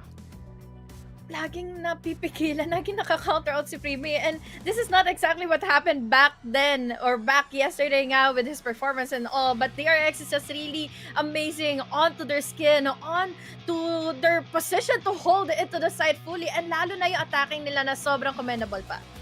It was an incredible game though, pero ang DRX ang manguna dito. Pero punta muna tayo sa panel kasi syempre kailangan pag-usapan yung map number 1. Map number 1 pa nga ay napunta dito sa side ng DRX despite being, I believe that was a Talon pick, no? Akala ko magiging mas dikit yung laban, not gonna lie. Pero every single time na may tinatry i-execute dito yung Talon, or almost every single time, talagang DRX pinapakita na lamang sila. Number 1 dito sa experience. Number 2, ang ganda ng mga set plays nila dito, Rere. Napakalinis ng mga ginawa kanina. Proud na proud talaga ako ngayon sa DRX. Sabi nga natin, di ba, after losing to a lot of teams, I'm happy that they are back on track. And can we all agree na ang galing ng mga Korean teams sa Ascent this time around, di ba? Nalalamangan talaga nila yung mga nakakalaban nila too. Pero medyo heartbreaking lang to sa Talon. Mas lamang talaga yung execution ng DRX ngayon. At dito pa talaga sila pumalya sa map pick nila.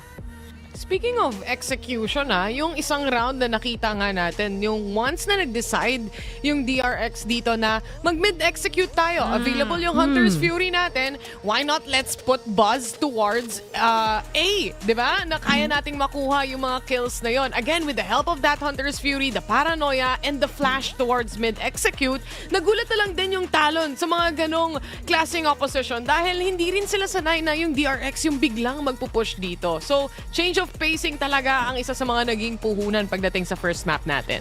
Alala ko rin yung round na yan. Kung hindi ako nagkakamali, na flash pa nga tong si Buzz nung paranoia, pero despite that, nakakuha agad siya ng 2 kills and was able to make up so much space para sa team. Tapos, wala talaga eh. Kahit tinry pa ni Cruz na ma-revive si Governor nung time na yun, wala talaga. Pero ito talagang DRX, maganda yung pinakita nila dito. And despite this being, again, a Talon pick, ang ganda, ang linis ng execution ng DRX. Ready sila to face Talon all the way despite having, diba, si Wonderboy Primi dito. So, going into Abyss later on, I wouldn't be surprised if may niluluto talaga yung DRX dito, Rere. Pero, before we let go of Ascent, ikaw ba, ano pang thoughts mo na pinakita ng DRX yung performance na to? I just knew that DRX, they had to prepare for this. They respected Talon so much pagdating lamang sa how they performed yesterday against Team Secret. At itong Ascent na map na to, despite na nandyan si Primi, despite na maganda pa rin naman kagad ang performance ng Talon ng DRX, ginawa nila lalamangan natin sila pagdating sa firepower. Kasi yun naman talagang number 1 reason ng Talon eh. Kaya nila in-acquire si Primi in the first place is that they need more firepower pagdating lamang on going up against on a lot of other teams. And tignan mo naman kasing roster ng DRX, lahat kaya makipagtapatan kay Primi.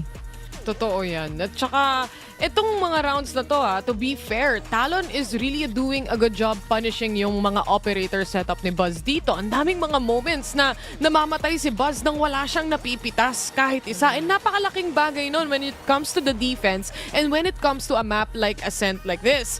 So, pagdating sa Talon, it's more of really, kapag nabasa na sila dito ng DRX, parang wala na silang takas. Pero pag hindi sila nababasa, nakukuha nila yung mga rounds. Ayan, yan yung rounds rin na sinasabi mo kanina, Terror, na pinush nga ni Buzz ng tuluyan etong mid, no?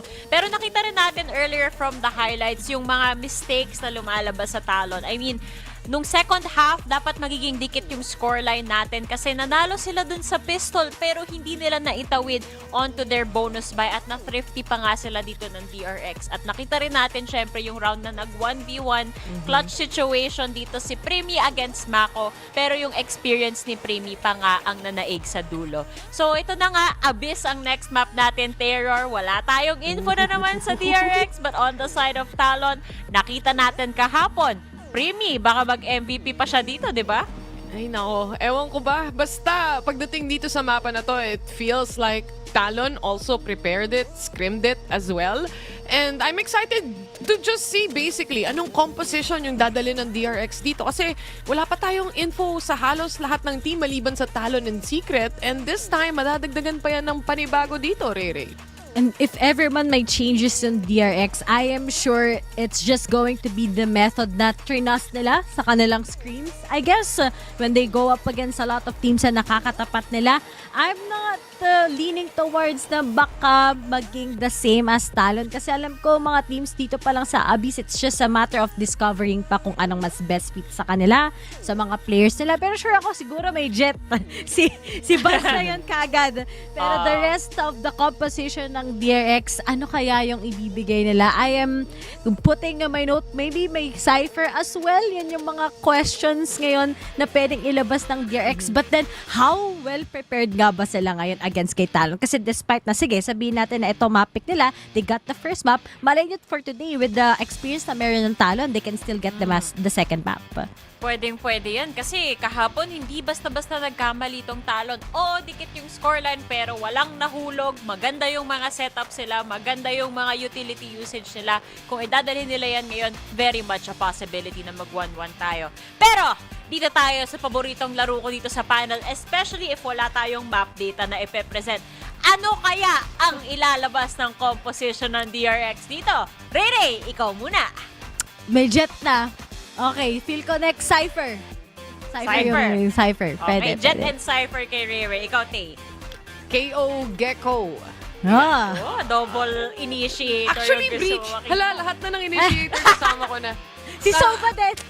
Oo nga eh.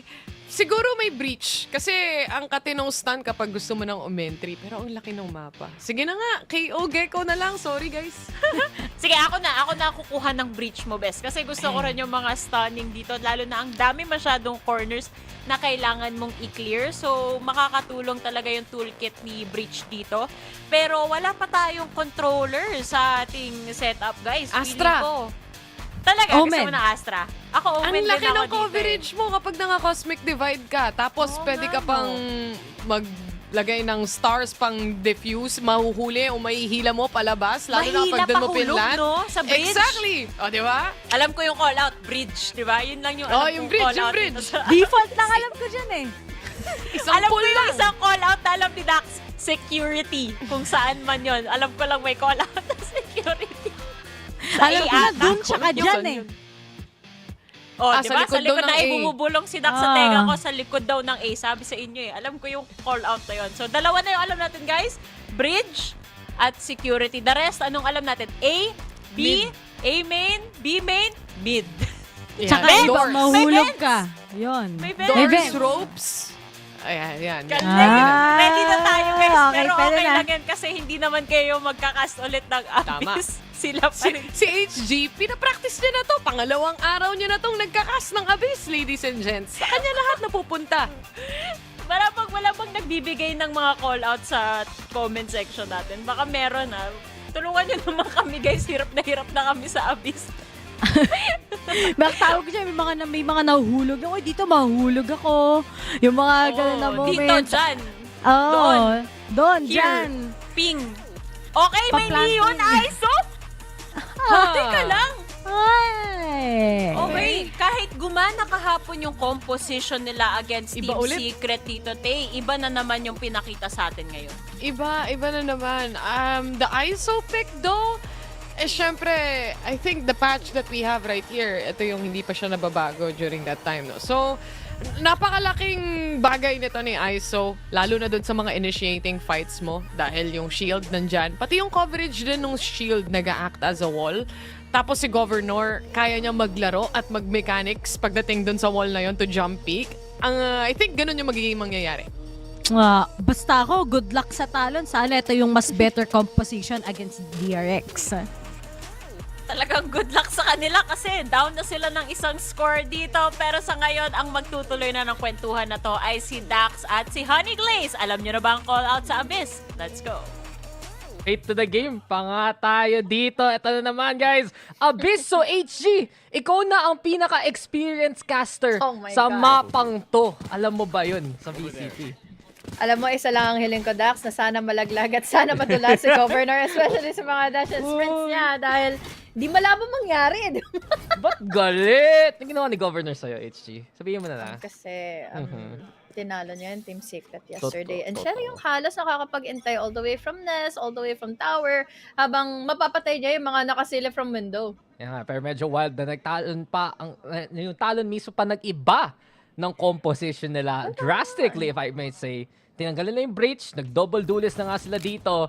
And DRX, I'm not really too surprised. Nakikita natin sa mga ibang teams to as Bane finds Governor. Dalawang comp lang yung usual nila nalabas dito sa Abyss. Isang comp na galing sa Haven or isang comp na galing sa Ascent.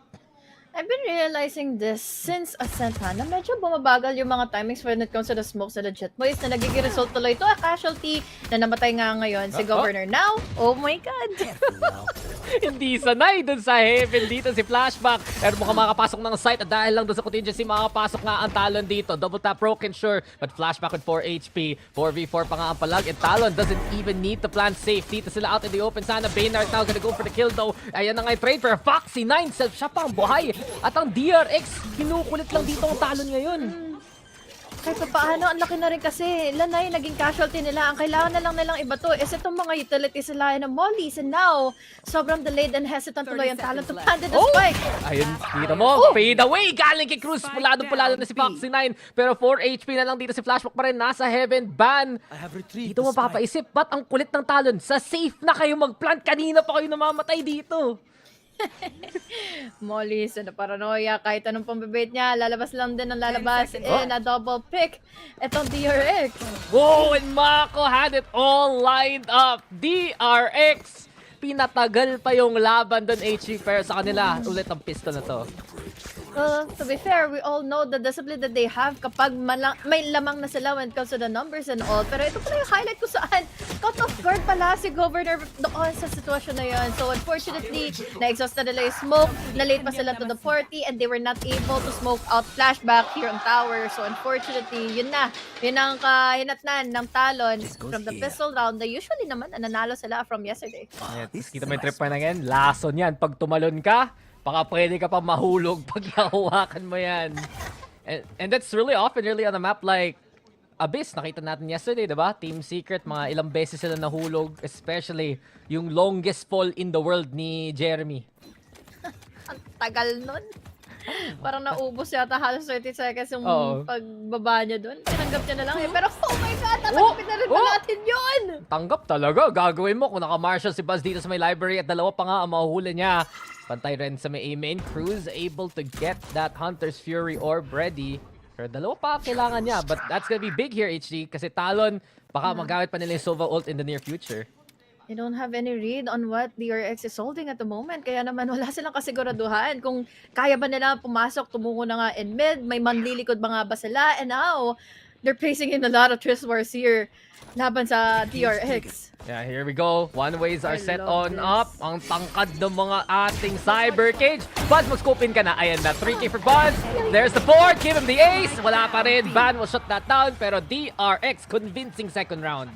Oh my God, definitely convincing one dahil again, mid-take is one of the vulnerable things na ginagawa at pinupush nga kanina pa ng Talon. Huling-huli sila at hindi man lang sila nakapalag, wala man lang silang naging bawi. Going into the site now, we have such a control from the anchor itself ng DRX. We're talking about Flashback was able to deny much of an info because of the double or yung itong cyber cages na naka one way. Diba, ang tatangkad pataas talaga. And right now, DRX, they're doing really well sa anchoring. Pero may one weakness ngayon ang defense DRX. Yung orb control palaging nasa Talon. At sabi nga natin, diba kanina, isa na lang para kay Cruz, may ult na siya.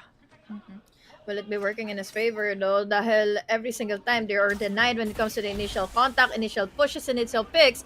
And speaking of, initially, utility muna para makapag-force back lang din. And now, pipilit pa nga ba ni Governor ito? Oo nga, ang kulit ni Governor. Fast lane gonna be the play. Si Boxy 9 doon nakasama na lang. And ayun pa nga, Temporary wanna get on the board for Mako with the crossfire. At ang DRX pa may damage dyan. 3 for 3. Ang magiging palag, 2v2 na to. Pero ang problema, si Flashback nakabaki lang. At yung A pa, ang pwede kunin. Spike though not in their hands yet. Ban with the lurk. Here, napansin na siya ni Buzz. Mag-out muna siya towards the bridge. Buzz, delikado to though. Goes for a fight. Picks up the Bulldog now. And si Buzz, sobrang on point talaga today.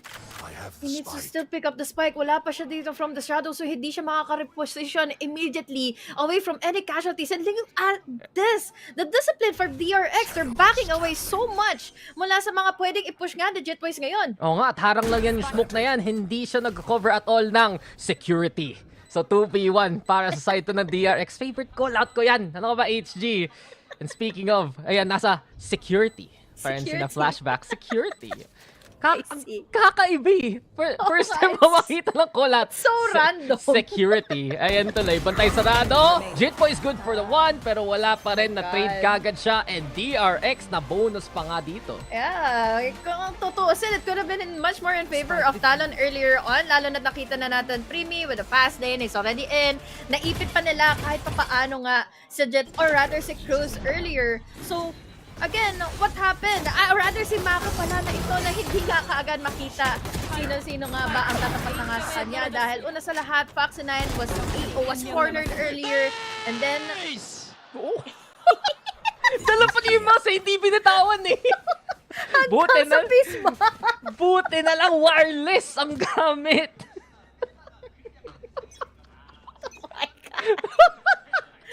Ganun ka-intense yung game ngayon. Hindi mo bibitawan yung mouse mo. Oo, kasi magsisimula yung mouse. Ano bang M ang ayaw mong bitawan? Yung momentum na meron na kanahihipan ng DRX. 3-0 na ngayon ang Talon. Cannot get a grip on whatever they need to do dahil kahit paano, denied na naman sila when it comes to the eco. At, ay nako, ang tagal na naman ito kung sakali man. I mean, their default really is bantay sa orb. Tingnan nila kung mag-push dito ang DRX. At dahil nandun, kung may dalawang orb pa available, pwedeng kunin yan ni Primi para makipag 1v1 na lang siya sa ibang kalaban. I'm not too surprised, honestly, HT, na si Primi yung pina-ISO. Kasi ilang beses na natin nakita, diba, ang lakas ng dueling potential niya. Especially nung kahapon pa lang din, na-clove pa nga yung gamit niya. And kailangan niya na lang i-sustain dahil every single time, he's always extending in the fights, trying to force much more of a control in space. Uy, Governor! Please, Governor. Magandang talon dapat. Oh, he's gonna slide into the part though. Huli na kagad siya. May isa pa. Flashback. Wala talagang makatakas dyan. Talaga, kaya nga tawag siya danger. Kasi pag dumaan ka dyan, ikaw ay mahuhuli. Yung camera pa rin. Magandang pwesto dyan. Galing kay Flashback. Bane gonna be on the site here. At backside muna palag dito ng DRX. Ayan naman yung tripper. Hindi pa nasisira. Double tap ng kay broken. Reload muna si Flashback dito. Si Bane na nung taga-covered. Foxy 9 inside kay Allboard. Galing sa taas pa nga ang DRX dito. Tinuntungan na lang ang Talon dyan. Again and again, they're pinning down Talon and they have every kind of adjustments in every round. Kumbaga, kung gumano yung mga plan A sila, hindi pa ulit-ulit yun. We have the setups din na iniiba din in favor of Bane para magkaroon din sila ng assistance. And now we have your Flashback na yun lang din ang tanging lakas niya. So, again, in the meantime, parang hindi na magiging maganda for Talon in case na ituloy man nila ang buy round nila going into B-side. Ayan na, tinodrawing na naman ulit ni Frost yung plano. Ikot-ikot, wag tayo dyan. Hinuhuli tayo ng DRX. Pinopoint pa niya yung coach ng kalaban. You see this guy? Siya gumagawa ng plano yan. Dela, isa rin nagiging dahilan kung bakit. Ganun, fly high, butterfly. Oo. Wala na rin kasi silang problemahin, especially that we have their flashback na sobrang ano mo yun, he has a lot of 3-4 setups na kaagad. Dalawa pa nga yung nakabang all the way from backside pa nga ng B-side. So, again, walang magagawa in case wala kang updraft. Walang magagawa the rest of the players of Talon kapag dinire-diretso lang nila yung mga 3-4 sa hindi nga nila binabaral kanina. Dahil kailangan pa nilang intindihin kung saan ba nakatingin, saan ba magagaling yung mga pre-first from Mako, from Foxy 9, and even from Flashback because of the timing ng cyber cages niya. Yep. And honestly guys, kung wala kayong maisip na comp pag nag-abyss kayo sa ladder, sabihin nyo, guys, ascent lang to. Tapos gawin nyo na lang yung ascent comp. It works! It is very effective sa mapang ganito. At kita mo, diba? Ang kukulit talaga ng mga setup ni Flashback ngayon. Siya naman ang nasa A. Gusto ko tuloy i-deny yung Astra pick kanina ni Tay. Kasi, nung nag-try ako ng Astra dito, hindi ko alam kung ano yung uunahin ko. Kung anong utility muna, Gravity Wall and Soul. Dahil ang laki nga ng mapa. Now that they are not playing close angle. 1v1! Bane, pwede final governor, pero ito na 1v1, Flashback loses it. Ang ganda ng top to galing kay Bane nga, Jit was makakapurso rin. At talo nakuha na rin dito ang A-side. Fan with the final, tumakon si Cruz, nandyan lang sa may bridge. So there's a spike, gonna get planted. The neural theft also exposing Buds, pero ang gandang swing galing kay Premi. Sira yung double top, sinira niya mukha ng kalaban niya. Yep, hindi nga siya nakabawi kahit papaano even though he was able to set his aim laban nga kina Flashback or laban nga kina Premi and Governor, but unfortunately that's going to be it for that round nga dahil we had the neural theft, wala nang ibang choice si Buzz kung hindi na lang din diretsuhin yung mga pushes niya. Pero unfortunately kay Flashback, he was waiting from the fault lines. Pero nang-ultihan siya nang hindi niya man nang nabaril-baril nga kaagad si Governor. So, he was caught off guard. Wala siya tuloy nagawa. Hindi niya napatay si Governor, which is, iilang timing na lang sana yun eh. Yun talaga yung kailangan mo expect pag ikaw isang sentinel at kalaban mo ang ISO. So, Talon on the board at mukhang sila pa ay nag-go faster than fast. Pero yun si Governor pigigan na nga Premi. He's gonna get traded there. Advantage naman party sa DRX. Ayun na nga yung neural theft na papalag pa rin. And as of right now, DRX know exactly where they're gonna go. Foxy 9 Buzz sila ay nang A-Blabs na lang dito. 2v1, 3v1 pa nga ang palag at yung Odin na hawak ni Cruz. Problema dito, may isang window HG at si Mako pwedeng-pwede manunod sa kay Cruz habang hawak niya ang Odin niya. Nako, wala na itong magagawa pa. Kasi nga alam na kaagad ni Mako kung saan siya nananatili at maririnig na rin naman na kung saan pa siya patungo. So now, Mako, all he needs to do is just wait it out. Ngayon, na Odin lang din naman ang gamit niya. Mapapanalo niya pa yung duel na ito. Lalo na he has a rifle at hand. Basang-basa kaagad ito ng DRX. Rinig na rinig ang galawan ni Cruz. At nasa heaven na nga dito si Bane at si Buzz. No way to get any smokes. Siya ba? Mag-double back din si Cruz. Pero Mako, kanina pa niya hinahabol at yun pa nga ang mangyayari. 5-1 for DRX. Hindi nagiging convincing yung mga buy rounds ng Talon. To be fair, makikita naman natin na ginagawa naman ng ating mga duelists yung kanilang trabaho to get inside of the sites, but they're just not ready. The smokes are just late to be placed in dahil ang dami pa nilang kailangang isipin kung saan ba nila hanapin din si Flashback. Main storyline here on B is wag niyong tutuloy nga yung wag niyo nang tatangkain pumunta pa ng B because of the trip or sa hindi niyo nga mahanap si Flashback hindi niyo rin mahanap eh. Ay, buti naman nakinig na sila sa'yo, HG. A na naman ang pwedeng palag. And we notice here na you said something about the smokes para sa side ng Talon, diba? DRX, swing nila yung mga angles na yun anyway. We play though into mid library again, si Buzz. Speaking with the operator, kanina, nung last map, ilang beses siya na shutdown dyan. Pero this time around, mukhang okay pa naman ang pwesto dito ng DRX. Wala rin kasi kahalos kapera-pera si Cruz no? So hindi sila maging komportable ngayon into taking his space, even here on mid, to try nga makapag-duel pa against B-Tower or kaya galing sila ng Nest. Mahirap na rin. Especially now that Governor is already low on HP. So what more can they do? Kundi talagang kung hindi sila papasok, wala talaga sila makukuha na kahit anong info. So sobrang low HP niya, pag matamaan siya ng tripwire, mamamatay na lang siya. Ay, delikado to. Pero ayun na nga yung fast lane. At kita mo, dahil low nga si Governor, hindi siya makaslide into the site. Instead, si Bug pa ang unang mapipitas. Premi daw able to make trade happen. Si Mako magtitipin na nga dito sa other side. At ayun, na-check rin siya nila Premi dyan. Talon, quick on to reactions though. And this is a big chance for them to play into A. Pinatay na rin nila si Foxy9. 4v2 pa ang palag. Low na yung dalawa. Kahit pa paano winnable pa in case nga na may dumitek na naman sa kanyang harapan. Pero at least Flashback is just ready for a trade. 1v3, medyo dehado. Ngayon, detected pa ng Aldron ngayon. At baka yan yung last time natin makikita ang DRX mag-operator. Yun talaga, isa sa worst feelings ng game na to. Kalaban mo ISO, maganda shot mo, wala, may shield. Ganun talaga. Tapos sa labas pa halo sila ng Oo. site ngayon to be playing around with. So now, Flashback, ang dami tuloy. Kailangan niyang tingnan ng mga angulo. At ready pa with the postman scenarios. Ito sila Cruz with their shockers at hand. So unfortunately, I think better option na lang left behind for Flashback is to save. Yeah, Flashback, fast forward na lang tayo papunta ng next round. And Talon again, getting a point on the board through an A take. Dito talaga sila nakuha ng success ngayon, HG. Hirap din naman kasi diretsuhin yung B. Well, kahit pa paano, akala ko kanina is that kahit may mga fast lanes na agad, rushes na kaagad ang players ng Talon, it will not work dahil it can be a 50-50 kasi hindi mo pa malaman kung saan nakapwesto either si Foxy9 before siya mamatay. He at least nakakapag-deal siya ng casualty at least 1 or 2. Tapos nadagdagan mo pa crazy positionings from Mako and his paranoias. Unfortunately lang kanina is caught off guard siya eh. Kumbaga huling-huli din siya kung saan na nga ba siya patipi. Yeah. It's been problematic. Nag-try mag-off angle dito si Mako.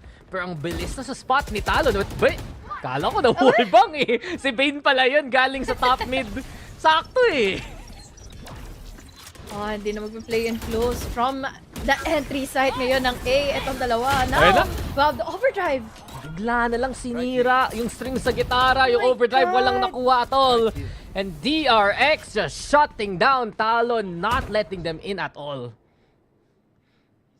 I mean, we understand the capabilities of Governor to be really aggressive, but in this kind of change, parang hindi na maaari sa kanya na makapag-neon pa sa mga susunod pang mga games sila here in Abyss dahil ganito lang pala kailangan ng gawin ng DRX, waiting all the way from back lines, waiting with their paranoias and their utilities at wala na halos magawa pa si Governor. Now in a 4v3, at the very least, doable pa rin naman eh. Pero ang problema na ngayon kasi is waiting na rin naman na naman ang DRX sa kanila and they have the opportunity pa with their Cedrico na pa-force back pa sila fully. Kanina pa nga sila nag-swing in and out of backside at ang ganda ng cover talaga ng DRX ngayon. Cyber Cage para sa cross. Wala. Sprenay down lang ni Bane. And that's the round already. 6-2 na to. Ang hirap ng Abyss. Parang ang hirap niya kapag nasa attacking ka. Imagine, kailangan mo bang tingnan lahat ng mga corners. If you're not aware, yun na, magiging casualty na damage ka na kaagad. Kulang na kaagad ng mga members mo to tackle onto the site. At yun halos din yung nangyayari for Talon. They cannot find out, figure out kung saan nakapwesto sila Flashbacks. Nadagdagan mo pa na lagi na lang on point. Itong nagko-connect ng mga paranoias for Mako. Hindi naman yung reply na yun. Check his PC. Pining muna yung kalaban. Tapos Sprenay lang. Pero totoo naman, Talon nahihirapan dito on the attacking side. Ikaw lang makakasabi nun na HG, ikaw ang pinaka-experienced na caster sa VCT sa mapang to. 2 for 2 by the way. Pero ayun, yun na, nanguna nga si Premi dyan. Distract ng Owl Drone si Buzz. Foxy9, wala kang takas boy! And here we go with the 1v1. Gulag time, galing kay Premi. There you go, on point with the shots. At dahil lang doon, Talon nakaka-play na naman into the A side. Bane has the angle though, finds Jit Boys. At hindi pa fully mapush ng Talon to.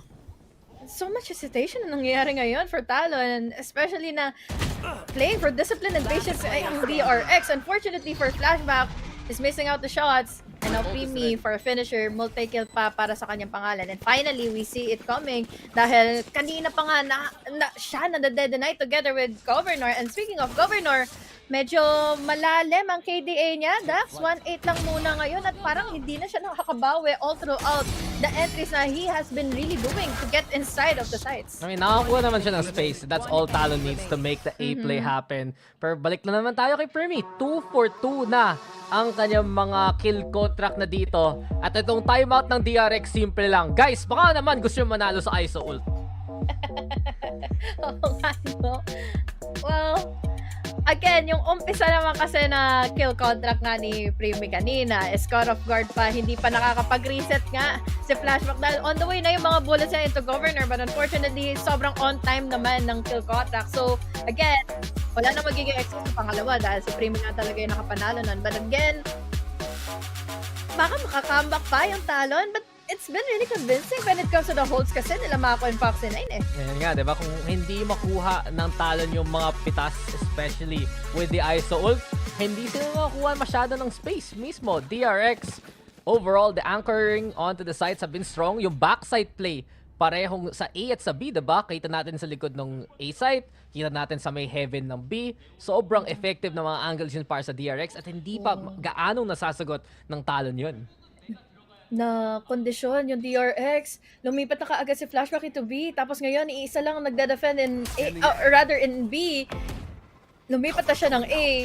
And this time, naka-operator naman si Buzz. So, alaging pwedeng maging impact nito. Pero sabi mo nga kanina, baka sakaling hindi na naman para kay Buzz. Oo nga eh. Ito si Primi, counterplay. Press E. Hold W. May Camdo at hindi nila alam si Mako nandyan. Instead, distraction. Buzz with the final to Primi. Mukhang hindi naka-prime ang kanyang shield. But Mako's position, sobrang lason to. Muntik pang mapatay. Si Governor na lang sana pero snited lang siya. Ayan ang ninja si Governor. Mukhang siya ay mapipitas na rin. And DRX setting up a strong trap papunta doon sa mid there. Definitely.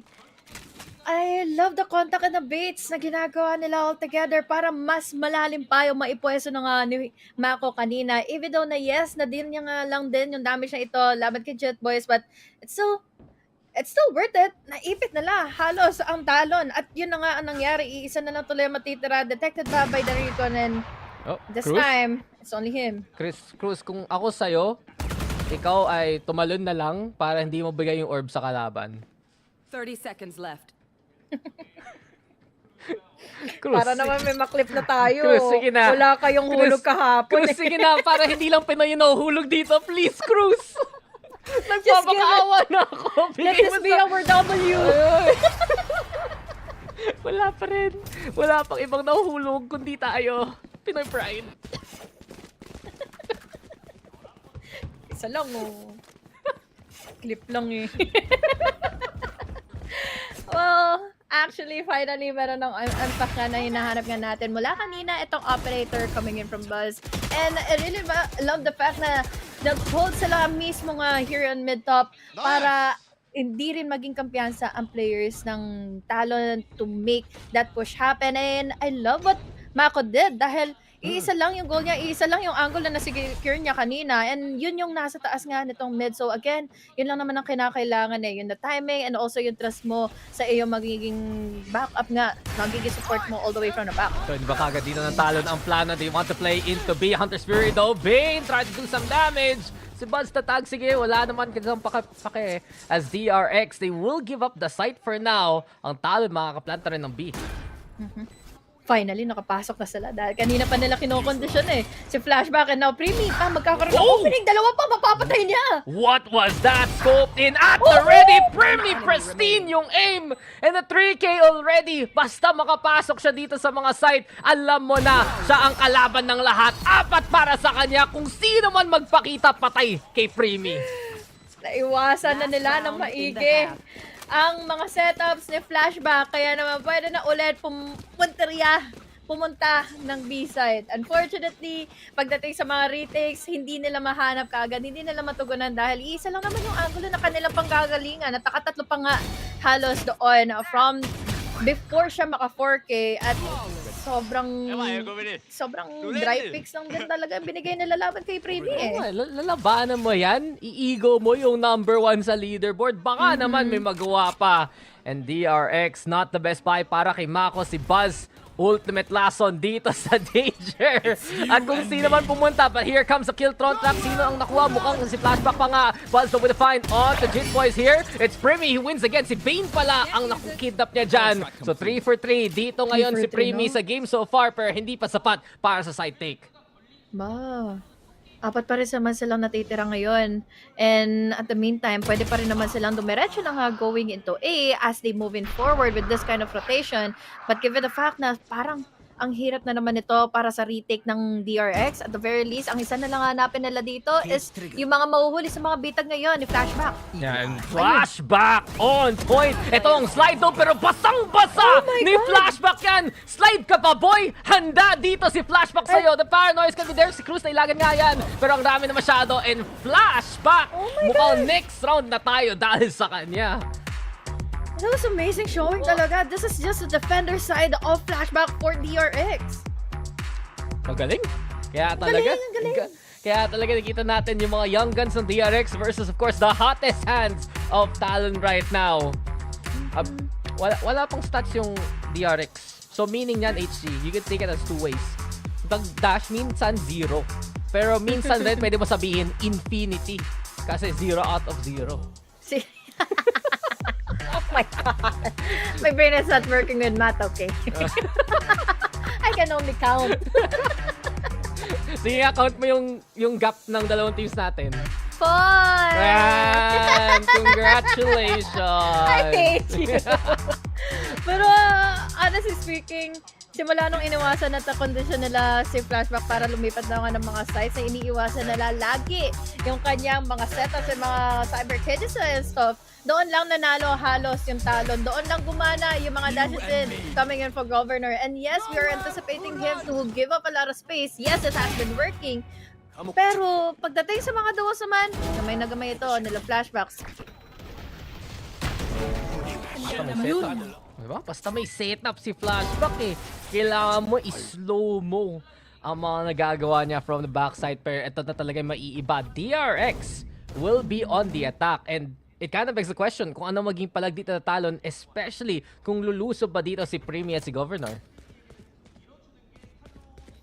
Ang lamang naman kasi ngayon ng DRX sa lahat ng mga setups na pwede sa ating i-execute ngayon na laban is we have the aftrap. So at the very least, maiiwasan niya yung mga trippers na ito. And kahit papaano, they can possibly deny their utility pa dahil nga sa nature ngayon ni Foxy 9. So again, he just needs to at least be consistent and be aware kung saan niya ibabato ngayon yung mga 0 point.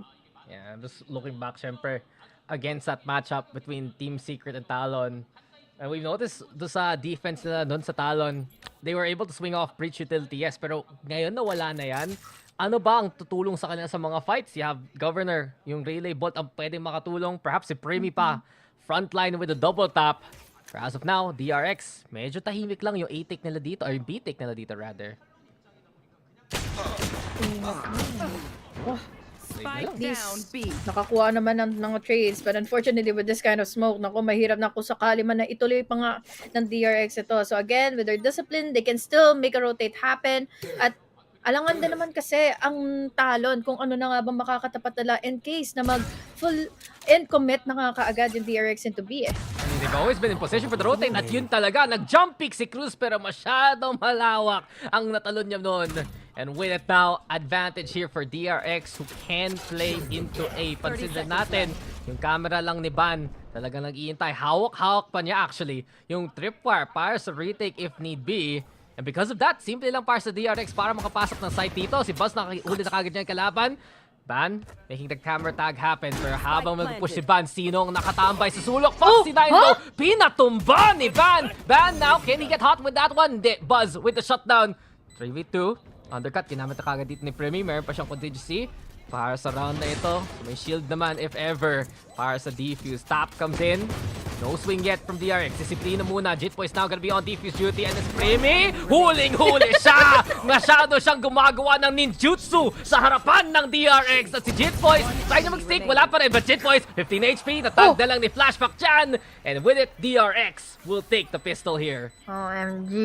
This is a really different approach na ginagawa ng Talon at the moment. And Feeling ko, it's a difference kasi pagdating sa kanilang agent composition ngayon eh. Wala na sila halos sa control na space against DRX. Hindi nila lagi na slow down ng DRX, especially because of the fault lines and stuff. Sana na yun nga yung inaabangan sana ngayon for Talon to use. But now that they are giving away such a space ngayon dahil hindi nila mapanalo yung mga duos, wala talaga halos magawa na. Bakas ni Premi yung Kage Bunshin niya eh. Napasayaw nga siya eh. Pag nahuli ka nag-util pag ISO yung galawan talaga ng kamay. Sumasayaw. Ikaw yung, di ba pag may news, may maliit na box, tapos siya yung nag-assign language, parang yung ginawa ni Premi dun eh. Cut off cord eh. Okay na sana, may space na siya eh. Pansin mo, ba't naka Paper Rex pistol si Premi? Nakaspray nga siya. Ito nga, Gen.G. Hindi pa nila napalitan yung skin sa stage? Meron nga kanina na spray ng DRX from Talon, kaya akala ko... Yun, gets naman yan. Kalaban mo eh. Pero yun, parang Paper Rex. Hello? Buti pa si Governor. Pinopromote yung bundle nila. Yan. May cashback yan. May araw ngayon nga ba yung pag-aatbang niya ngayon sa smoke though. Ang dami na kasi. At least may info na coming in from Governor but he is just really low. Pero yun na, flashback na opening pa, makasama. Si Jit Boys, nakisama na lang sa direct. Sabi niya, kampi ako sa inyo ha. Dito mo, Gen.G, Korean team. I'm one of you. I'm one of you. Di siya makabawi. Eh, wala siyang magagalawan na freely dun eh. Again, we have flashback already in. Tapos, yun na. Yun na yung piso round. Or rather, yun na yung bonus round ng Talon. Anti ko lang naman. Yeah. Tapos na, 10-4. Duel. Fight. Galing. Yes. Marami nangyari dun ah. Typical approach in B eh, no? But ito yung maiisip mo eh. Anong palag ng Talon? Like, this is the round that they need to show off. Ano magagawa nila with this composition. Pero mapapaisip ko rin, gumana naman against Secret. Ba't ayaw mo play ng breach? Sayang, hindi ko naintindihan yan. Actually, yeah. Yun na lang talaga eh. Sana kung nag-breach sila, it could have been working much more into their favor. Pero kasi sa composition nila, wala silang breach, wala silang fault line, wala silang rolling thunder. Yes, at ang pinaka big of a problem pa ngayon for Talon is they don't have blinds. They only have the paranoia to work around with. So after that, what's next? Yeah, and they had the double ini pa nun, now the double duelist, and especially na-point out mga kanina, diba? Nahihirapan si Governor makahanap ng mga impact sa kills mismo. Yes, he makes the space. Tapos si Premi effectively nagdadala ng mga fights. Pero you'd want to see him pop off. Parang lang yun nangyari yesterday against Team Secret. So, ayan na ang magiging dark cover one way. Courtesy of Jit Boys. DRX mag-across with the Cloudburst. Flashback also, yung lurk na naman. Nakahuli ng isa at pwede ka mag-aldron doon. Iba ang plano ni Buzz. Kita mo na helicopter biglang magagaling out of the map. Jit Boys wins out the fight. No 4v4 pa nga ang palag. And DRX, they can't plant safe. Mako up on top. Swing comes in. Foxy 9 ng gulat dyan. And DRX, the trades are so good. Palagi may handa na isa pa. Kaya magiging 2v1 na nga to. Meanwhile, Premi still on the way pa, late to the party. But then again, what a showing coming in from Talon. Even so, na ang dami nga nawala ka agad sa kanila because of no blinds. Meron tuloy na nagiging confidence to take onto the covers, to take onto the corners etong players sa DRX. Kaya naman ngayon, playing it safely, isa na lang kasi ang natitira. What more can Premi do? Yeah, no, hindi nyo ma-expect na ganong angle ang i-hold ni Flashback. And now, the bonus win has been achieved, HG. DRX, gustong-gusto makisama na sa Gen.G sa upper bracket finals kung matuloy pa nila to. Yeah. Korean versus a Korean team in the finals, no? Let's see, kung magiging posible nga ba yun? Dahil kung tutusin, lahat ng mga nangyari na nga dito, it's just really much of a showing kung bakit pwede pa rin nila piliin nga yung Abyss. That's an agreement. Oo nga eh. Parang siya yung yung mga palagi mga mentor character sa mga K-drama. Yung palagi yung may iti-teach, tapos magna-nod na lang na pag nanalo na yung mga gina natin. Tapos mga naka-cross arms pa. Oo, palagi naka-cross arm. Yung palagi mo ang masungit pero mabait pala. Ano ba? Last K-drama na panood ko. Alam mo yung yung Marry My Husband? Napanood ko yun for some weird reason. Pero may manhwa yun eh.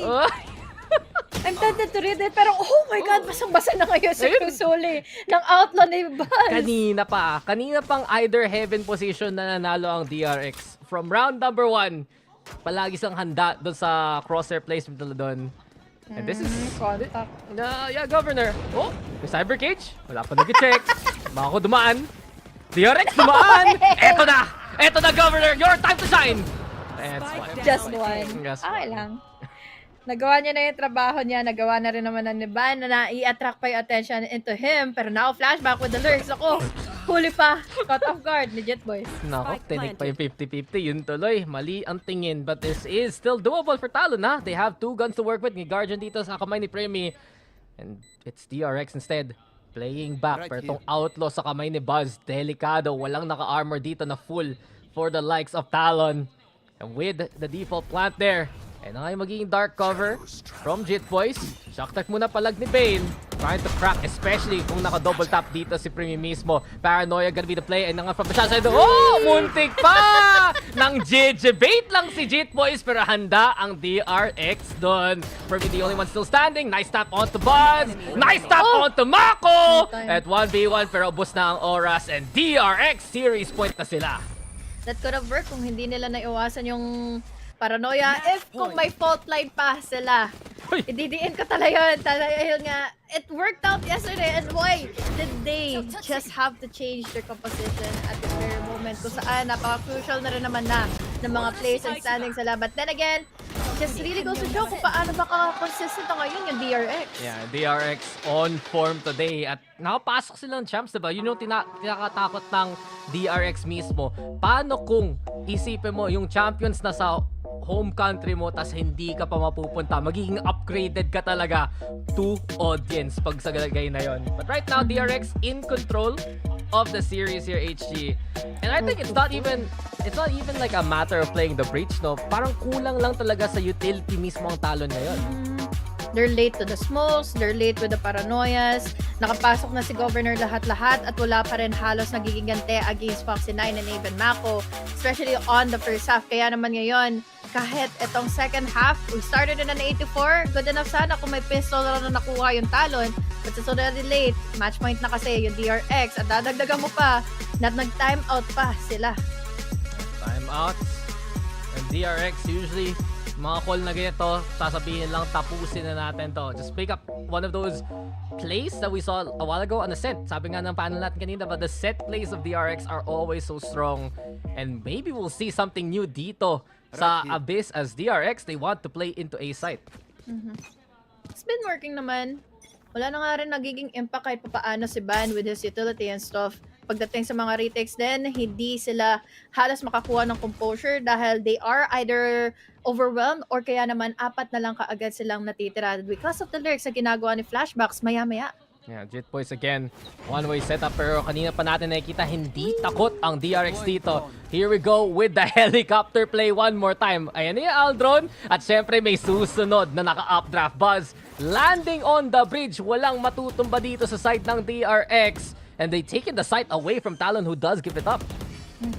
Retake na lang dahil kompleto na naman sila pagdating sa mga ultimates. And now, madadagdagan ba ng isa? 1v1. Premi, eto na. Perfect pa ang run mo dito. Mukhang perfect pa rin sa mga ult mismo. So Buzz now has to get away from the stun. Buzz! Noko! May sasama na sa atin. Unless matapos ang DRX yung game. Unless mapatay nila lahat ng kalaban. Dalawa lang ang nakatayo dito para sa DRX. Bane gusto talaga i-save yung reputation dito ni Buzz. And Jet Boys now will play Flashback. The only one still standing. Buhay pa rin si Buzz somehow. Flashback, eto na ang tiwala ni Buzz sa'yo. Flashback, eto na. Bago mamatay pa si Buzz. Ayan, yung spray. He's going to go for the spike. And it's Flashback right now, toying with his opponent. Van looking steady. And hindi namatay si Buzz! Hindi namatay si Buzz! DRX will take the series kahit nahulog pa yung jet nila. Oh my God! How can he not die? How can Flashback just perform so well into the post plant, and how can they lose all of those fights? Wala! Pinoy lang talaga. Pinoy lang ang nahuhulog sa Abyss, confirmed. Kasi tinapos ni Flashback yung game in time. Dahil lang doon, nakita natin, di ba, may banner rin ng Champions. So, pasok na nga sila, pero with it, confirmed na sila within the top 3. We are gonna get Gen.G versus DRX in the upper bracket finals. Tutusin, okay lang naman kahit papaano for Talon to lose out the series. But again, a lot of reason taken dahil bababa sila into the lower bracket. Babalikan natin yung mga highlights later on. Pero kung tutuusin, this had been such a great map, especially para kay Flashback. Super amazed ako sa lahat ng mga position of the tripwires, kung paano niya mga on-time lahat ng kanyang mga cyber cages, to the fact na hindi nagiging komportable si Governor to take in space and time para manalo sa mga sites. Yan, DRX, dala naman yung banner. Okay, nalasan na ako niyan. Meron na akong ganyan. It was just a clean sweep from DRX. Parang dito natin papapaisip, ba't biglang nagpalit yung talon ng comp nila? And you can see the struggles with it. Framey again, on point. Kitang-kita natin deserving of the VCT Pacific slot. He has just been absolutely accurate sa buong series na to. But the rest of Talon, and especially Governor dito sa last game na to, dyan siya nahirapan nung bigla siyang pinaninon. Lalo na sa attacking nila. Lagi na lang sila sa pula sa mga pushes and also repositionings coming in from Buzz and the rest of the gang. Kahit lumipat pa sila to try and take into mid, hindi pa rin talaga nagiging wagi. Pero laging nagwawagi naman si Primi when it comes to the field contracts na lagi niya din naman i-execute against DRX. Pero huli na rin ang lahat. Kulang pa rin kahit pa paano yung mga field contract na to from Primi. Sana na lang. Kung meron sana every single round pwede gamitin. But 100% full win rate, that's all good for Talon. DRX though, it was an amazing show. Galing kay Flashback from start to finish. Linomo pa nga yung kamatayan dyan ni Governor. Ilang beses natin nakita yung tripwire setup niya, no matter what side. Sobrang lason, lurk rin. This was one of the best games we've ever seen from Flashback. Habang nahuli doon si Premi nagdi-ninjutsu. But the ending mismo, the HG, Flashback. Talagang nilibre siya ni Buzz pakatapos nun. Isang samgyup. Oo. Well, may mga chances na naman kahit pa paano yung Talon para at least makakuha nga din ng mga crazy of a place. But then again, the ability to deny the vision, to deny every utility na ibabato ng DRX, yun din yung nagiging reason, yun din yung nagiging threat tuloy laban sa Talon to win out a lot of rounds. DRX. Ito talaga, the final countdown ni Buzz. Talaga, 1v2 na to sa dulo eh. Pero hindi pa rin, buhay pa rin. Si Buzz na lang tinignan outside the map. And you can see the celebration ng DRX. Konting hugs dun sa likod. DRX. It was a very quick day today, HG. Parehong 2-0 mga series natin. Pero ang sakla pa rin for Talon, especially they had a great showing back in Abyss yesterday. But unfortunately, in this kind of series, kahit mapa-ascend pa yan, DRX really coming up on top as a Kryptonite then even laban sa Talon dahil ilang beses na rin sila halos nagkita na nga here in VCT. Yeah, glad to see DRX back in form at kita na natin mga matchup natin. All Korean sa taas at mukhang SCA ang maglalaban sa baba. So Pacific looking really good right now. Exciting ang mga next days natin. Pero syempre, doon tayo sa panel kasi sila rin masasabi doon sa series na ito.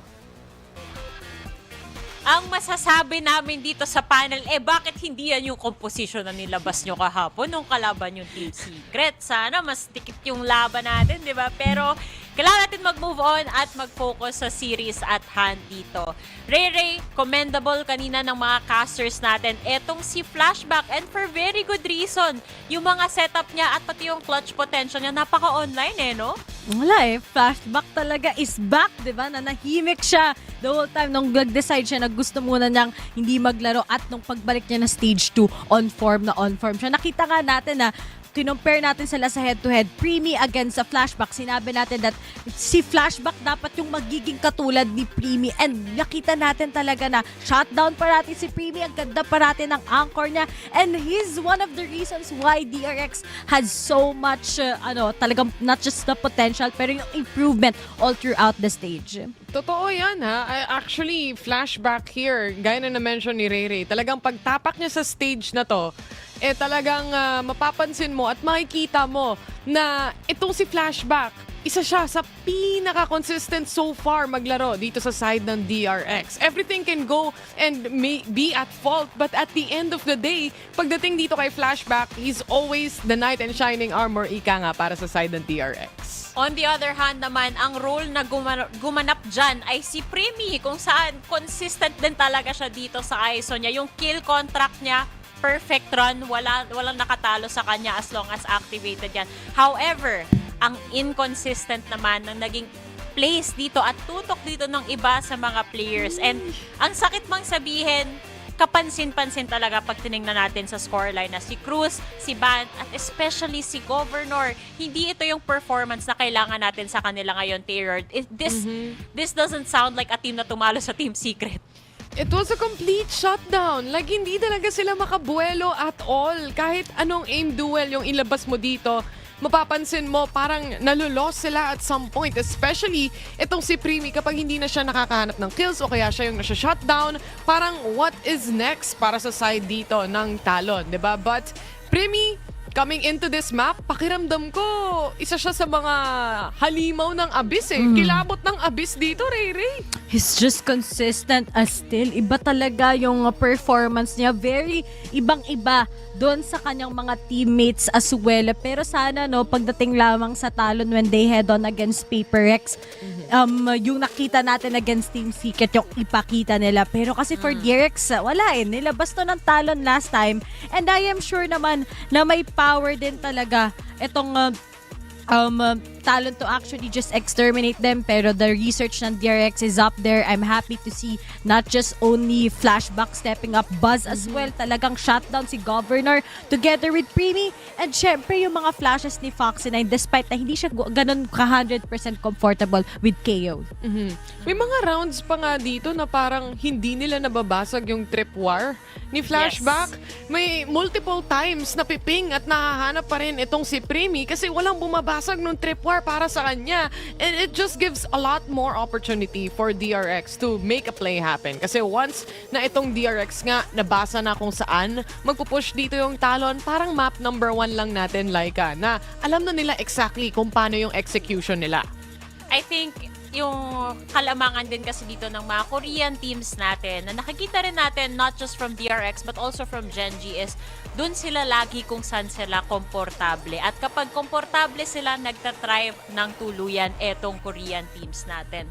At ngayon, nakita natin na 2-0 na naman ng araw na to ng ating Korean teams, ang mga contenders.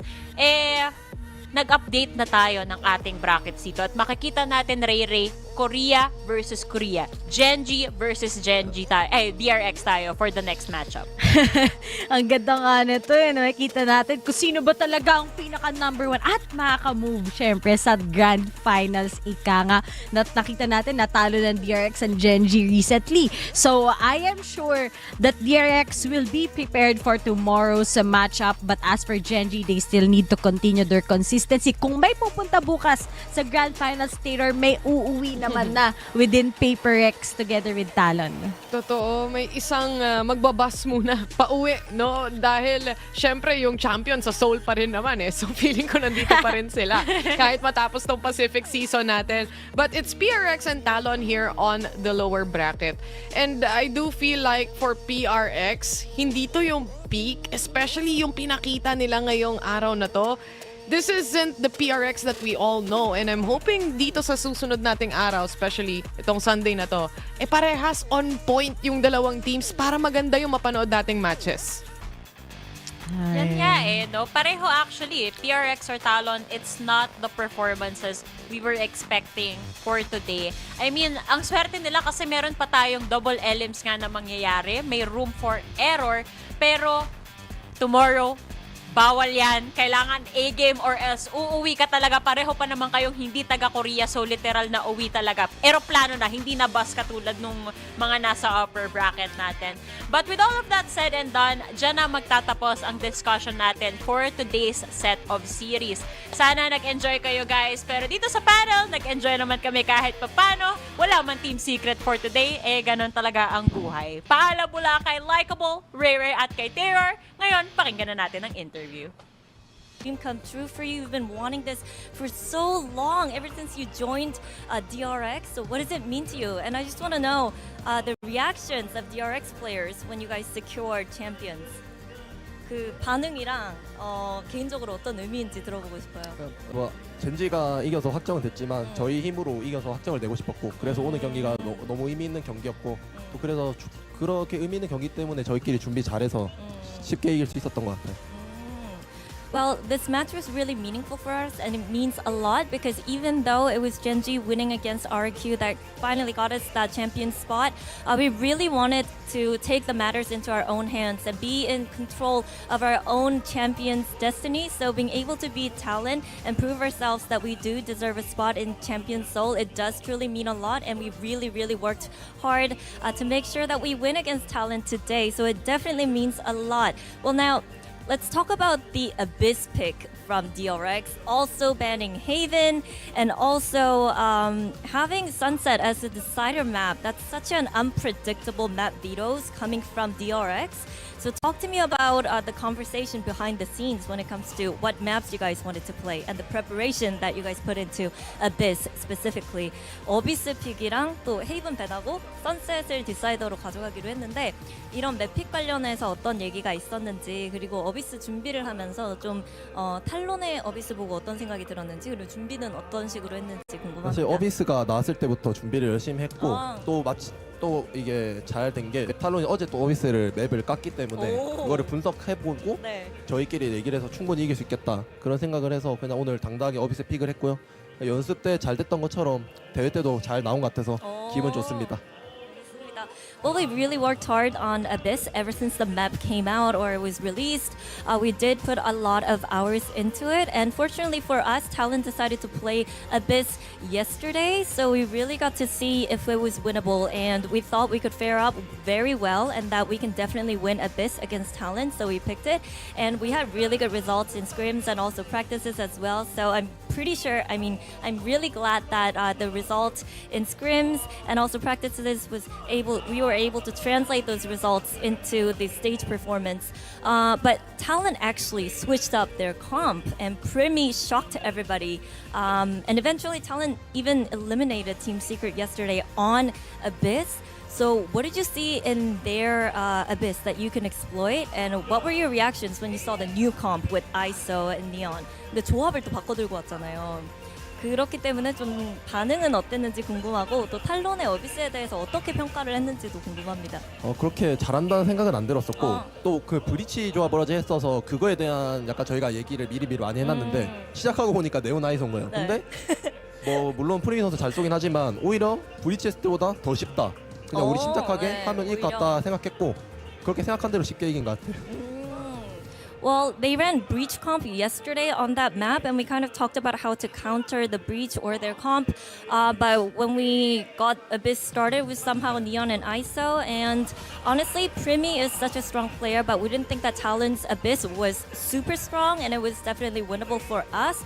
And I honestly think that the Neon and ISO comp, it worked in our favor because it was a lot easier for us to counter and play against. So I'm pretty happy that we got to play Abyss and it worked out in our favor as well. Now, the level of team play, you guys are playing as a unit. It's gotten so much better in just about over a week.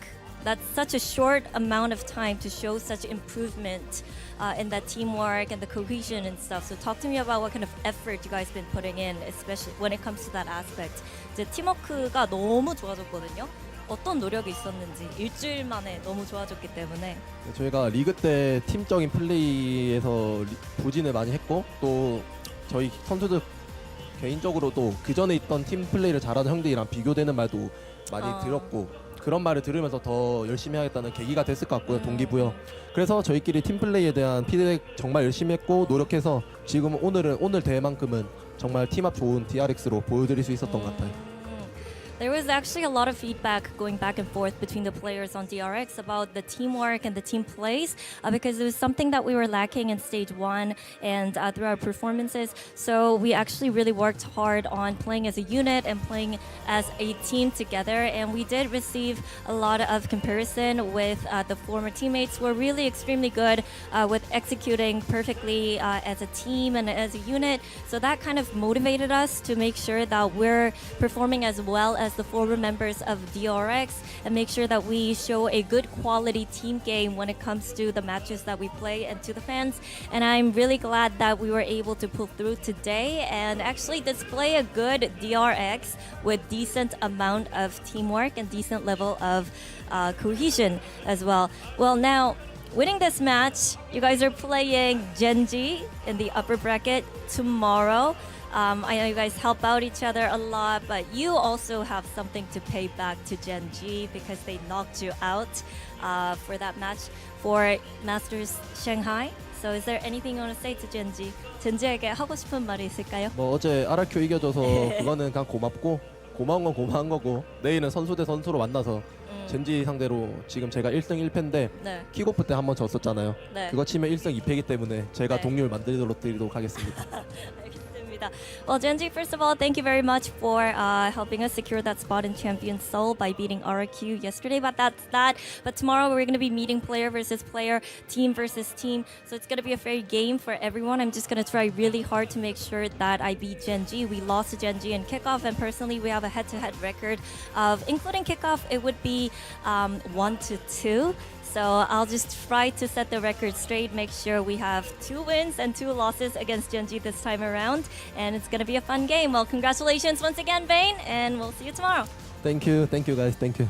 And that was Vane with the post-match interview. Let's sign off right here because we have 2 banger matchups coming up today. So we'll see you tomorrow.